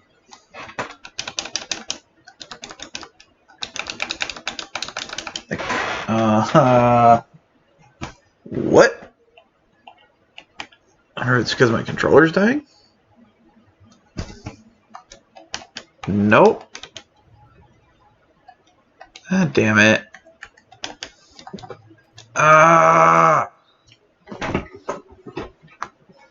Saved 1 minute ago. Okay. That's not so bad.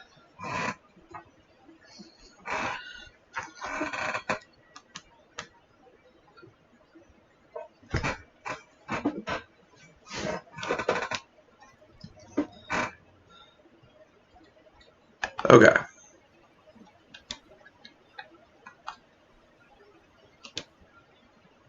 So this is the Koskela Brothers parade float. Looks like only 4 pieces are missing. The mask is the only one without a location listed. Gift shop. Easy. Espresso Express. Got it. I can't make out what it says. Fair Trade Fun Zone. I don't think they actually put anything under there.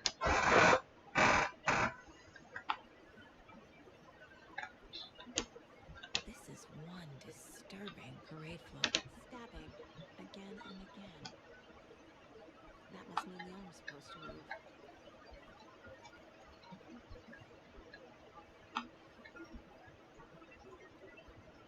And there's supposed to be a fuse somewhere. There's another lunchbox. Look at that. Must be so exciting to be the story's hero. Honestly, I'm a bit jealous. I wish I could be the protagonist of something.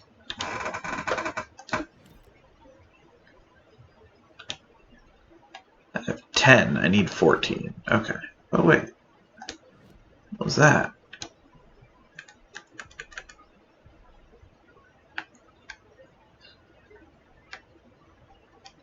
Oh, right.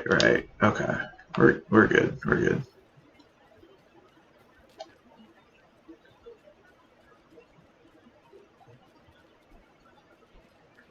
at the Sunday market. And while you're there, go visit Wendy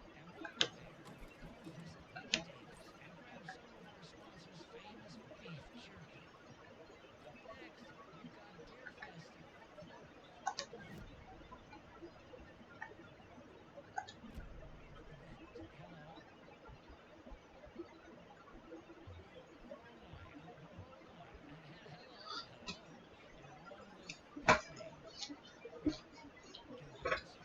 You're on with pet names. Gilbert is here. Pleasant surprise. We have Gil Davis on the line from our lovely sponsor, Davis Family Beef Jerky. Gil, any thoughts on those crochet dog sweaters? You need to stop. What's that? Just stop. Whenever this is your turn, stop. I'm not sure I understand, Gills. There's no such thing as Davis Family Beef Jerky. I don't sell beef jerky. I never made beef jerky. I don't particularly like beef jerky. I'm getting crazy phone calls for jerky orders, day and night. People asking us to advertise all over this damn radio. I can't imagine how beef jerky has got some insane flavors like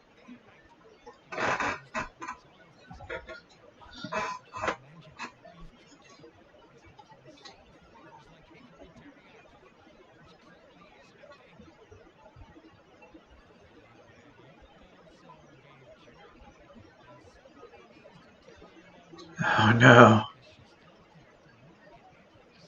Because she's out there at the market every Sunday selling it. Wendy's dead pat. What?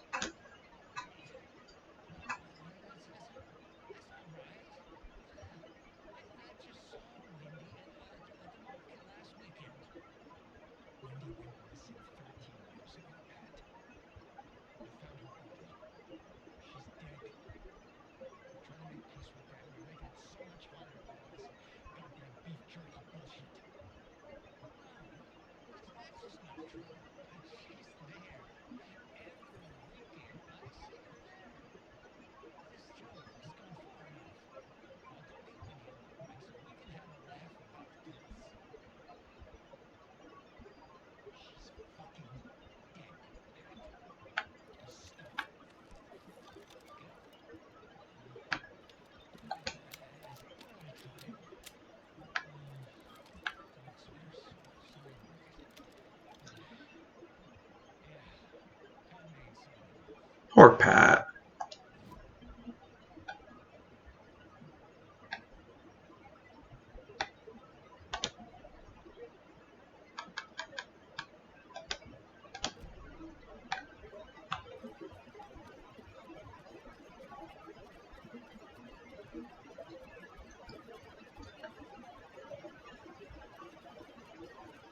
All right.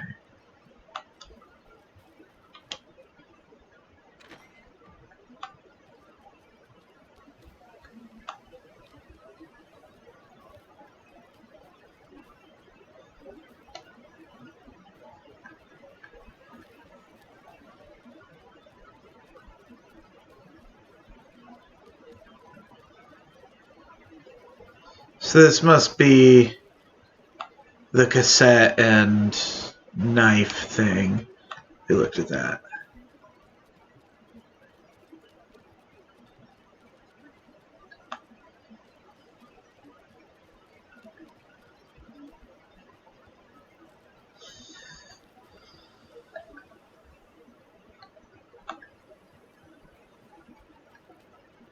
I don't know, man. That place feels weird to me.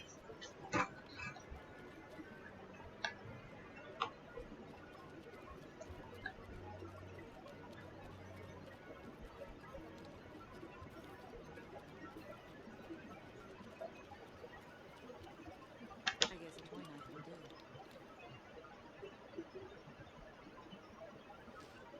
Yep, okay.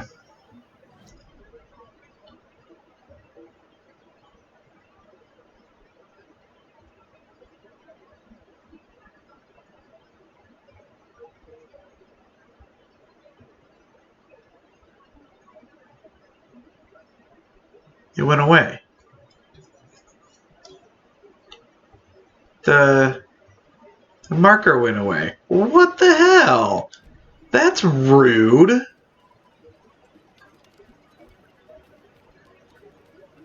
That's just plain gosh darn rude.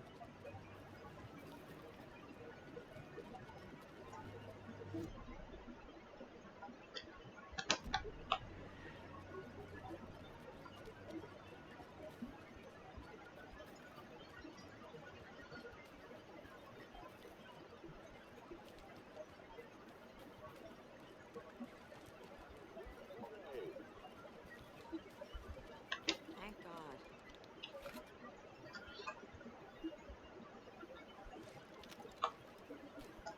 Alright.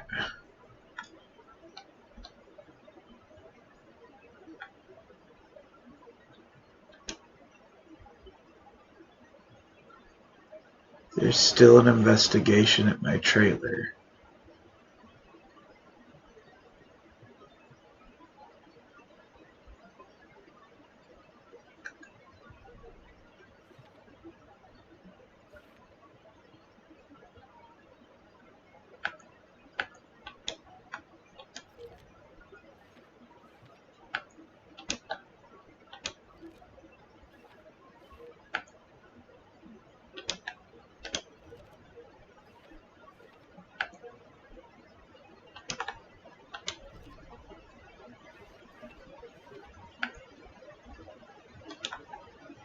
Sure. Should the characters be moving?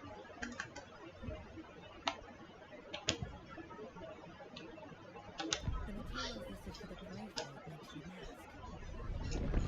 Where is it? Poor Mocha knows. He never thought to use me.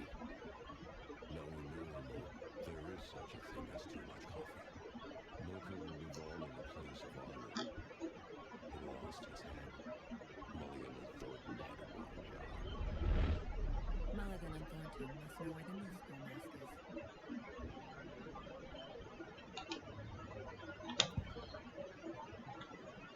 The mask is missing. Where is it? The deep afterlife. The crowned Grand Master. This step is never a mistake. Just keep fucking going. They know where it is. I know they know. Where is the mask?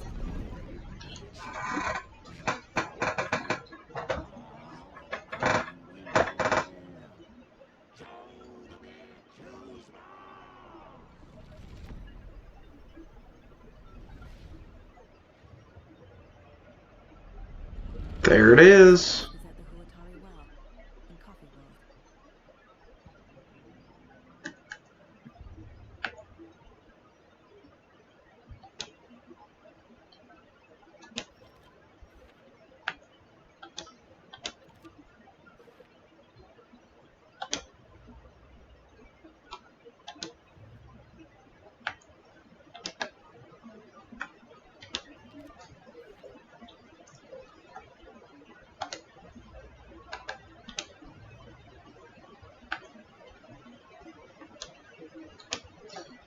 Rude. I saw something.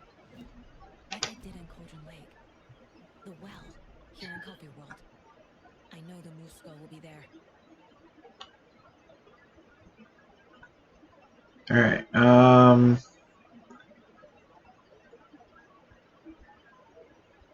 yeah, we'll go do that. And then we'll come down to the cabin.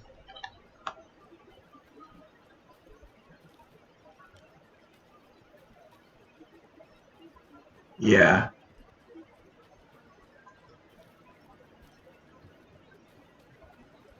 We're also supposed to get the circuit board. So it's actually, I bet it's from this guy. Come on.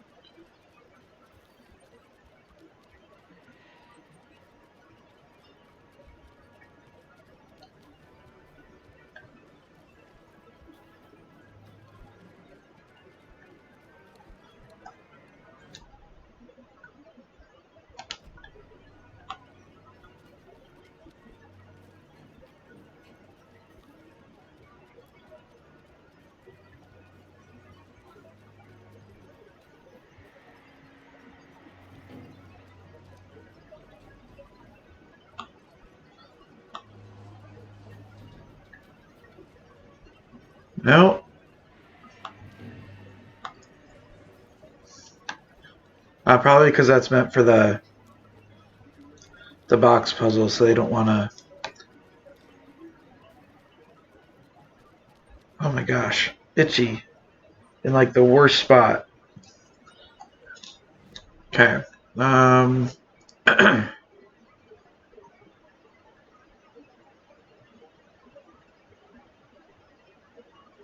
The percolator.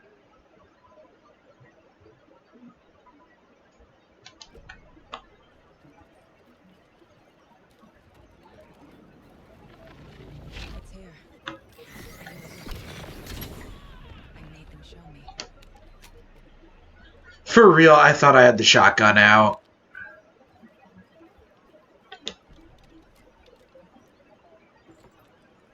Now I need to bring the mass to the float. Oh, good God. All right.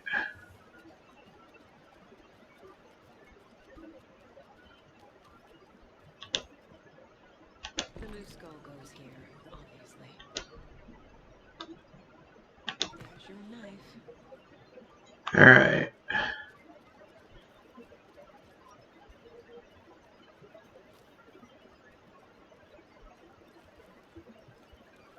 We'll check our case in a minute.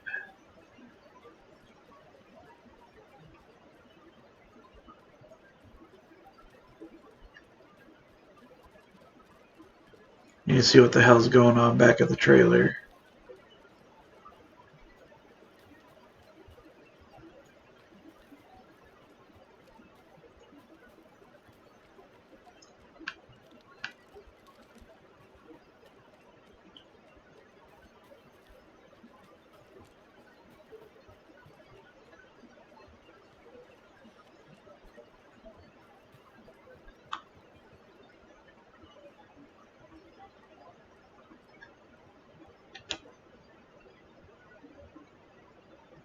Did we miss things here? We did. What did we miss?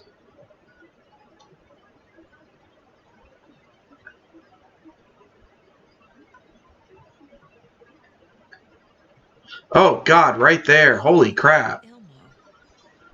Are we close in the story? That might explain some of his behavior.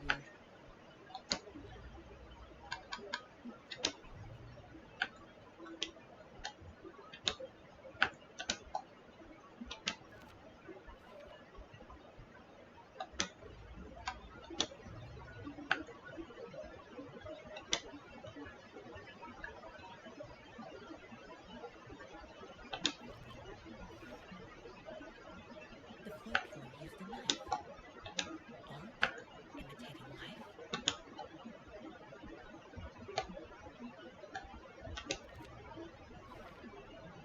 The moose mask appeared on the well.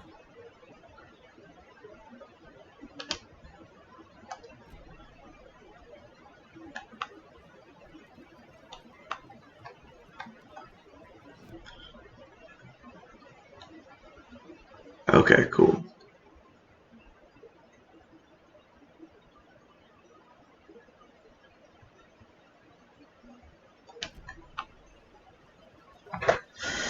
Still don't have the what's behind the smile.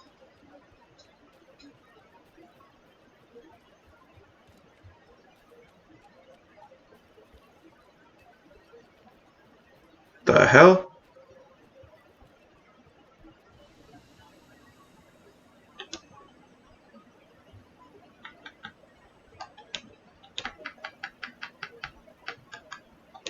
I'm hearing footsteps out there.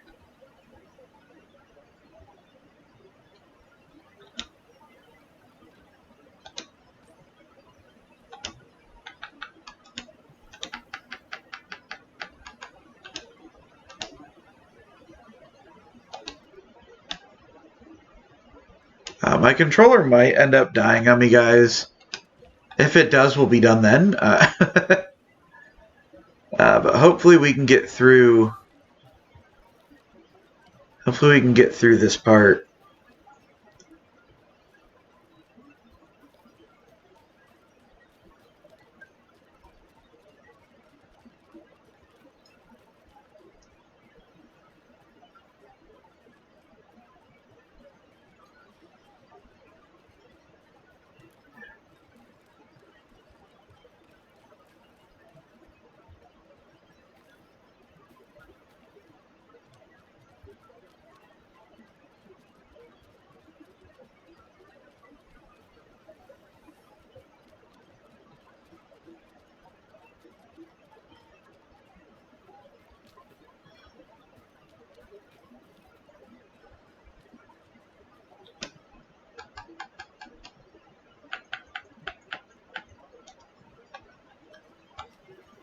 Yeah, I need a fuse for that. That must be the circuit board I need for the float. How do I get down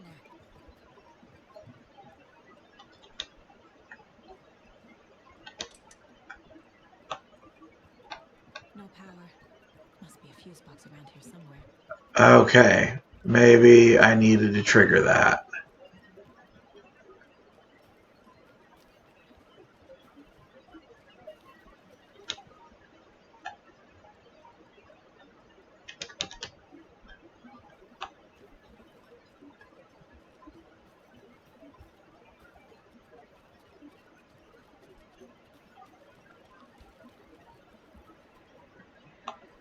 Okay.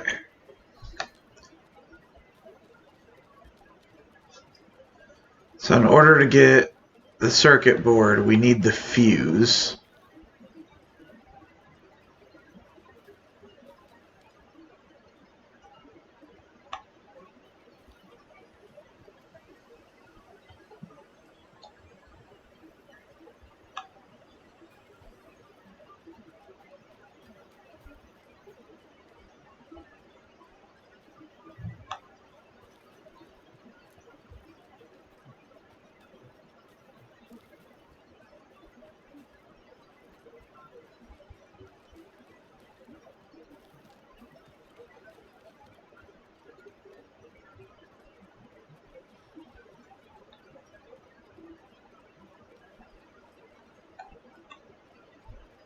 Let's see.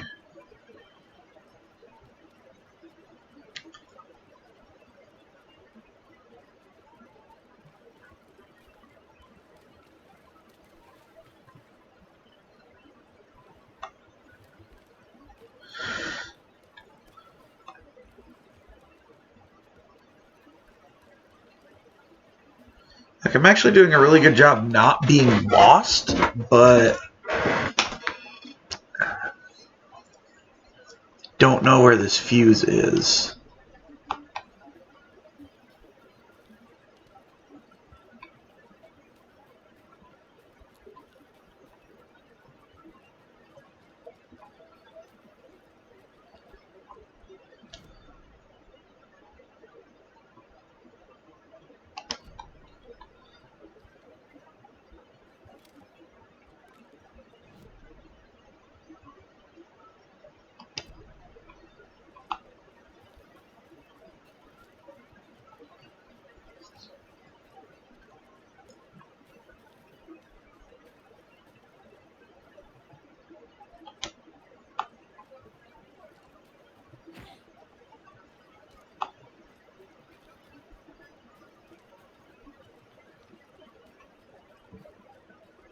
Hmm.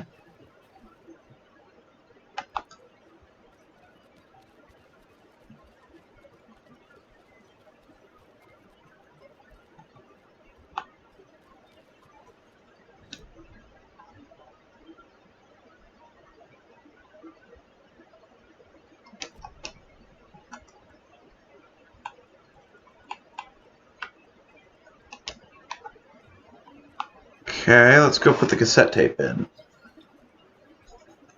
Forgot I had that.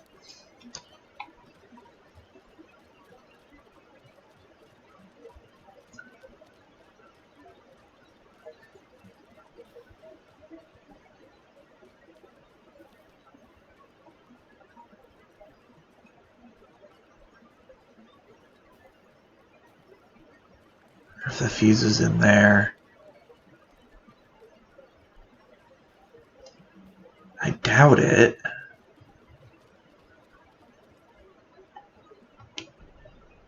Some creepy laughing for atmosphere.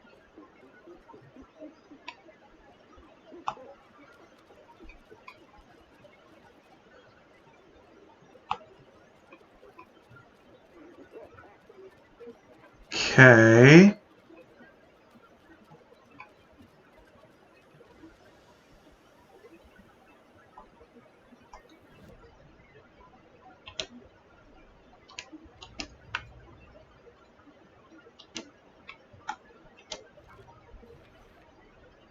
Is missing a soundtrack?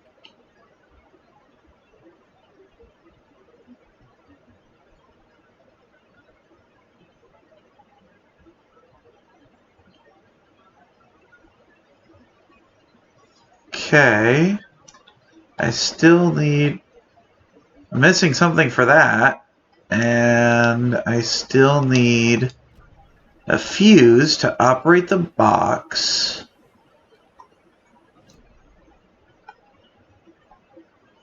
Must be. Son of... I'm wandering all over the place. It's sitting there on the friggin' map. I remember now. I even looked at it earlier. God dang it. We're gonna... Yeah.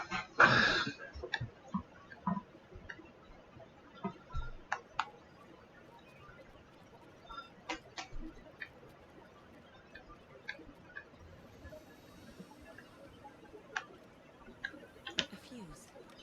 The espresso express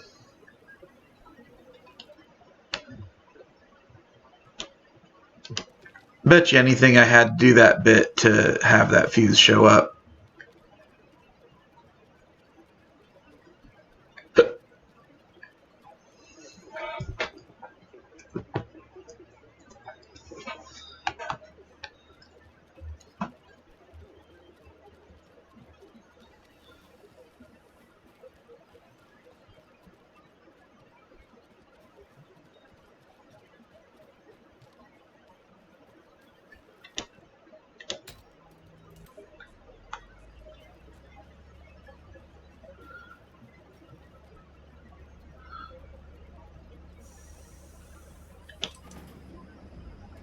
There we go.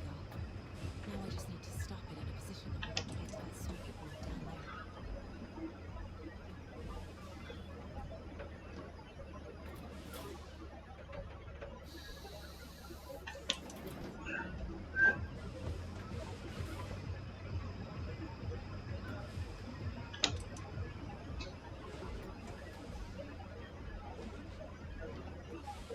Aha!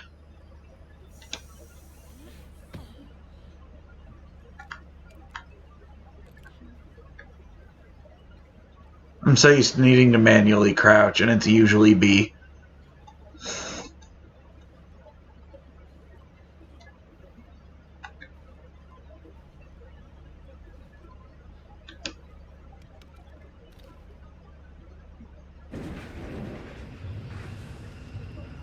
Shit!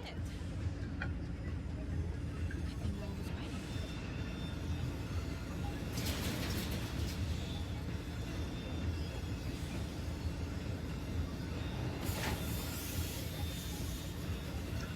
it. Um...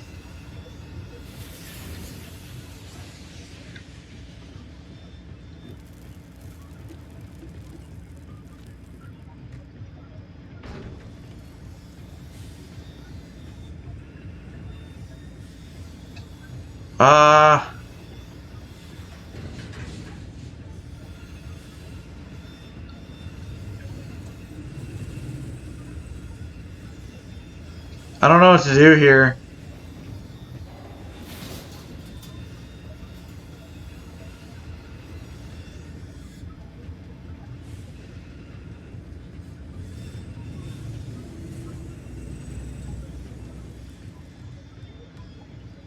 I don't know what I'm supposed to do here.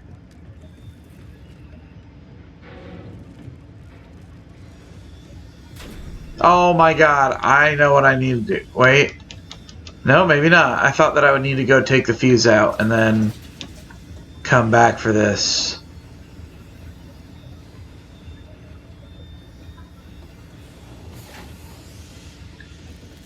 What do I do? What in the world?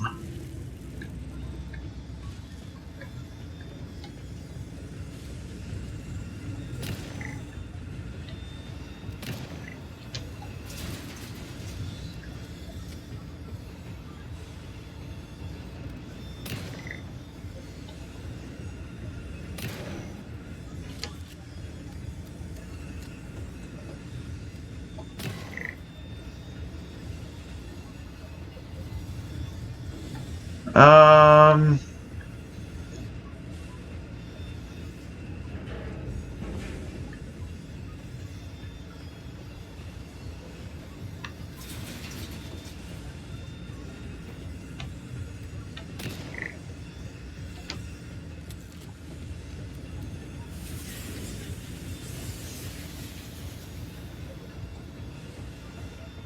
I don't know what to do.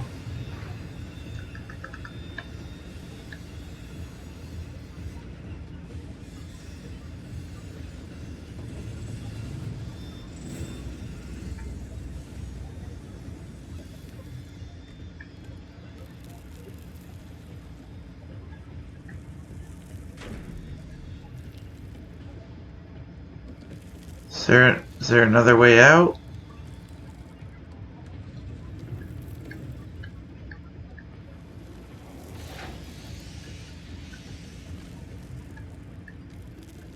I'm not seeing one.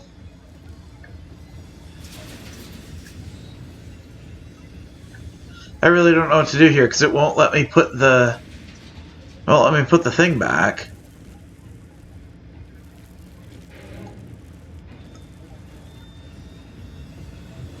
See, I can't put it back. Oh my god.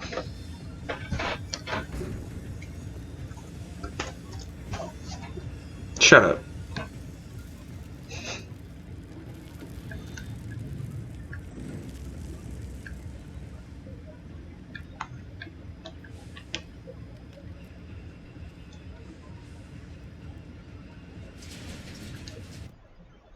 The killing of Monica Thompson was a terrible mistake.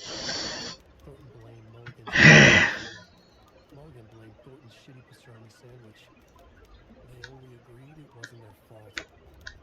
We want to find her corpse. We'll hide it. They fed the body to the maw of a crumbling well, like the murderous Huatari brothers did long ago. They lied to everyone. The word would never get out. But a secret like this doesn't die. It grew inside them, like cancer, the darkness taking over, filling the shape of her.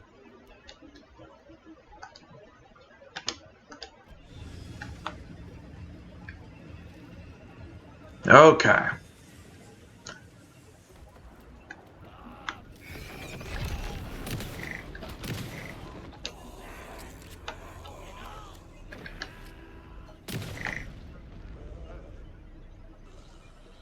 I got him.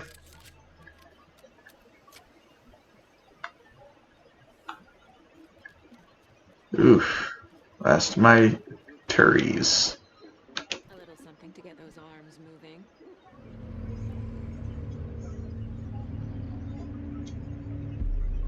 Okay, Saga. Let's get the clicker from these assholes.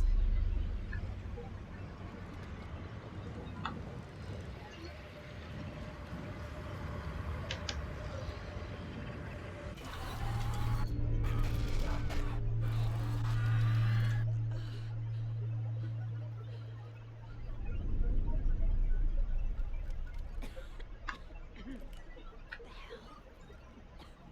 Where am I? Nowhere that we want to be.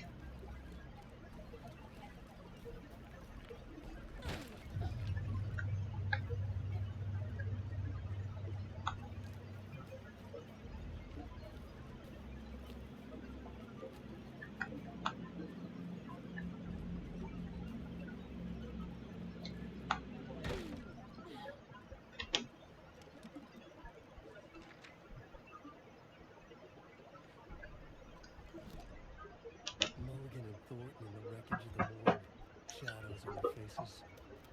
Thornton did his best woman's voice. I'm a stuck-up FBI bitch. I'll make a big fucking mess and get these damn backwater cops to clean it up. Thornton turned to his partner. These government motherfuckers. Next time, Mulligan, I'll tell her.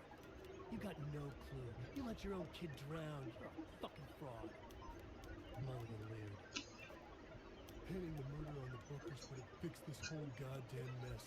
But their kind always sticks together. I reckon we should show the bitch who's boss, Thornton. Shadows crept over Mulligan and Thornton. Inside them, they grinned.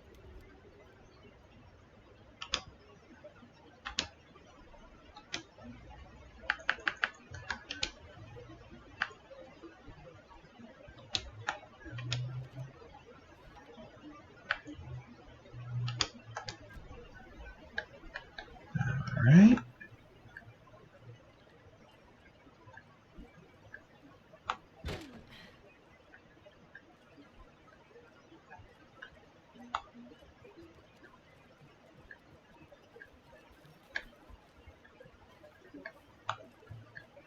I like the for later because it's like, hey, congrats on finding evidence and info. You're a little quick on the draw.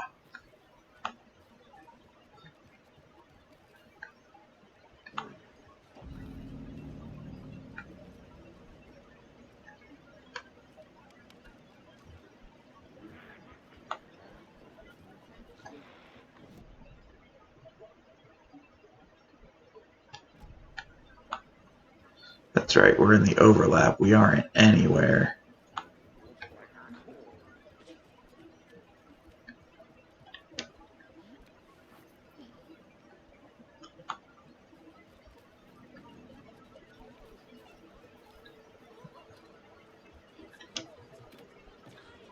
Logan? Logan! I'm here! Logan! The story is trying to take Logan. I can still stop this. I need the clicker.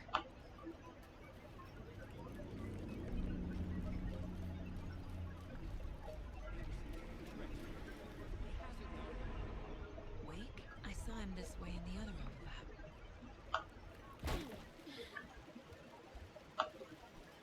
It's a loop. Just like before.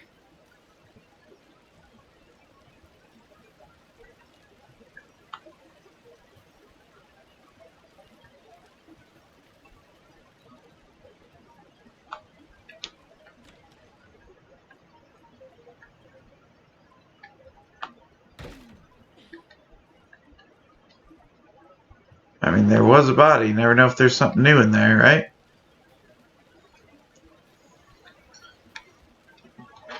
Alright, here we go. Here we go!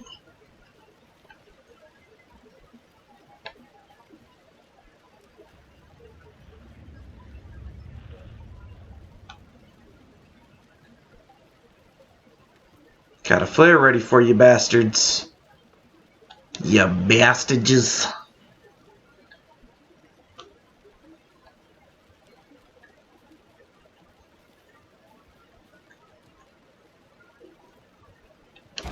Oh! Fuck! I can't get through that. I need to look for another way through. Oh! Oh my god!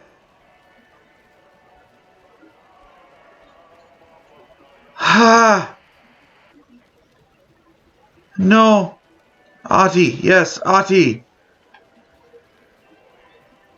Ahti is safety, please?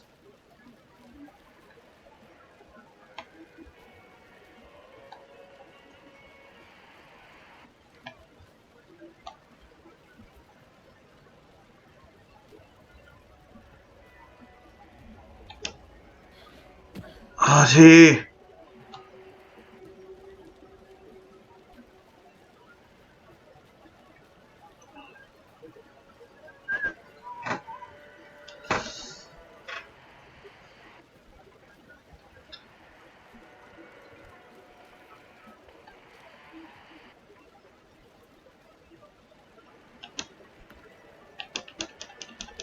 Oh my god, batteries.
Artie!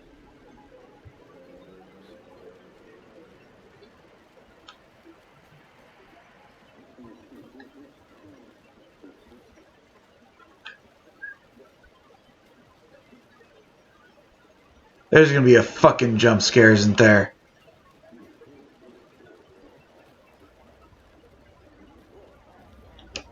Yeah, there's gonna be a fucking jump scare.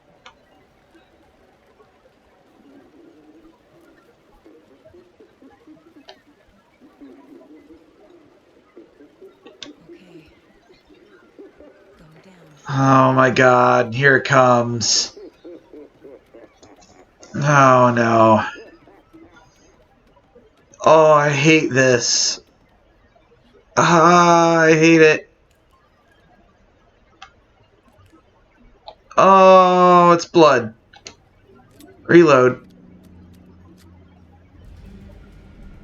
That's a bad sound. Trapped how? What does that mean? Okay, we're gonna... Ah...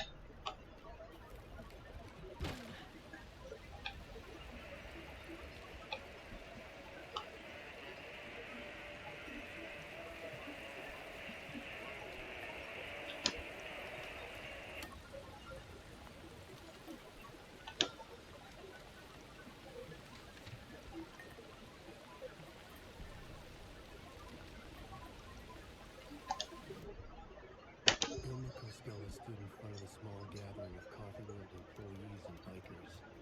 He read from a piece of paper. Moko was a wonderful moose who deserves a place of honor in the hall of the Calavella Knights. His skull will become the crown of the Grand Master, the dead brought back to life. There was polite applause. After the service, Ilmo had the body hauled off to be turned into moose steaks. Mulligan and Thornton were told to get the head cleaned. They both grabbed an antler. What the hell, Thornton? I got it, Mulligan. They brought the skull into the workshop to boil it and bleach it. They grumbled. Wanted to just get it fucking done. It was just a stupid animal. But I guess moose steak is never a mistake, huh?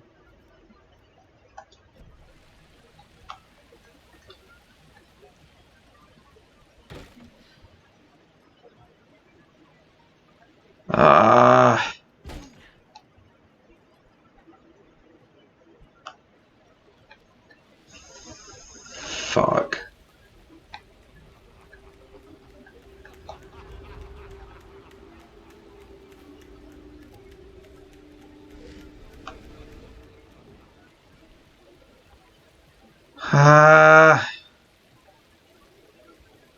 Oh, that's always good. The fucking shoebox right here. Alright.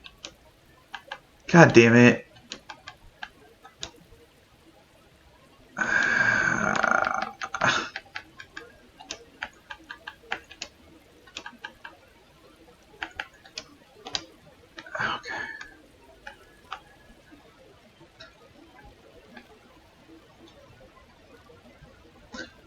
It's alright, we've got our flare ready.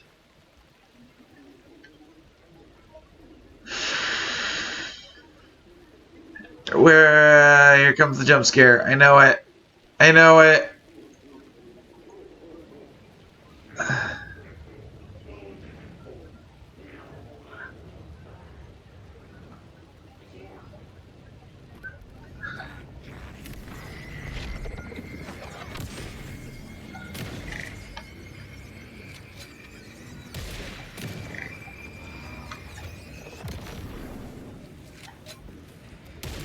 Shit.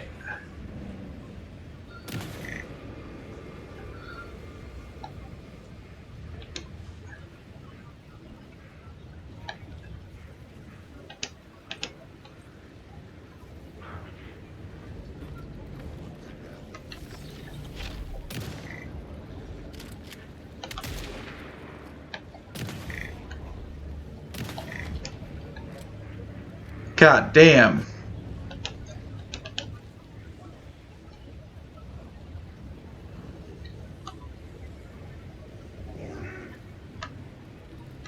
EPs will just keep coming back from the rest of the city because of the darkness. This will stop them.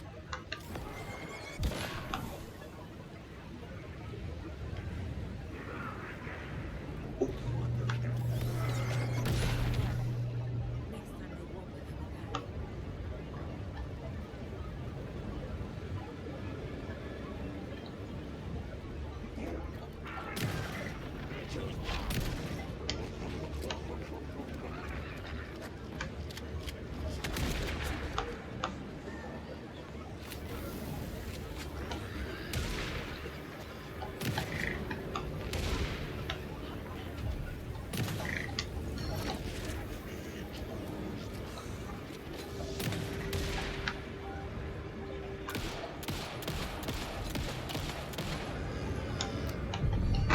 Woo! That was actually difficult. This is on story. I didn't die because less damage, but still. I tried to fix the story, but society's looking for me real today. Has it now? It's the key to escape. What do you mean, escape? You're already out. So is Scratch. Silly. Celeste and I are making progress. I wrote to be the story's hero. Save her family. Save us all. Save her family? Are you talking about my family? Yes, it's working. You just need to keep going. Did you put my family in the horror story? I keep seeing him in overlaps, but he's already out. Are these visions coming from the past, when he was still trapped in the dark place? I have the clicker. I can stop this nightmare.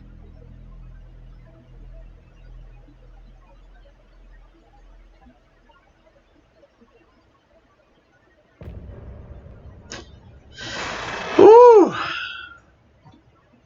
Damn. Alright, guys. This was one of my longest streams yet at 5 hours and 11 minutes. Thank you guys so much for coming by. I really appreciate it. Great seeing you guys here. I hope you have a great rest of your Sunday, what little is left of it. I hope you have a great start to the week. I will see you guys next time. And as always, I love you. Bye. Losing my child, taken by the tide. Nowhere to hide, I don't know. Broken ball.